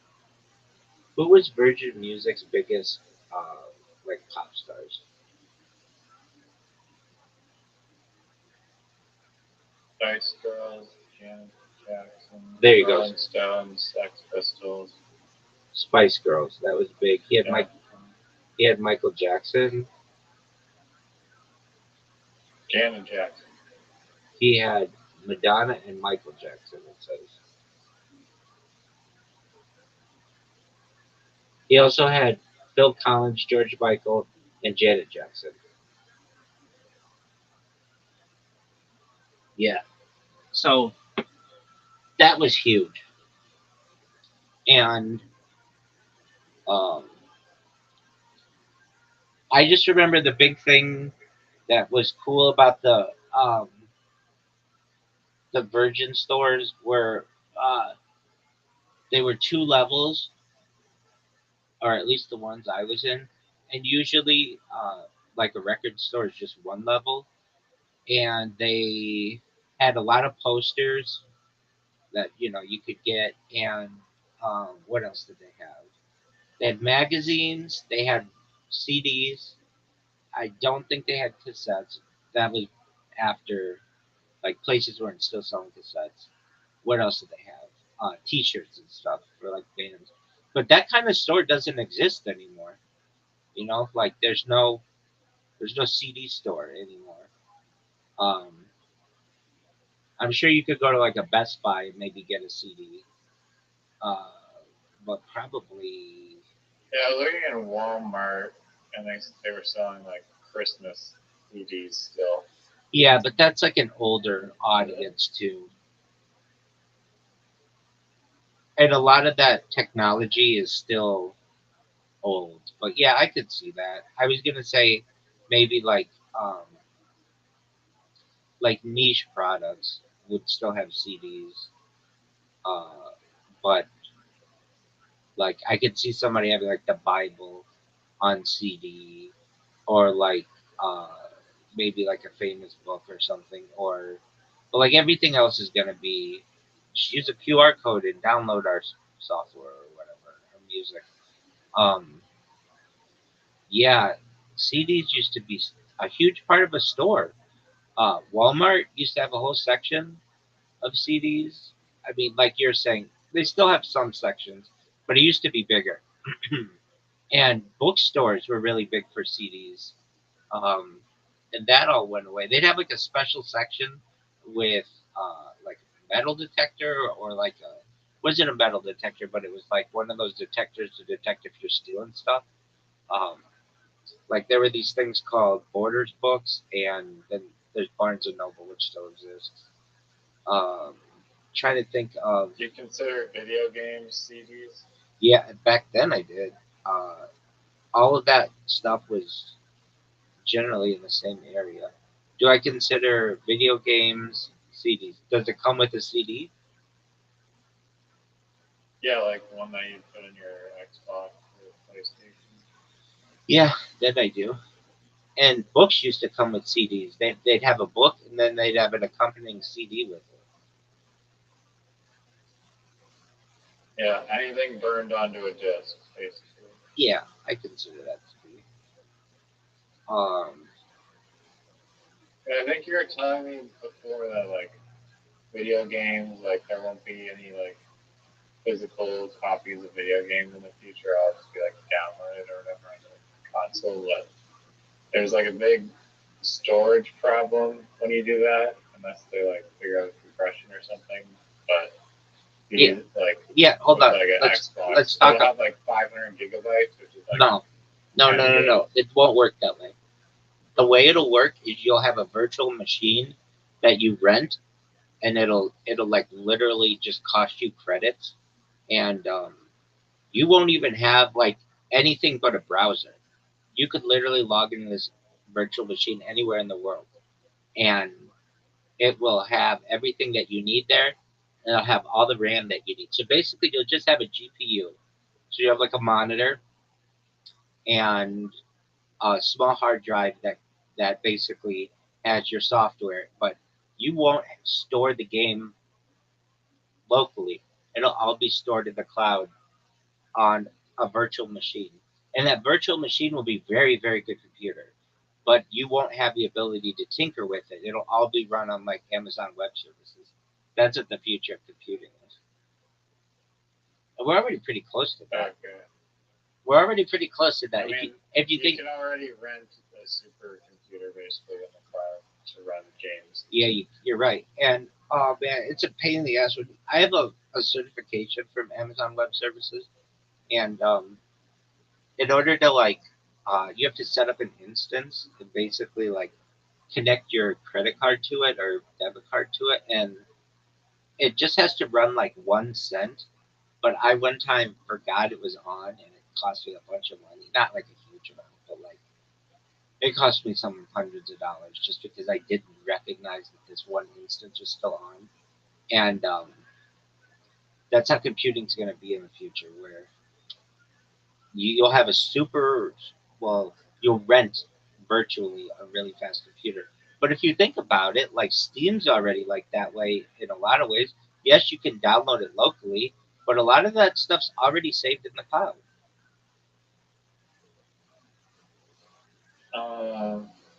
I didn't know that about Steam, but I have been getting emails from Amazon for like the past 4 years, or maybe even more than that, for like 5 years, and they want me to pay like my Amazon fee, and it's like literally like 4 cents or like 2 cents or Exactly. something. Yeah. But I've just been deleting the emails for like 4 years. Yeah. What a joke. Using to pay the 2 cents. Exactly. Jeff Bezos, he's got enough money. He doesn't need your 4 cents or your 2 cents. I'm trying to think of what else I liked about that documentary. Like I thought it was like, yeah, the parachute thing where he's like, there's one cord you pull for the parachute and one cord to just get rid of that parachute. I was thinking like, why is this guy figuring that out in the sky? Like, how would you not go over that and like before you jump? Like the left one is pull the chute, the right one is like eject the chute. I'm watching you think that they like, and then I guess he was trying to blame it on his dyslexia or something, like he forgot or something. Right. But he kept talking about that. I was like, shut up, Richard. Like, everybody has some kind of issue when reading to some extent. But that's different than pulling a cord on your parachute. Yeah, is that even the definition of dyslexia? That's what I was saying. Like, I guess if you want to have like a really like a very overreaching like understanding what it is, but no. Normally, it means that you either reverse or change letters while reading. Like that's the simple definition of it, and not like you confuse different parachutes. That's different. That's some kind of other kind. That's different than just traditional dyslexia.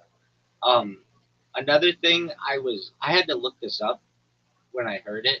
He was like, We got up to 35,000 feet, but if you're at 35,000 feet and you have to bail, you you have to skydive down to 8,000 feet before uh, pulling the parachute.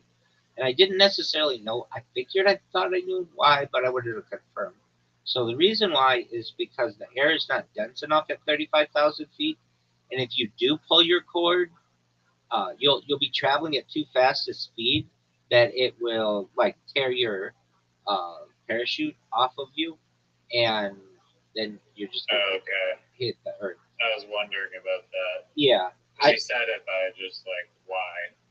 yeah, exactly. I figured like he would explain it, or they talk about like, yeah, it would be really dangerous, and but they didn't say why, and so I had to look it up. And oh, okay, now that makes sense. But it was just like they weren't very well as they were doing all this. I'm like, and you mean to tell me that we put men on the moon 30, like 20 years before this, like without And they have like totally fine radio communication, and then meanwhile these guys in the balloon, it's like. exactly. Not only that, they have video transmission, like like pretty clear. Like I just was watching this. Like these guys are going through all these issues with like trying to get into Jetstream and stuff, and like Apollo is just like super smooth. Or generally, there's Apollo 13, but aside from that, like nobody died. They never had to like bail. I mean, Apollo 13 didn't necessarily complete its mission, but everybody else was fine. Actually, Apollo 12, conveniently, they didn't have any of the video. They just said there was no video output. It's like very questionable. Um, and I mean, it's the same as me saying like, "Oh yeah, I went to the moon today." Oh, okay, well, like, where's your video of it? Oh, yeah, we lost our transmission. Oh, okay, well then, how am I supposed to believe you? Anyway, what else did I think was interesting? Um, I thought his partner was interesting, like that. I think it's Swedish or something, and just like how I felt a little bad for that guy, honestly. Like he was just the only guy who was like a good pilot, and then he was basically with like a monkey. yeah, As his co-pilot, who was just, as I said, like severely under-equipped for being a pilot of a balloon, but he just wanted the clout and the media coverage. That's the thing about Richard Branson is he would always want that kind of stuff. I've seen him on Shark Tank, and he was really nice to somebody on Shark Tank. I remember that, but uh, he wasn't like Mark Cuban, where he was just buying up everything and like really all that lovable. He did do one nice thing. He bought one thing with someone, but I forget exactly what it was. Um, I could be wrong on this. But it might have been the guy who I don't want to say that. I'm not going to say because I will think it's right anyway. But he did. I remember there was one where it was like he was pulling at people's heartstrings. I don't know. That guy's just always been questionable to me. And at one time, he was like one of the, I don't know how to describe it, but like he was a media darling where, he was like this adventurer. He was like a billionaire. He was into music and all kinds of shit. And then it's like he kind of just faded. Uh, I don't know. He maybe spent more time on the island or whatever. But I thought it was interesting where they. I consider their first thing a failure, even though the basket hit Northern Ireland. That would be like if you and I were like I'm like, hey, I'll fly up to where you are to go see you, and we get into a basket of a hot air balloon, and then just jump out right away, and then let that thing go, and it goes all the way to Russia. Do we get credit for that? No. You got to be in the basket when it hits the ground. And they were not. So I don't know. Did they? I don't think they showed like where the actual balloon. Or no, I guess it ended up in the water the second time. But the original mission, they're supposed to. They said that they're going to try to land in the UK, so they didn't fall short in Ireland. Well, that's the UK. Well, then maybe they didn't fail if that is the UK. No, so they dropped into the water, but the basket made it. Or I thought they meant the country of England. Oh, well, that's different. But like the UK is Ireland and Northern Ireland. But they said the basket fell in some farmer's like farm, and that counted. And I just wouldn't count that. That to me doesn't count. Like it was a big crash landing. Honestly, it didn't. I feel like I don't know. Like maybe it's really difficult to actually land on that, right? But like, it didn't seem like it was like a good coverage to have like the Coast Guard of like Ireland come rescue you after you like almost die, right? Like your final words on a piece of paper. Well, that seemed like a waste too. Like, why is this country supposed to be bailing you out? Like, you got enough money. They should be like, hey, we're doing our own thing. Like, we don't have the time or the resources to go babysit you and your little, whatever. Like, if you want us to do this, yeah, we'll bill you for it. But it didn't seem that way. It was like they were just doing it. Oh, another thing I thought was interesting was Richard Branson was like talking to the other guy, and he would be like, if I would ask the other guy, like, is there a way that we could get this done? The guy would say like, oh, there's always a chance, when he would know like, there's absolutely no way this is gonna happen. And then Richard Branson was like, I wanted to do the Pacific, but if I wanted to do it with anybody, there's only one person with whom I would want to do it, and it was that other guy. And that other guy was like the brains behind the thing. Like Richard Branson was like just like there for the media and perhaps to provide the capital for it. I don't know. I couldn't get super into it because I don't like a lot of the things that I've learned about Richard Branson, and because of that, I mean, what things are those? Like the Epstein thing? Yeah, they have really close associations, and also it's just like if Epstein had an island there, Richard Branson had an island like his island is like, I don't know, like 20 miles away or something. Like, you mean to tell me you didn't know what was going on? How far is Richard Branson's island from Little St. James? Maybe it's longer than 20 miles, but it's like all in the same.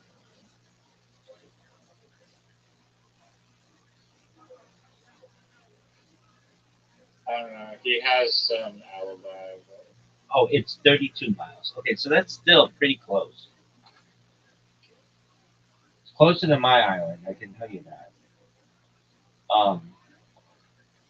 And does that mean that anybody who had an island within 30? I mean, he claims that he like cut ties with them. Dog, everybody says that. Come on, man. Everybody says that, but no one did.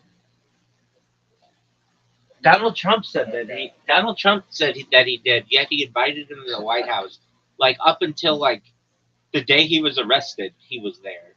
I mean, come on. Well, I mean, I don't know. Howard Lutnick, the Secretary of Commerce, said the same thing, but then got caught with being in a bunch of pictures with him, and like having dinner with him, and all kinds. Just that whole situation just creeps me out, and because of that, like, who's to say that Richard Branson couldn't have been the same kind of a dude? I mean, I'm not accusing him of that, but I don't know. He is mysterious billionaire.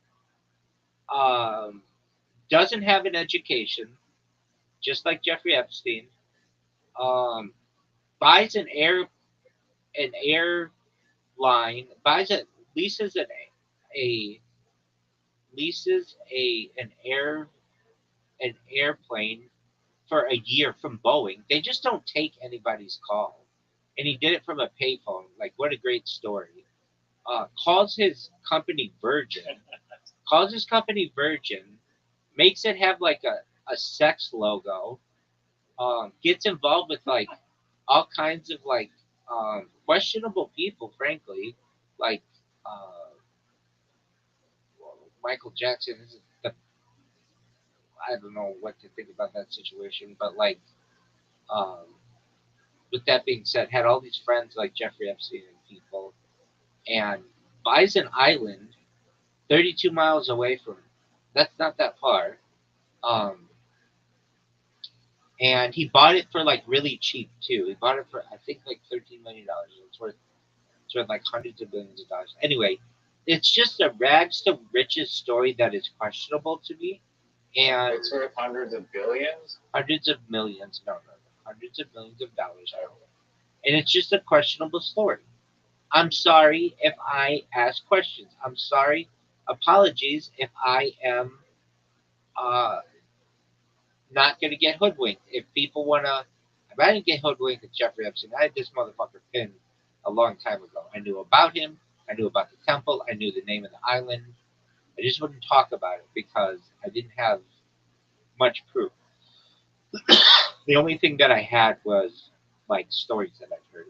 Um, but It's funny that Elon Musk like was all like, "I want the truth. I want the truth about the Epstein files and release the files or whatever," and then he looks like just such a dumbass. right. Well, not only that, correspondence with he looks like a Epstein, loser. Like, He looks like thirsty to get in, and he's like so like bad at being like low key about it. Where like even Epstein's like, "Holy shit, this guy's cringe." he looks like a loser, and I frankly kind of think that he is. Everybody sucks his dick because he's worth so much money, but they didn't want to hang out with him. Literally, they were like, he's like, "Hey, tell me when the coolest party is. When's the biggest bash on the island?" And they're like, "Yeah, actually, we're not we're not having parties anymore. Like, we're actually turning things down on the island. So we'll let you know if anything changes, though." Like, that's exactly the email exchange. It's like, you're a loser.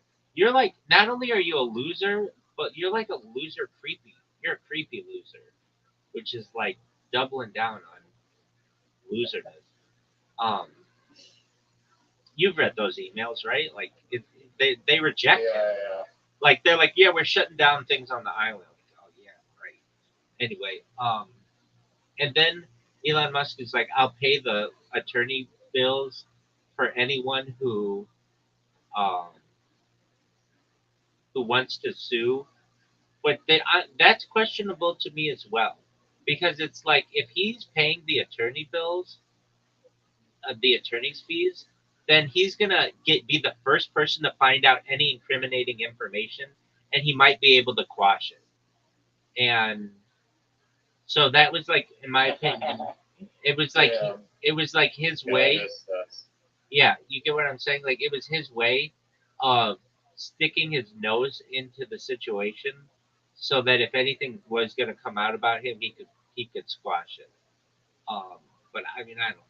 I just know that you won't find emails from me saying, "Hey, when's the biggest party on the island?" and them rejecting me or whatever. Um, yeah. No, I kind of pretty much lost all respect for Elon after that came out. I did too. Jesus Christ. I did too. And there's such fanboys on X that make me sick.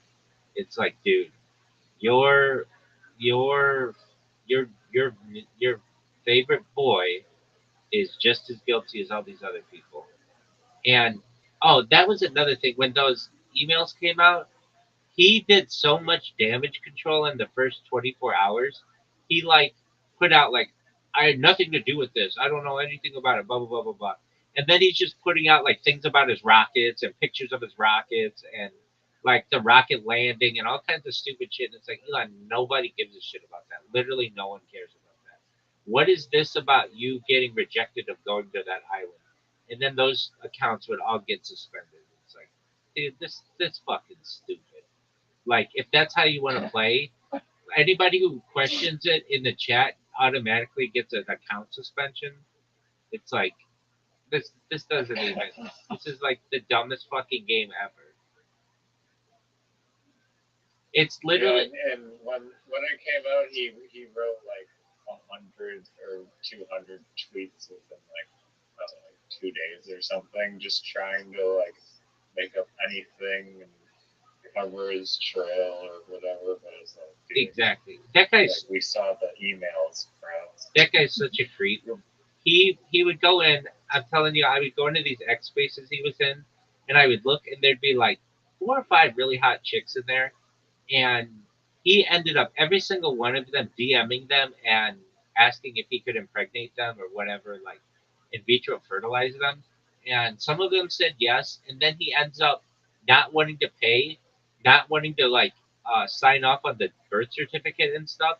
And even though he would like fly the girls to him um, and like court them, and these women were like, hey, he basically was like, I'm gonna give you $1 million a year, and whatever. And then like uh, then some of the girls, like one was named Tiffany Fong, she's pretty famous on X. She's like, I rejected him, and then the next day, I lost my monetization on X, which is like such a creepy move that like, oh, you don't wanna reproduce with me, well then I'm gonna take away your ability to earn for yourself. Just a creep. That's crazy. That deserves a lawsuit. I agree. Look it up. Tiffany Fong is her name. She's a really famous crypto enthusiast. She's like in all those crypto spaces.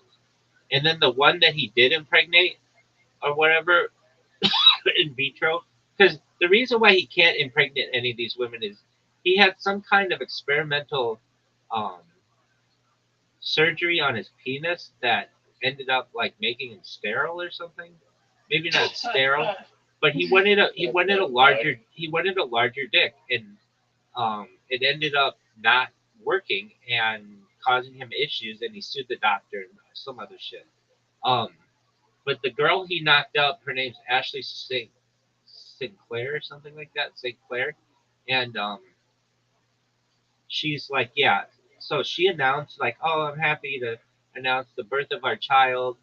Um, Elon Musk is the father.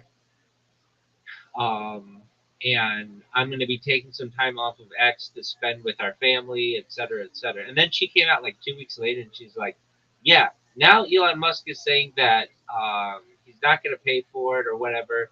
I needed more money. Like all these chicks that he does this to, he tells them like, I'll give you like $300,000 a month. And they end up saying like, hey, we need more money than that. Because you have like requirements that we have to fulfill. They had to get like tested and all kinds of shit. I mean, I'm not saying they can't live on $300,000 or $400,000 a month, but like they were already bringing in money, and they're like, they're just like he's not sticking to the agreement that we have. He has this huge agreement that he makes you sign. Like they publicized it all. This Ashley Sinclair did, and that is yes.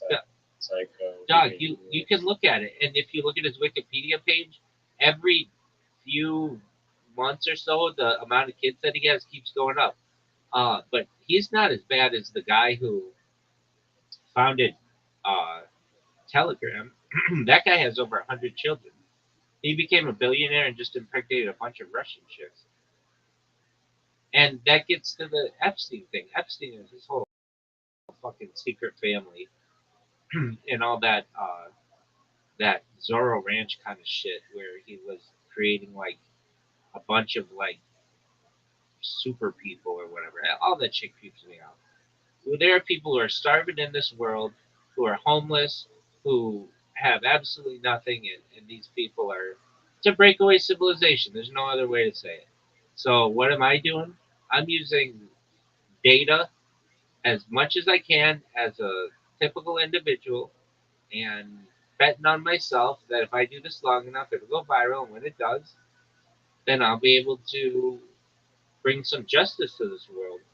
I'm not saying I'm going to be able to make everything perfect, but I bet I could help a significant amount of the population, like 20% of the population, to become self sustaining and perhaps not have to work just through the use of AI and robotics to be able to allow people to do art or perhaps, like not have to work and not have to worry about food and stuff.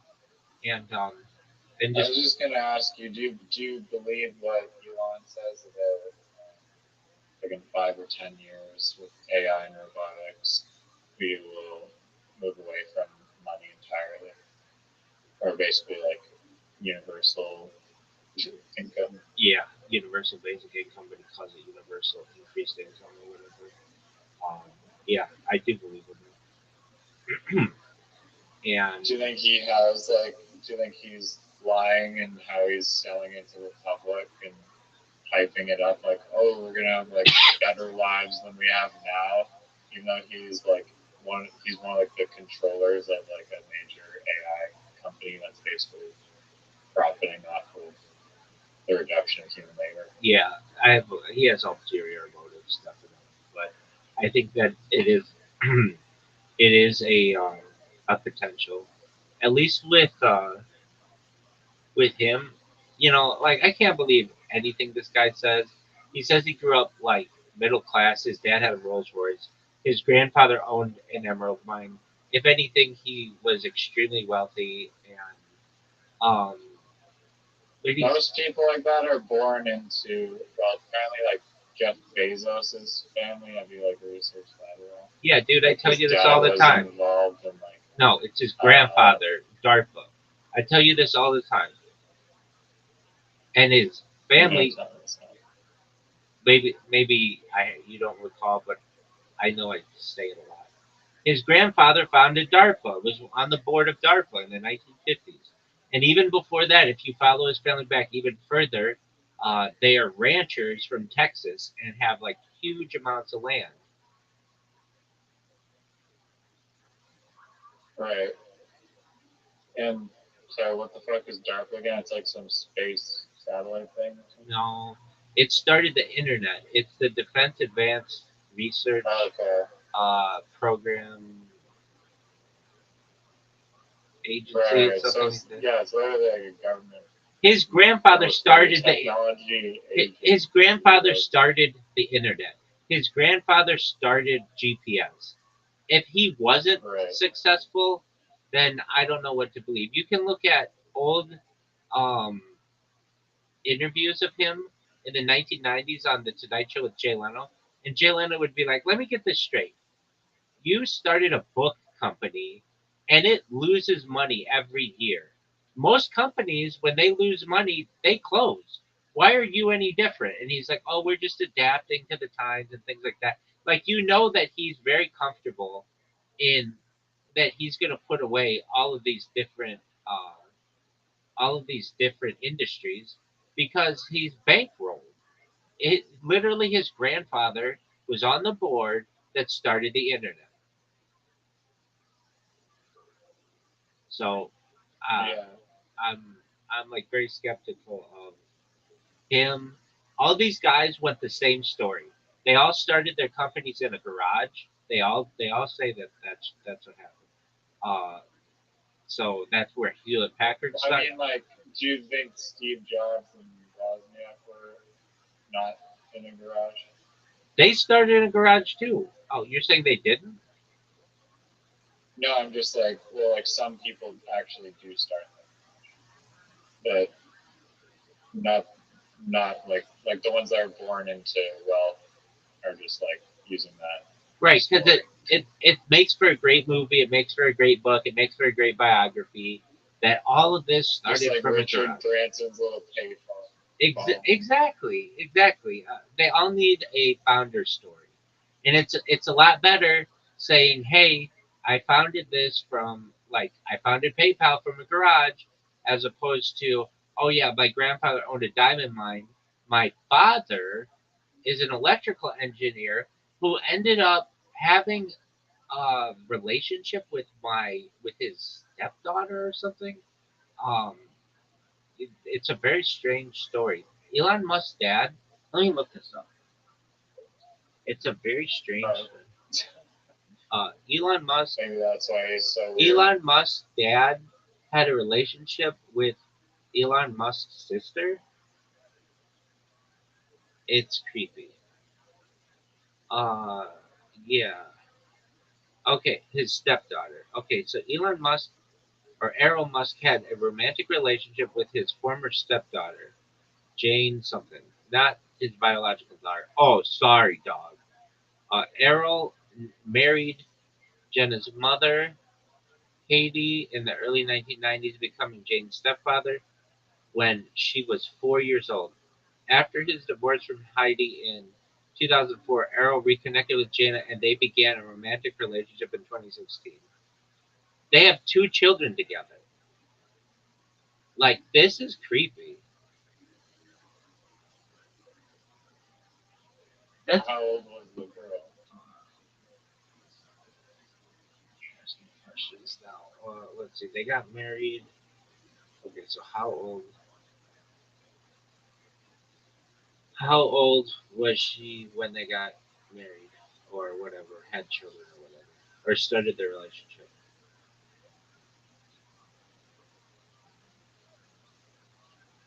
She was 4 years old when he married the mother, and she was like 30 years old.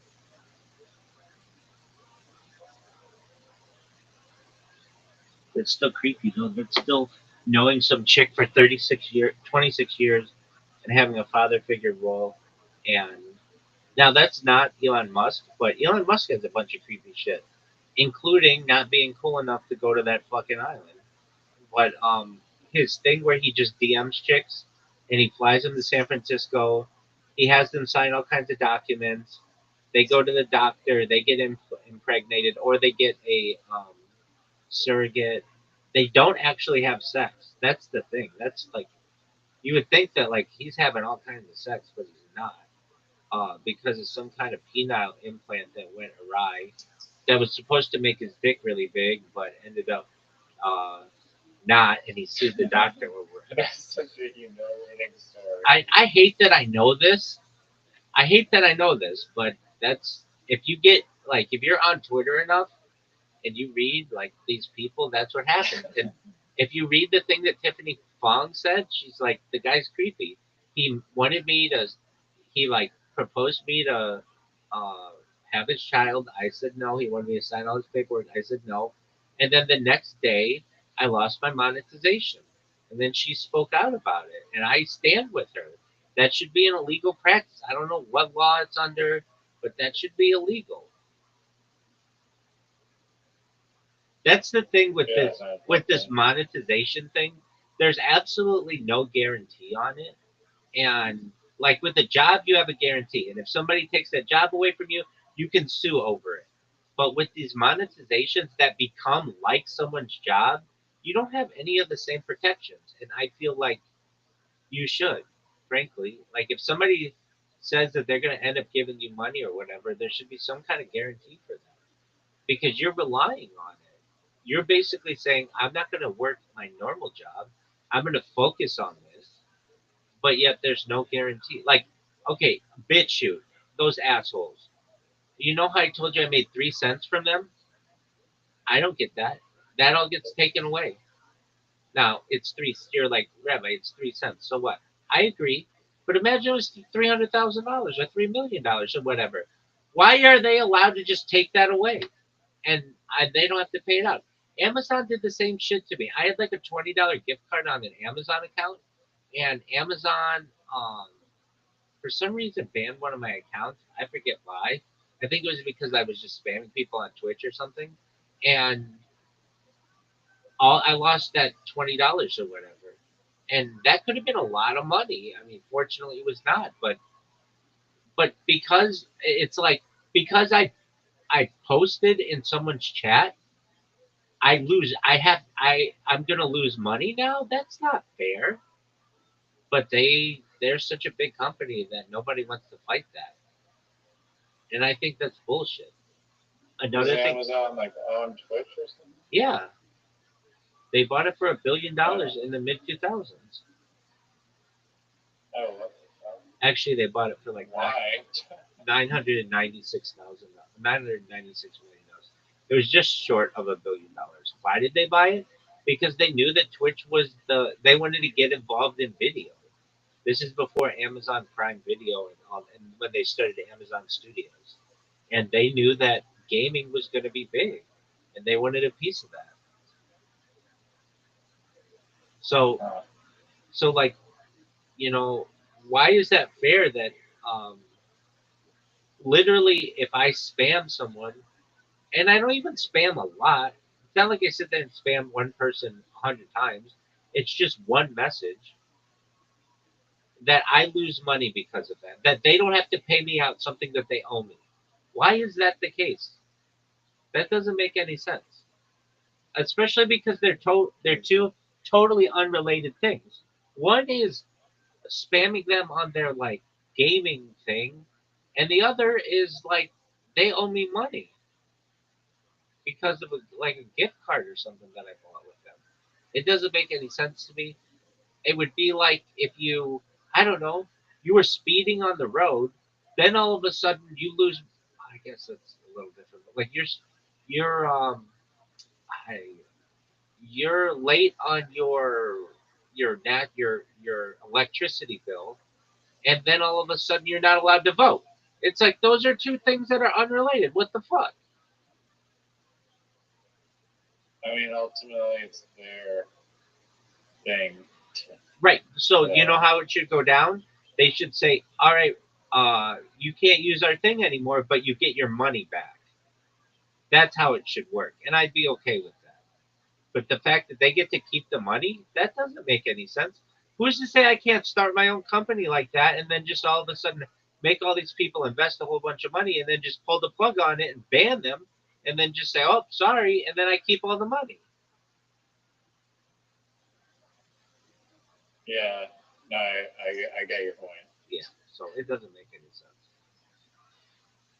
Anyway, big dog, what's on the agenda for tomorrow night?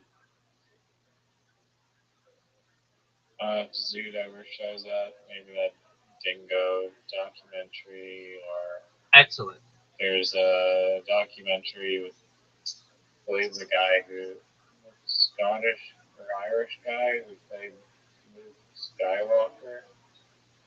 I know that guy. Wait, Yeah, no. Luke Skywalker was played by Hamill, Mark Hamill.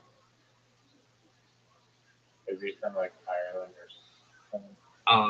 No, he's from the United States, to my knowledge. But he, are you talking about the guy who played Chewbacca?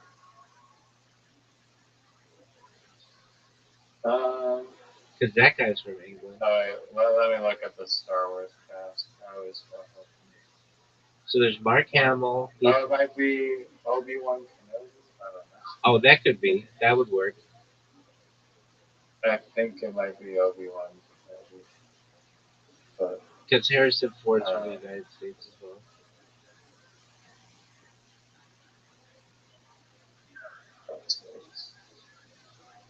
He's like some Scottish or Ireland guy.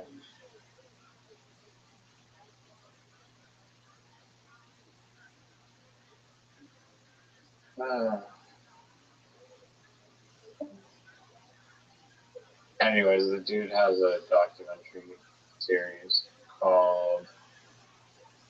He has multiple where they go on motorcycles. One of them was from the UK to Russia. I watched that. It was very cool. Called Long Way Round. All right. Ewan McGregor. Oh, Ewan McGregor. Name sounds familiar. Yeah. Ewan McGregor. He played. He did play Obi-Wan, or he played Obi-Wan Kenobi in the newer ones. or something like that. And his brother is in the British Air Force, the Royal Air Force, and his code name or whatever is Obi-Toon Kenobi.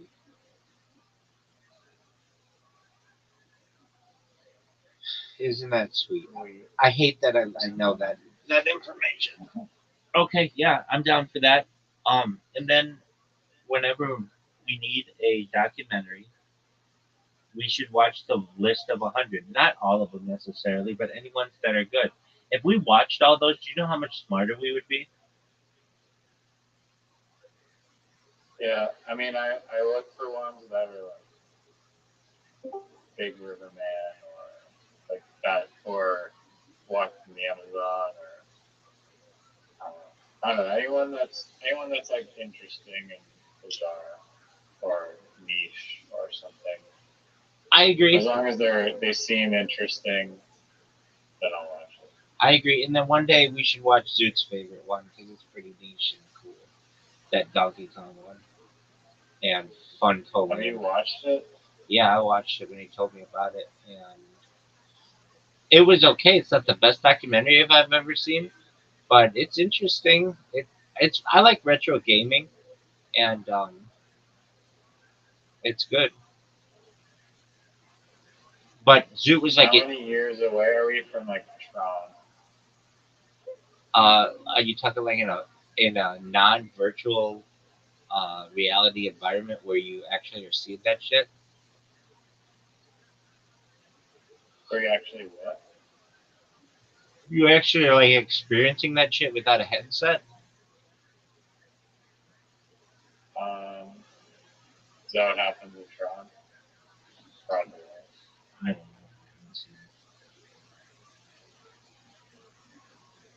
I guess, yeah, there's kind of Tron already in VR. Exactly. So Tron is It's not like super like hyper realistic though. no, but I think that's like the future. I think that's what people. yeah, That's what people I think want. why VR hasn't taken off yet. That's what people want. Not Future mind gaming to look like. blowing it. That's what people want future gaming to look like. Is Tron.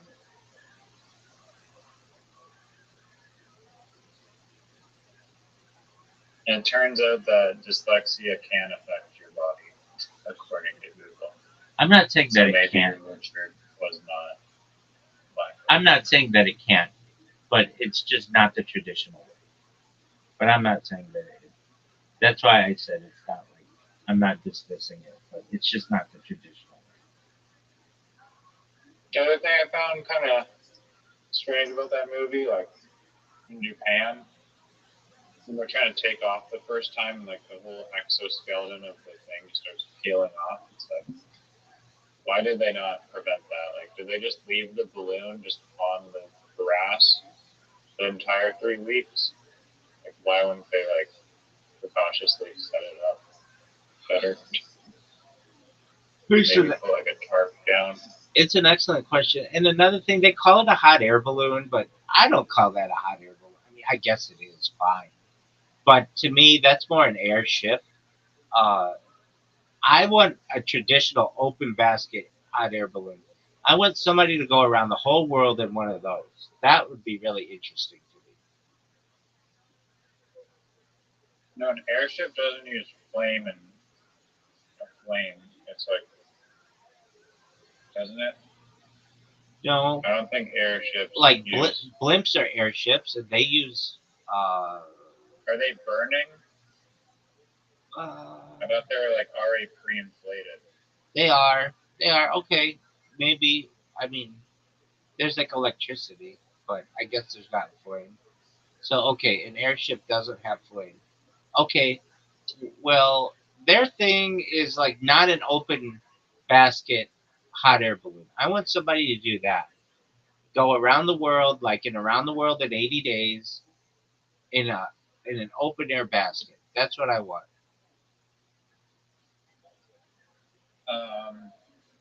I think the air is too thin. Like you'll need like oxygen, and it'll just be like way too cold. No, fucking figure it out. You could fly like 30 feet above the earth and have that shit work out. No one says you have to fly like super high. I mean, I guess you can, but who's to say you can't fly if you had like GPS and a like something that like adjusted your height all the time, and they could like refuel you with like fuel and food and stuff by like you I don't know, they just like fly drones up to you. Uh, you could just have that pre-programmed to just be like, hey, GPS, don't ever have me come within 2,000 feet of the ground, and let's roll. And it just, the computer does it all for you.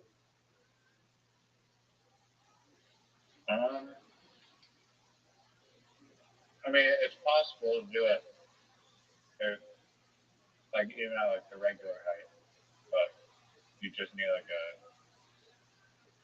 oxygen and blankets. But Yeah, and I'm saying I don't want any of that stuff. I want the good old fashioned basket hot air balloon where people barely have like enough space to sleep in the basket, and it could be run by computers and stuff, and just be like, I don't want to get more than 5,000 feet in the air up, and 2,000 feet in the near the ground low, and just take it from there. Just automate it like an autopilot for a hot air balloon. Somebody's gonna do that someday. Like that's a big dream that has not been done yet. Is go in an open air basket like in a traditional hot air balloon all the way around the world. That has not been done, and with drones, that makes it a reality. I mean, it sounds like some around the world in 80 days. That's what I'm talking about. I mean, arguably that was an open basket. I mean, it wasn't a basket, but it had an open dome top. Yeah, so like you could literally open up the hatch and look around. Like a porthole, basically, a hatch. Yeah. Okay. But they had like crazy computers in that thing. Yeah. Chad, like it was like the amount of instruments in that balloon was like probably everything and more than like a regular airplane. And that's what I'm saying. That's why I call it an airship. But I understand if that's not necessarily accurate. But that's not a hot air balloon to me. I know that that's what it's considered, but a hot air balloon to me is an open air basket, the traditional route. And I want somebody to go around the world like that. That would be cool to me. Yeah, I wonder what the longest flight in one of those traditional baskets was. I'll look it up. The other thing I found interesting about that documentary, I mean, Longest. the guy was like a Richard, and I guess the other guy, like, despite that crash landing and everyone telling them that like they're gonna die, and like the other Japanese guy that like literally died, like as they're in the airport watching it, like they just decided to risk their lives all to make Virgin Airlines get like a headline, and then it just got sideswiped and swept under the rug because of the Persian Gulf War, which was like a little anticlimactic. Dude, at the end. They considered it was like a very big deal at the time. It was. That's why I said I remembered it. They consider Richard Branson and the other guy when they went across the Pacific to be open air, which I don't. I'm talking about dog. Not using like a basket, not like a not using like an airship tank thing. I mean like a traditional hot air balloon with a basket and like nothing else. I'm like, wait, what's the farthest trip anybody's ever done in that?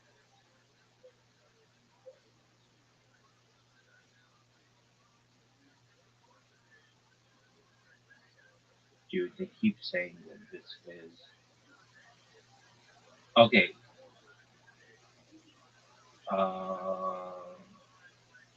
200 kilometers.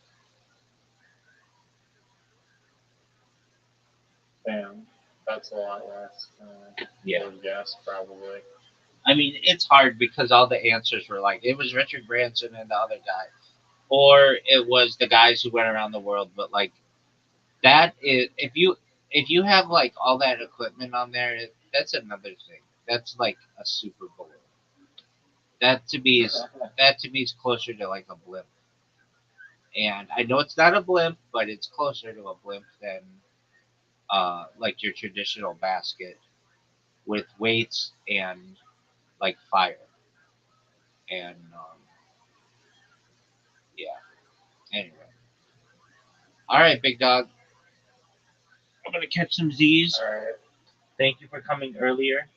Hopefully, we get our hours adjusted. I will see you tomorrow night for a dingo ate your baby, perhaps.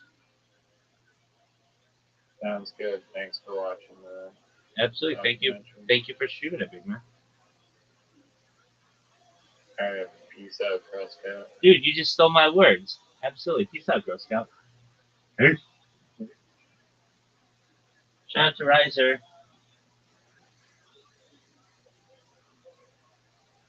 He stole my words. Peace out, Girl Scout.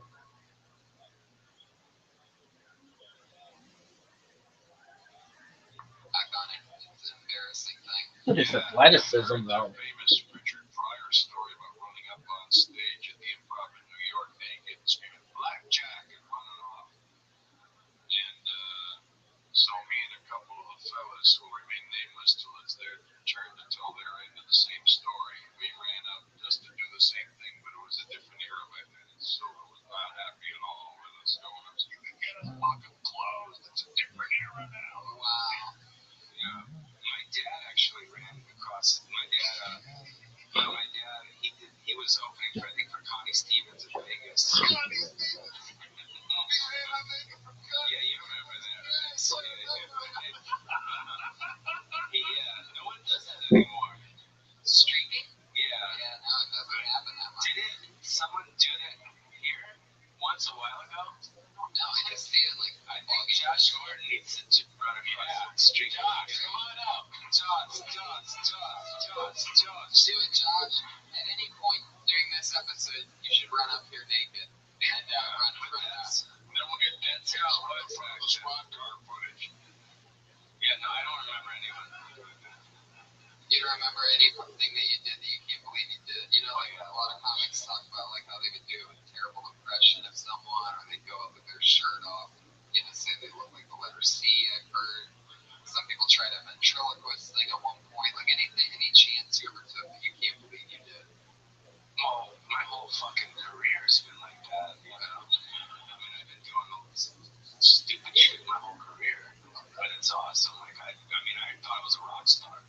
You know what I mean? Like, and I was never a rock star, but I always, like, when I was on the TV, I was like, I used to do my shows, and it wasn't, people weren't sitting, they were standing, right? And it was festival seating. I would just fucking do a joke and then stage dive. Wow. It was like, that's it. Like, no, for real. Like, it was like, that's like, I used to come out to like Skid Row, Slave to the Grind, and like take my shit off and just fucking run in the audience and stage dive. Wow. That's how I did most of the shows. That is awesome. You know, it's fun. That's a great answer. And nobody's ever responded with stage diving before after a joke. You're a stage dive ever, Connie? No. It's not like they I thought about it. I thought about it once in a late night set, the original round, but there weren't people there to catch me. I was just thinking of jumping off. Pure depression. Doing stand up in a stand up where people are standing up is a different vibe. I know it's fucking crazy. It's like doing it outdoors. Yeah. During the day. Yeah. Where it's not like the isolated light.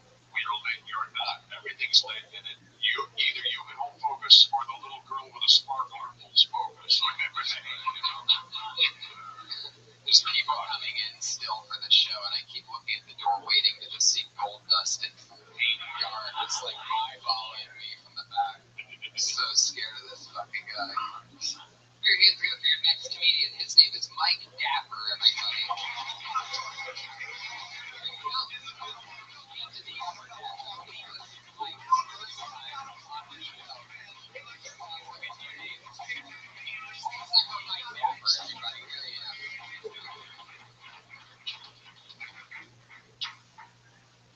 about myself. I'm 35 years old. I'm single and I date online. I'm not good at it, but I like to think I'm getting better. You know, I tell them shit like, bitch, send me a picture of you holding up today's paper. You know, little stuff like that. And I think I'm not good at it because women are liars, okay? That's why I'm not good at it. And the thing they lie about the most online is weight, all right?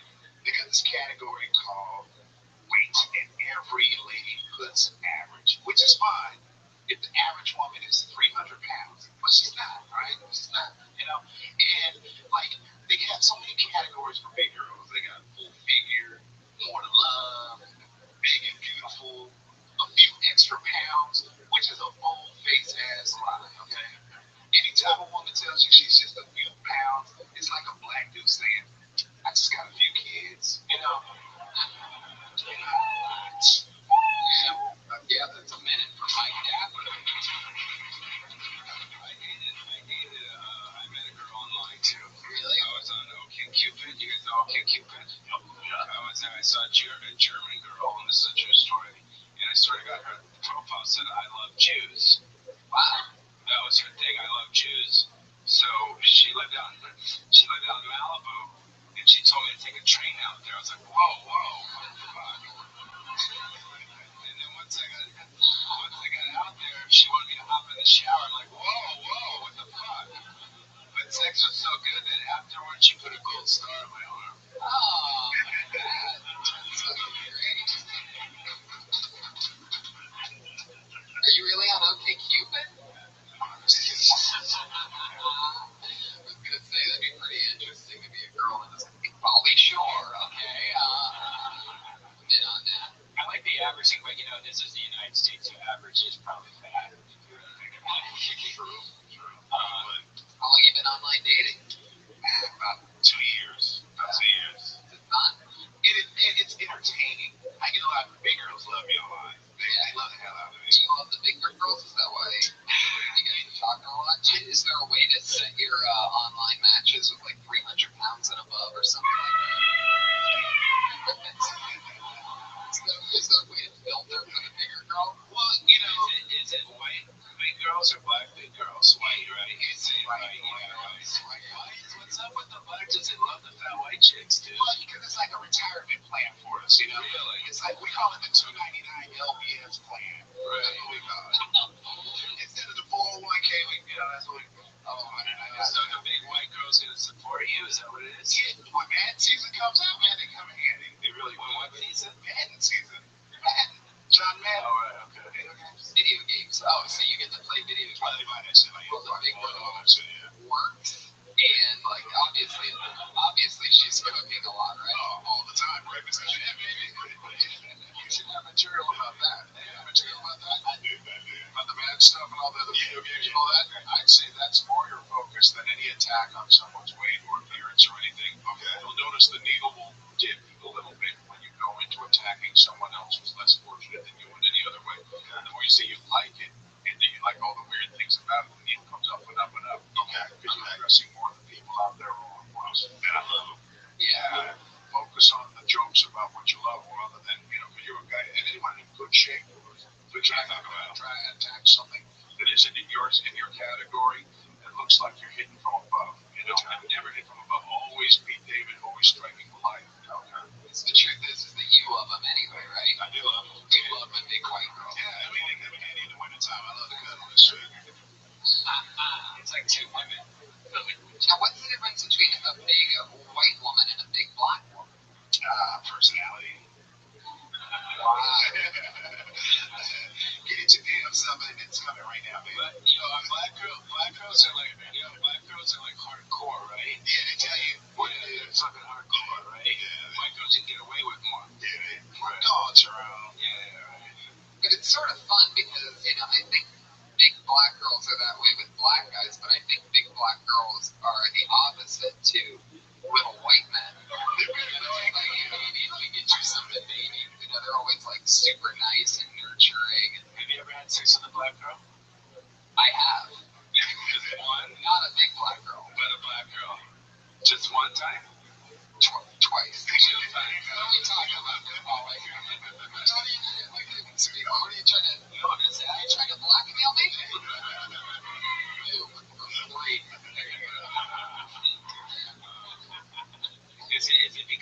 really go after black girls, or black girls go after you? I had one amazing summer about 3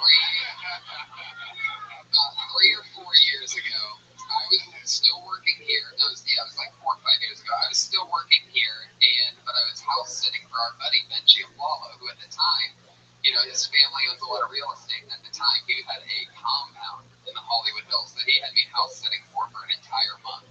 So I was on the top of my game here in the comedy store. I'd be working the door here, and I could get any girl out of anywhere because I would say, hey, house sitting my buddy's mansion in the hills. It's a 7-minute drive, and I had the one line that would always work. I'd go, I left the pool heater on before I left tonight, so it's going to be... But there was a time several years ago where you having sex with a lot of girls here. Not just the girls at work, but just girls at the comedy store. You used to come up to me all the time and be like, dude, I did that. Really? Yeah, I think I remember. See, that's the part with being a little bit of a stoner is I forget what I... You were into it, I remember. Okay, yeah. Because you were into it. Because when you're young, you want to get laid. You're like, oh, I want to get laid. And you were into it. Totally. Now it's like, whatever. Oh, yeah. Mostly, but you date a lot of girls here. No, I only dated one. Who was it? Esther? Yeah, that was Esther. Yeah. How was she? Was she fun? Well, it was 6 years ago.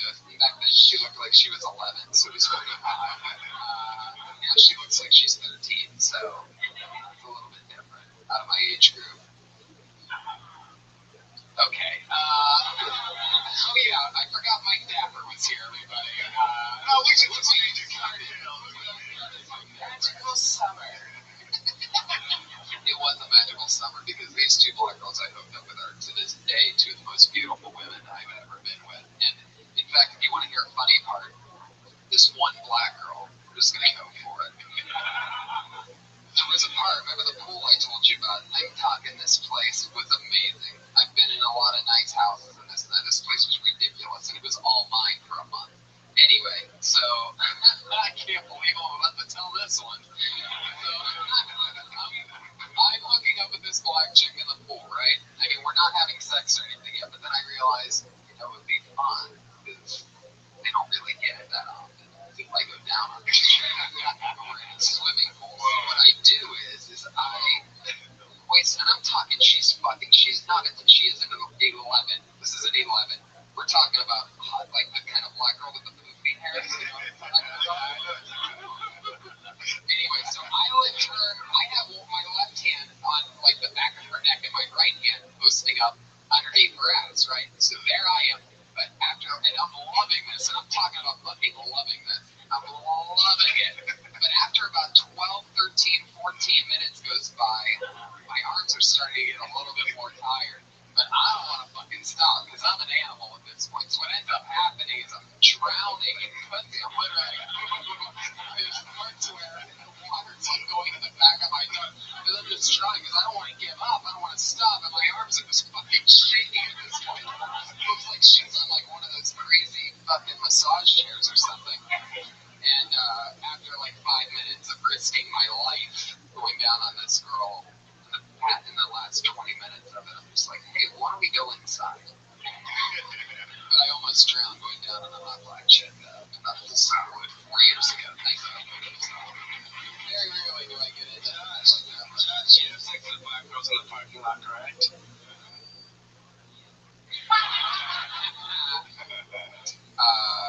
But yeah, Mike. So, when's the last time you hooked up with a big white woman? Recently? It's been about 6 months. 6 months. 6 months, yeah. It was real bad. Like, I had some hours at work. And, 6 months. I mean, y'all want me to be honest.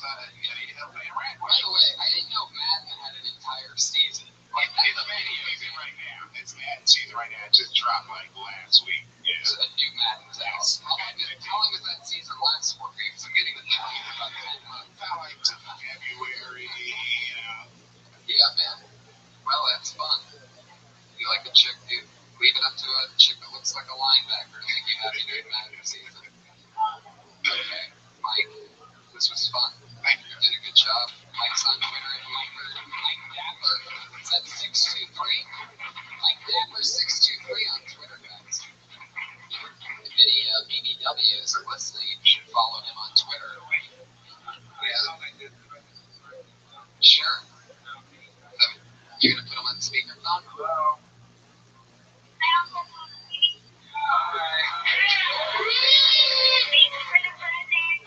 Happy birthday! Happy birthday!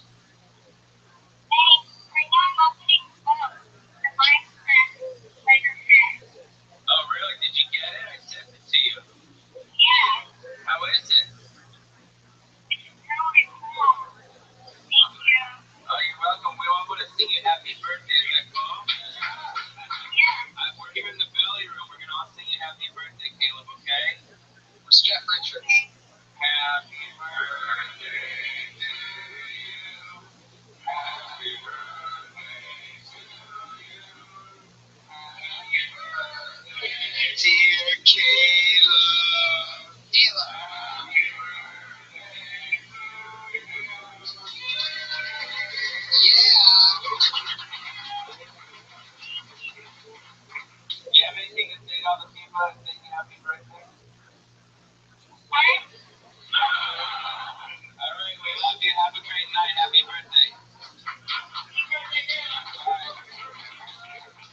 Kayla, you got our Minecraft. We love it. Oh, Kayla, you got a Minecraft. Yeah, that's awesome. Mike Dapper's mad that Caleb's playing Minecraft during Madden season. So fun. How old's Caleb?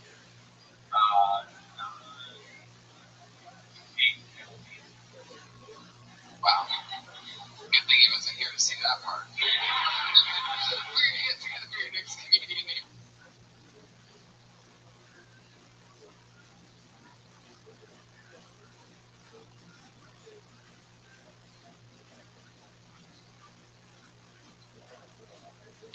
Alright. And I was just up here earlier talking about dick pics. Hate to sound like a hipster, but I was taking dick pics way before that shit was mainstream. Yeah, before social media and camera phones, I don't know if any of you under 25 might remember, camera used to be its own device. You couldn't tell what the pictures were until you went and got developed.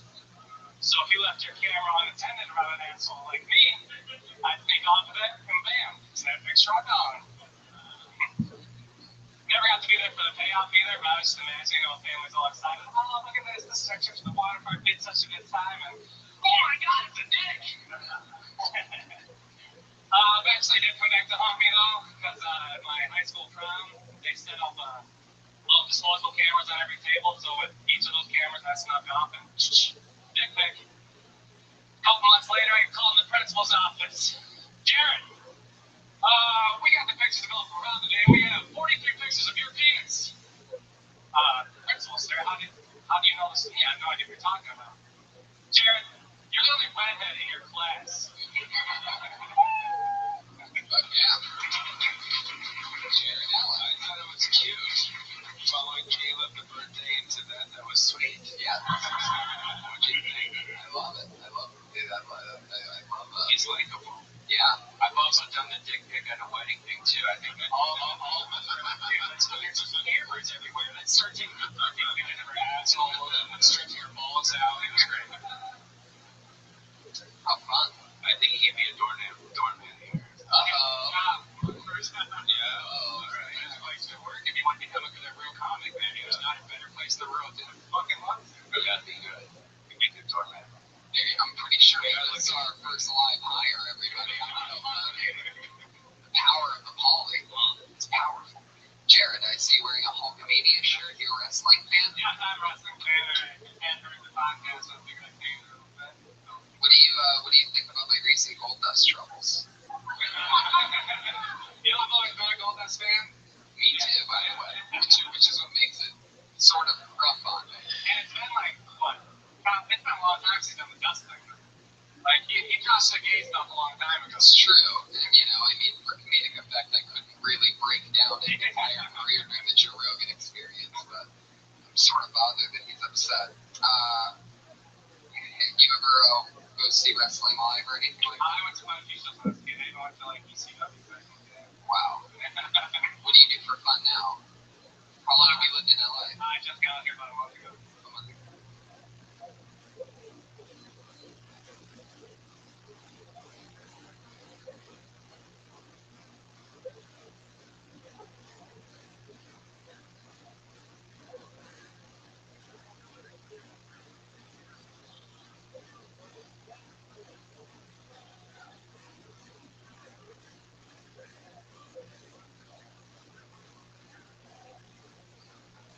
got here about a month ago. A month ago from where? Chicago. Nice. But I was like 2 hours outside Chicago, but in front of Illinois. After Chicago. Did you come out here specifically to do stand-up? Oh yeah, I went to school for film and TV production too. So. Which town in Illinois probably performed in? Not about 2,000 people. What's it called? I've never performed there. Is that by like Vernon Hills? No, nowhere near. Is that by like Schaumburg? The nearest is not even like a big city here. I can't get it from What is it, the clown posse? Don't they do the big clown thing down there? What's it called? It's in Southern Illinois. What's it called? Insane Clown Posse. Crazy shape into that shit. Oh my god, the Juggalos. Have you done that? Yeah. Yeah. What was that like? It was fucking insane. I got shit thrown at me. Wow. Juggalos. Awesome. Muscle bitch with tits. No, it was awesome. It was, it's like their version of, Lollapalooza, right? It's Insane Clown Posse. Wow. Clownapalooza? Pretty much. But where is it? It's in Southern Illinois somewhere. Is it still there? I think they still do it every year. They usually do a big car wrestling thing like that. You're in Northern Illinois? You should go to your podcast down there. It's fucking insane. Really? Yeah. Don't you guys think it would be cool for him down there? Yeah. But they also, like Insane Clown Posse bought, like, it was Vigo or something like the old. Yeah, I think they're part owners of it. Yeah, they bought Vigo. They're this band that has like an insane audience and they're very loyal. And now they're just buying old soda pop companies. It's great. How old are you, Jared? I'm 30. Nice. You just moved out here a month ago. Yeah. What do you do for work? I worked as a video editor for a year back in Illinois. So you're an editor, Jane Mandy. You can work with Jane Mandy in the video room. Yeah. He can cut this video, right? I like your products. Trying to help me out. Give me some Would you help edit this video for free? I'd love to. Do you know how to edit on Final Cut? Yeah.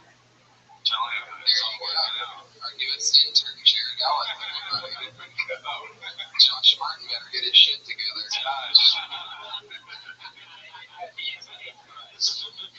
Oh man, this guy can enunciate words and everything. That's not cool. I mean, really deep shit. And he's willing to streak whenever Tony tells him to. Not cool. Oh, so that fun Josh Martin energy.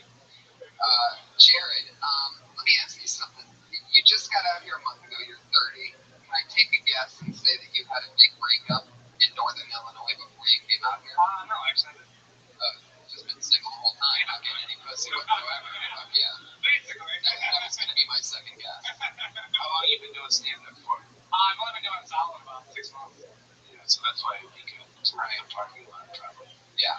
Oh, no, Yeah, no, it's good. It's a good. A lot of people work the proximity, man. It's good. Yeah. Being here, and it's, you can read a million fucking books about it. It's not going to even add up to 2 months of just hanging near pros. And they said when they come off after a set because you're right next to them. It's very true. A lot of people don't realize that the guys that work here are so close to some crazy stuff. Like the lock guy here, if Jim Carrey pulls in here, the lock guy has to shake his hand and say hello and take his keys. I mean, it's just a part of the thing, you know. So when that happens once every 15 years, Jim Carrey walks in, yes. Turn around. I love that you would say that. Oh, it's so fun. Well, there you go, Jared. If I were you, I'd definitely follow up with Polly after this. Say, hey man, you told me I'd get a job. The newest employee of the world famous comedy store, Jared Ellis, everybody. Track it straight off of Kill Tony. Anything can happen here, guys. If you're really quiet right now, you can hear the fury of the other 30 comedians in the room that have been out here for 2 years wanting a job at this place. Your next comedian goes by the name of Rabbi.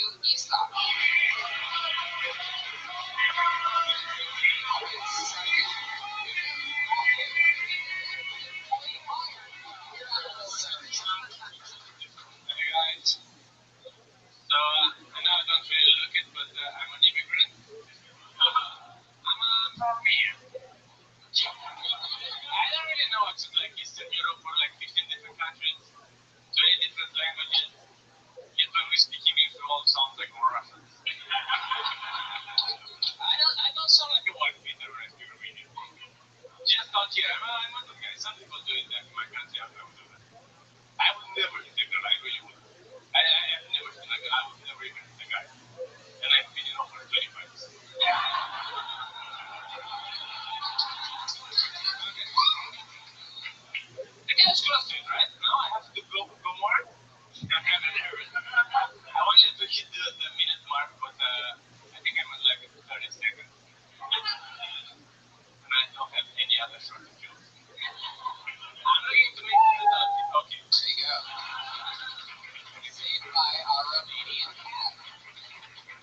Dude, you are hilarious. Andy Coffin, bro. Andy Coffin. Seriously. Smart stuff. Thank you. Stick with the details. Yaka Smirnov did sticking with details of all the other languages that got a laugh. You know, playing against archetypes and stereotypes is very good for you. Okay, very smart, very fun. I'll even on stand-up. I've been doing it like 8 years, but like English for months. You really speak like that, or you acting like you speak like that? I really speak like this. I have no control over it. Say for a month in English. 4 months in English. Yeah. Holy shit. That's awesome. Is it hard to translate that in American? I'm just writing new jokes in English. Right. Not really translating, and it's just a minute, like 4 minutes and 4 months. Now, do you have a American voice that you can pull out just like, hey, like I haven't tried this ever. Try right now. Try to say the fox came up to me and said hello. The fox came up to me and said hello. What was your fox voice? Don't try to keep my accent. I know I have it. That's really good. Look, Josh Martin's been speaking English for 30 years and you're better than him. Dude, you're hilarious. How long have you been in LA? It's my second summer here, so it's 2 months. So my second. So you have to leave? Yeah, I'm leaving like on Wednesday. No. I wanted to get like because of the green card thing. That's the thing. I mean, I'm like a professional comedian back home, so I make money in November and December. So I have to go back for the money. So what's the comedy club like there? I have 2 clubs and I heard they're opening up a third one. Well, how do they differ from here? Smaller, pure comedians. I think it's kind of like Indiana. I've never been to Indiana, but that's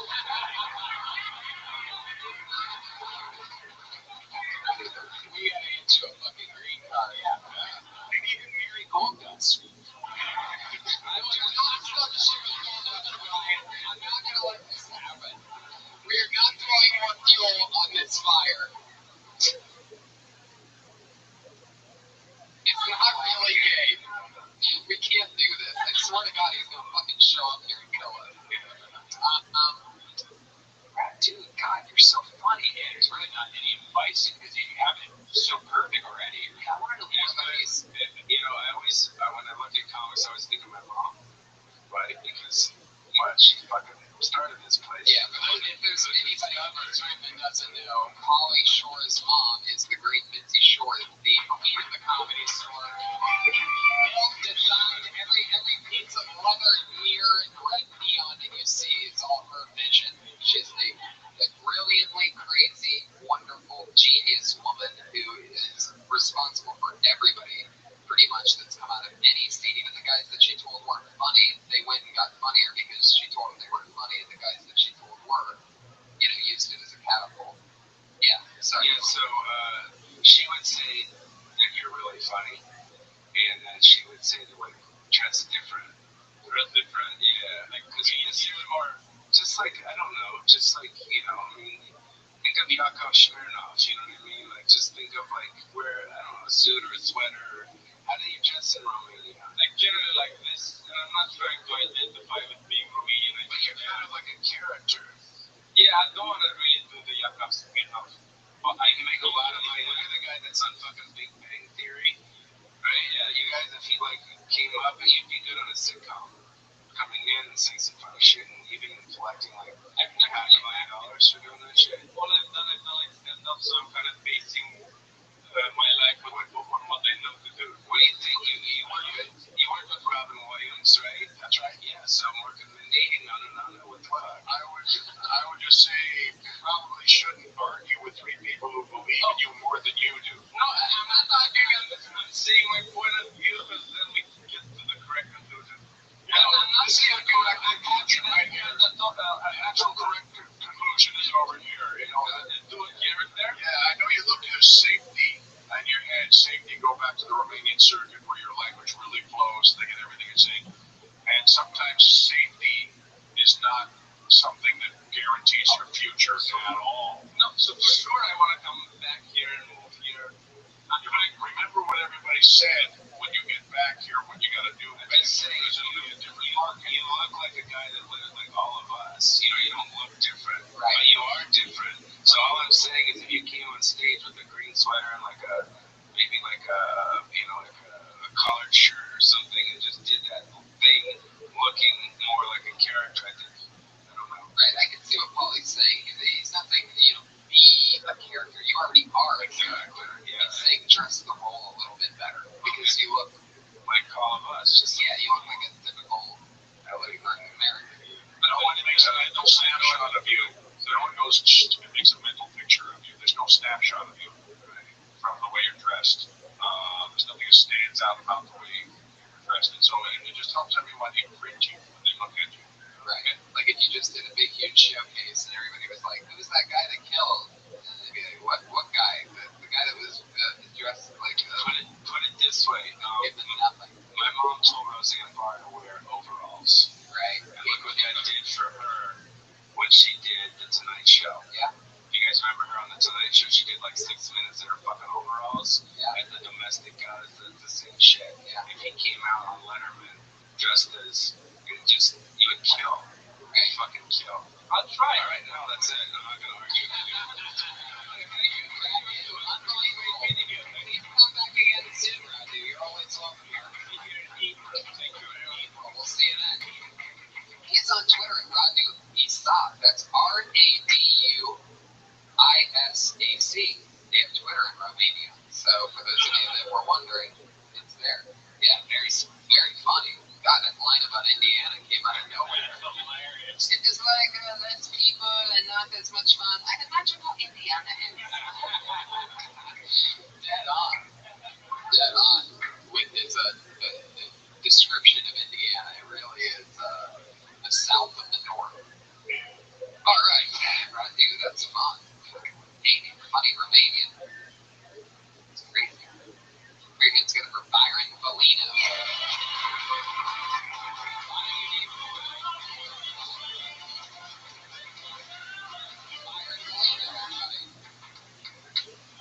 This is the second Asian man of the night, guys.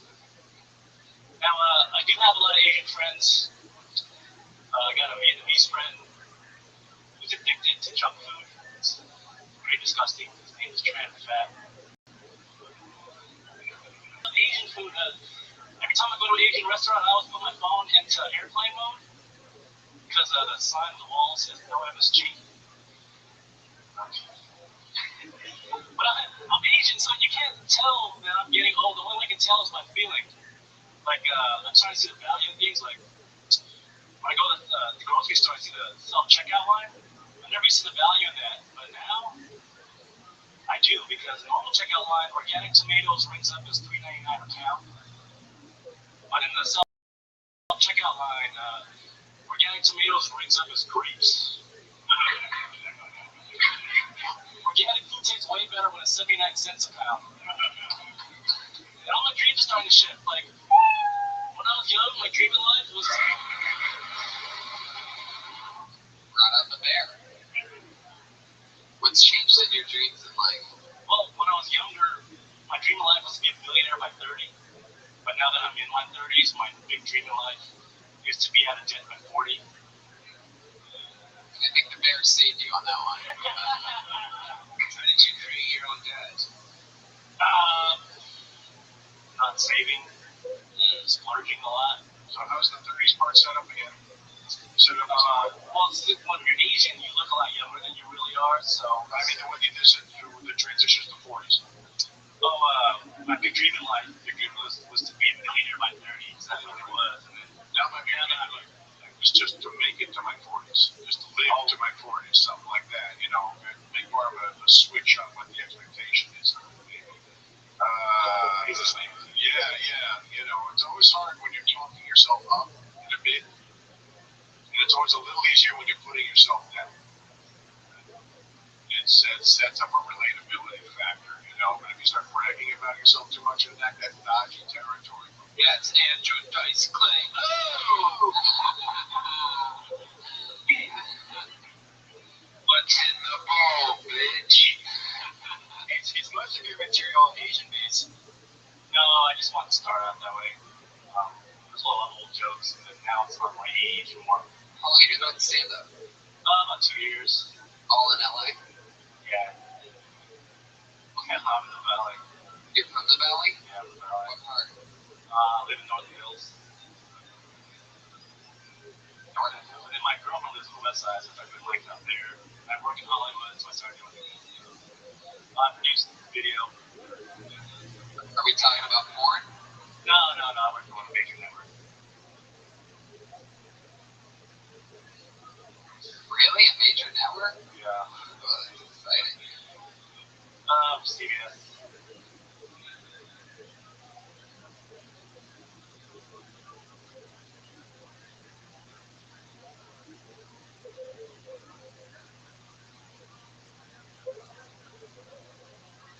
Okay, Byron, you were hilarious. Yes, you it's funny even too. I have CBS.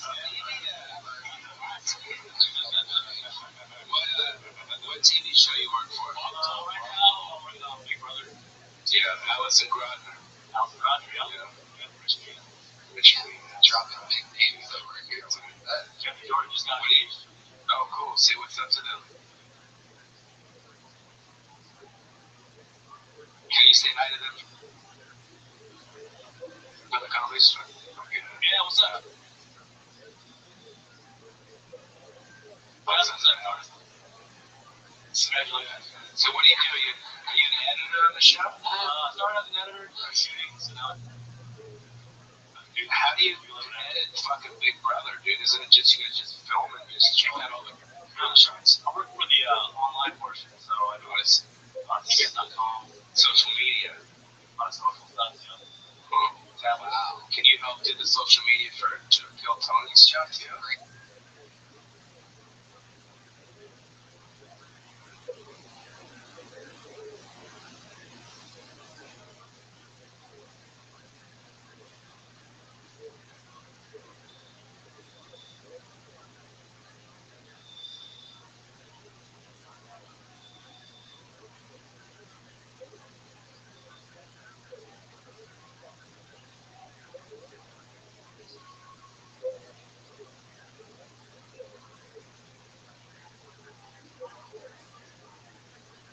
Question, and you can get free spots too, bro. There's a social media department now, so you should get a whole department. Sick, bro. I put in my own department. Yeah. You know what's crazy? You know what's crazy about this fucking business is that people that are super rich and super doing something else all want to do fucking comedy. Oh, dude, it's like he just, that's cool. Like, everyone wants to fucking do comedy, right? Pop stars wish they could do comedy. It's comedy is the best job in the world. That's pretty cool. You can't get a better job. So would you quit working for Big Brother if you could do stand-up? Let's be honest, as a big fan of the show, you might not want to answer that. I do this stuff for free, so if I do this, get paid for that, you make it. You would like to do stand-up? Oh, yeah. I'm doing all I can to do it. Would you quit your job at Big Brother if you were offered a job here at the Comedy Store? No, you're not getting offered that job. I was just curious. But, so that's interesting. Do you do a lot of your spots in the Valley? Yeah, maybe it's been on the west side. What is the west side? When people say it's about LA, I have no idea. I just call it the ocean. It's the west side. It's like, I guess. Okay. Byron, you have a black name. Has anybody ever told you that before? Yeah, I should do that, actually. What's that? Well, there's all the famous Byrons are black. You know, like Byron stuff. He talks to the Lakers. And then there's Byron Allen, the comedian. And then Lord Byron, the British poet, 18th century. Okay, fine, he wasn't black, but he writes rhymes. Jesus. Redeeming myself? Now, since your name's Byron, have you ever been attracted to heavy-set white women? Have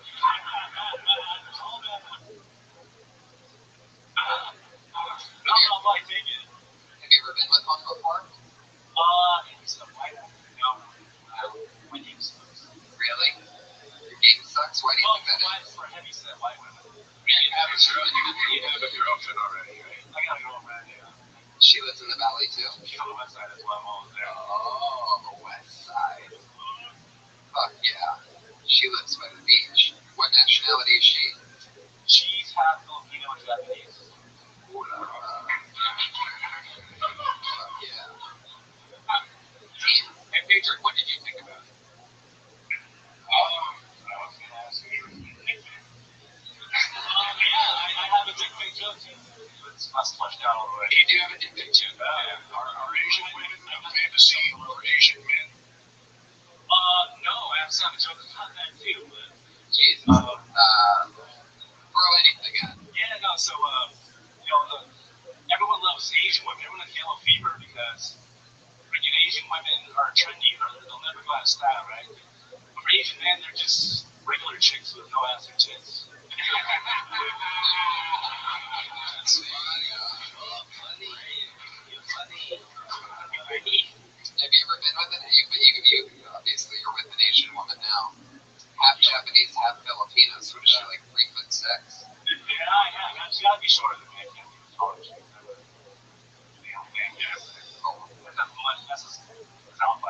Your dad short too? Yeah. I'm taller than my dad, thank God. Houston. Barely think anything. Houston. Josh. Please? Josh, come here, Josh. So I can stick Josh. Yeah. This is the part where every week we have Josh, come here, Josh. It's in 45 minutes, right? That's when you yeah, it does. Josh, please. Josh, It's more fruit space in there. Indian on your t-shirt, what does that represent to you? I don't know, my boy's a graphic artist, and he gave me this t-shirt. Gotcha. Shout out to the Kui. There you go, you got a shout out of it. But yeah, I'm sure you'd be much happier if you ironed it before wearing it out in public. Maybe not, maybe just steam it or something. It's just a t-shirt. Guys, that was Byron Molino, everybody.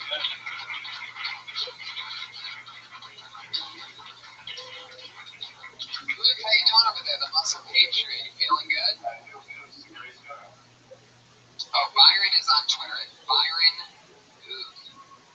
Byron, your handwriting is not very Asian at all. Byron A.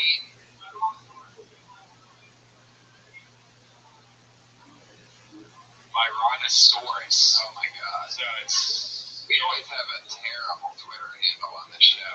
This is definitely Byronosaurus. Everybody, Byronasaurous. O-R-O-U-S. You need to get your social media department on that. Yeah, exactly. CBS social media leading you on. Can I interrupt the show for a second? Yes. Okay. I met a girl a little while ago. She takes comedy class from my sister. Because my sister teaches stand-up comedy. Is it Bobby? But can you come up and do like 2 minutes? Just like a segue thing? Is that okay? Just for a second? Try it. Come on, ladies and gentlemen, Bobby. Just 2 minutes. Because she takes from my sister. Alright. So, I mean, it's cool. Just a little. There you go. Okay, here she is. There you go. Just one? Just 1 or 2 jokes. Okay. Talking to the mic. Yesterday was my first time to ever speak into the mic, Oh. and I did it in this room. I don't want to take up anyone What else. did you say into the mic yesterday? Just do it again. Here she is, everybody. Hi, I'm Bobby. That's what I said. Wow. There you go. Alright. I'm not saying you took it, but I have an I'm Bobby hump that I do. And I'm saying to Carol,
up so you can get over your stage. Yes, because it was like something that was really scary to me. So I was like, I'm gonna do that. Oh yeah. Attack your fears. Yeah. Fuck yeah. There you go. There you go. There she. What's her name? Bobby with a Y. Bobby with the Y. Or Bob. A lot of people call me just Bob. Guys, give it up for Jeff. Well, the Bob, everybody getting over the stage fright. You know, that actually is fun because it leads us right into our part because Bob, I mean, we actually have had two regulars, the only two regulars on our show that go on every week are both young ladies.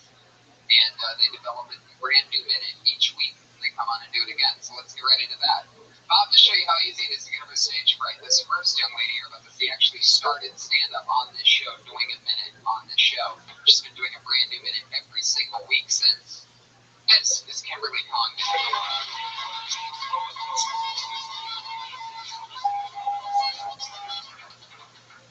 Hey guys. So growing up, my mom worked full time, and my dad was a stay away from home dad. So during my college years, I started realizing that I definitely had a type of guy that I was into. Because I noticed I'd watch TV and it'd be the same kind of guy I was attracted to. Like I really liked Dwayne Wade a lot, Tiger Woods, Reggie Bush. I guess you could say I like my coffee like I like my men. Athletic. Today was alright. It was kind of annoying though because my boyfriend told me he was going to pick me up and take me to the clinic so I could get birth control. But he pulled out last minute. And I was like, are you serious? And he said, I am not kidding you. Okay. There you go, 56 seconds. Kimberly Congdon. The first thing is the gums. You shouldn't bring the gum on stage. Definitely not ever. Yeah, you should bring pants on stage often. Are you wearing anything under there? What the fuck? Oh, she lifts it up high enough you can almost see the shorts. I had seen you with that outfit on earlier, but when you got on stage for the first 15 seconds, I was staring at your legs. Gum is the biggest no-no, perhaps, in all of us. Yeah, it's the worst. And there was quite a few. Yeah, and you just after just seeing what Bobby did, the one thing she said was I mean, it's literally the most. And you built her up pretty big to come up here like slaying, and that's interesting because anybody who listens to the show regularly knows that it's something that she's definitely worked on. Like the were an issue when she started, and she's gotten over it. So it's sort of, I mean, it's not a big deal because it's just another episode, another week. But when you hear it 3 or 4 times, it really is like if somebody held up a big red card or something in between jokes. It's just like, look at the red card. Now for the next joke. Like is such a blatant reset. You know what I mean? But the material's funny. The pull-out thing is great. I didn't really get just naming a bunch of black guys in the middle of it, but I love the look on Mike Dapper's face. I was just looking at some smile come over. No, athletic guys. Oh, athletic guys. I would just say for the black coffee joke that we're familiar enough with hearing a setup that we know someone will do a switch on for something like something else. Okay. We're gonna immediately start thinking out a list of alternative words in our head because we recognize the setup too much. I don't even think it's worth even going into that. Your other stuff is strong enough. You can clip that out and splice it back without. I mean, don't think in terms of I've heard someone do this switch on it, I'll do that switch on it. Once you've heard 2 switches on a premise, pitch the premise or that setup and invent your own. Okay. I totally agree with that. Everything before and after it was great, and it's fun. How's everything been with you? Good? Doing a lot of gigs? Yeah. I've got a few shows this week. Are you guys having sex? No. I feel like there's I'm not saying it's bad or good, I'm just curious. No, I'm very nurturing to the 2 regulars on the show. So you don't cross the line? Yeah. Alright. Are you asking because you want to fuck Kimberly? Is that what's going on? No, I'm just, because I saw you talk to her out there. Yeah. And then here, and then, I don't know. I was just asking. I mean, I've show before, so I don't know if you're like, using this to get you laid with chicks or I don't know. No, it's not a bad thing. I'm just saying. It's not like the first. Yeah, it's not like the first time that's happened in Hollywood. It's true. I don't know if anybody's gotten laid off a podcast though. It's a little bit tougher than you might think. Cam, great job. You did it again. Another new minute for Kimberly Condon. She's on Twitter at Kimberly Condon. Always doing a fun new minute. And so is her partner in crime, regular on this podcast and the Disappearing podcast. Always a fun, goofy, different minute. The stylings of Sarah Wineshake.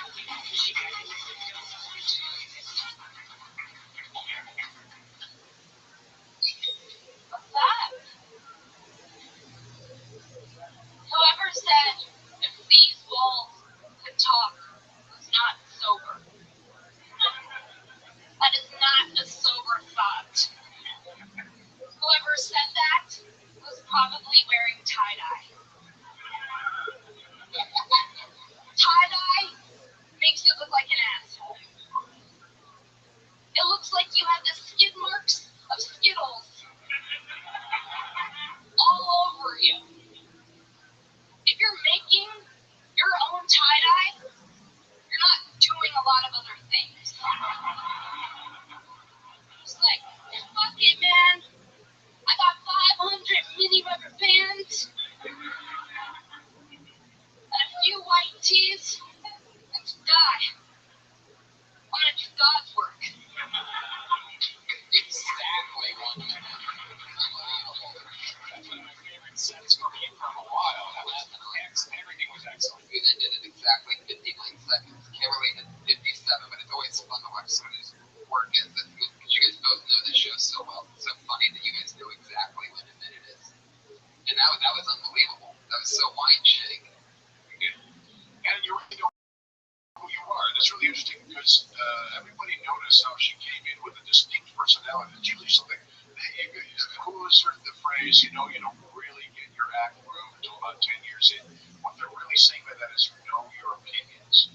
And it isn't just a thing, you're supposed to say these words. Now it's really what you mean and really what you say. It comes out from the real you. And because you've had that amount of years to figure that part out.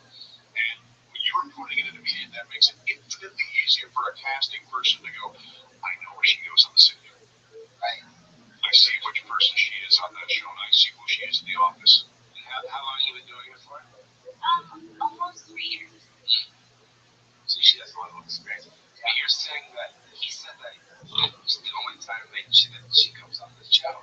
What about the other shows? Oh yeah, no, they both do other shows. Okay. Oh yeah. Sorry, I missed it. But they always swing in to do a new minute here each week. Oh, okay, I got it. So they literally write at least 52 new minutes a year. Not all of it, goes to the 1 hour special, but some of it that's a continuous minute of undeniability. There's so much you could go into it. The whole hippie thing, just the old sayings, like these walls can talk. There's a million of different approaches you can turn that easily into a 15 or 20 minute bit. I would imagine. I got Like the Skittles thing. That was great. Skittles thing? If this sofa could cook. Now, the last couple of weeks we've noticed Don't throw the baby out with the bathwater. the last couple of weeks we've noticed that you seem to be until this week talking about darker stuff. Last week you were talking about wanting to hibernate. We figured out maybe you were a little depressed. Do you think that you transformed that depression, into writing? Because that was a really hardcore minute. I mean, it was pretty much blatantly the best minute of the show tonight. It's just your beats collapse every 7 or 8 seconds. So do you think that have things gotten a lot better in your life, or I'm just curious, are you taking that energy and using it to be creative? Well, the last few weeks when I was a little more dark, Where you're talking to the moon and looking at the moon for answers. Yeah. I put on fun. Another line that I remember was you go, you ever just want to lay in bed all day and eat and not go anywhere? Yeah. And it's just sort of I was just trying to, I think that I just wanted to be real, which is something that I'm trying to work on. You know what I mean? Yeah, you have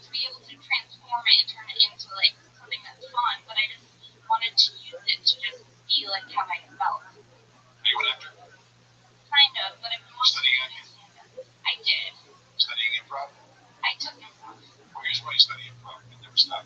Because at the end of your creative career, you'll be defined by one or two things: how well you improvised or how well you plagiarized, and there's no third option. And it's you want to be known for distinctly unique material like this that forever. It's the muscle that makes that is the thing that turns into a Schwarzenegger, not a pure mass strength from working on improv until you trust like a set, doing a set list, set list the game.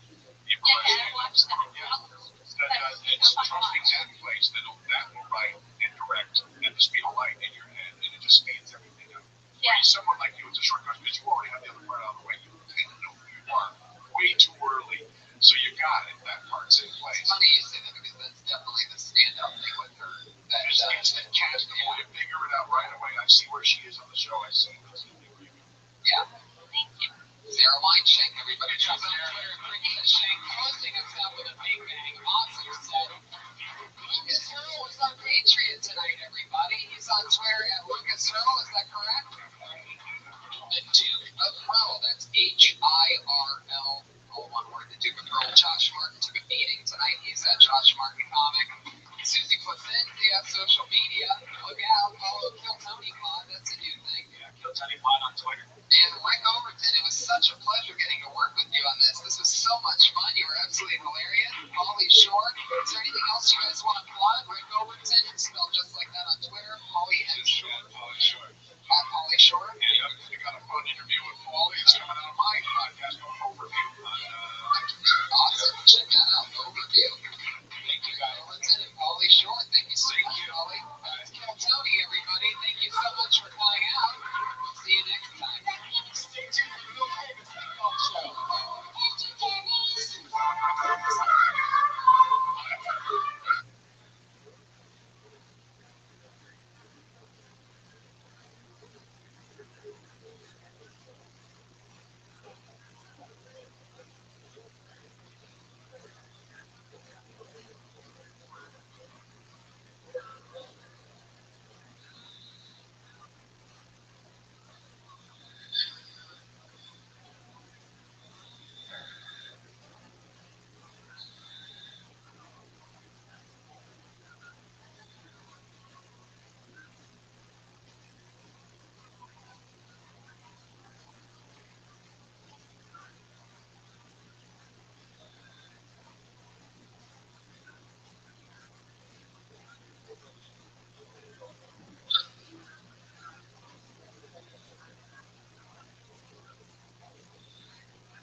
back again. It's been another exciting week. Fun times. Glad you guys made it up. This is a very, very fun, packed, exciting Monday night belly room show. It's very, very hot outside. We finally just closed the back door, and hopefully it'll chill down some more in the next few minutes. Yeah. How is it in Burbank here in the woods today, Brian? I think it was 109 at one point.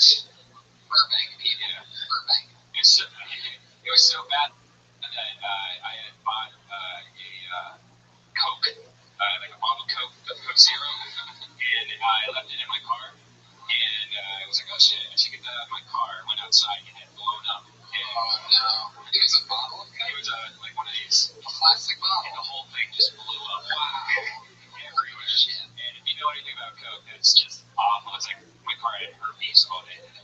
Now you're replenishing the fuel that you missed out on that Coke with a Powerade white cherry. That's right. Why do these power energy drinks come out with semen-colored refreshments? Like, there's only one thing in the world that's that color. I tell you why I always buy it. Like Gatorade has one. What's Gatorade's called? Like Glacier Ice, right? Yeah, it is. And I always buy it because I'm like, oh, it seems colder and refreshing. It looks like a block of ice. But it's not. No, it's always cherry, which is completely, because they always have fruit punch also, which is red. So they always make cherry white for some reason, which makes no sense. It's true. The insides of cherries are white, and you believe everybody. White on the inside. Guys, we have a sponsor. You haven't even eaten your sandwich yet. We have a gourmet chef that cooks for myself and the guests each week. And she's sitting right over there, everybody. Put your hands together for the great Elise Lane, everyone. There she is. She's a gourmet chef. She's a little bit sad today. She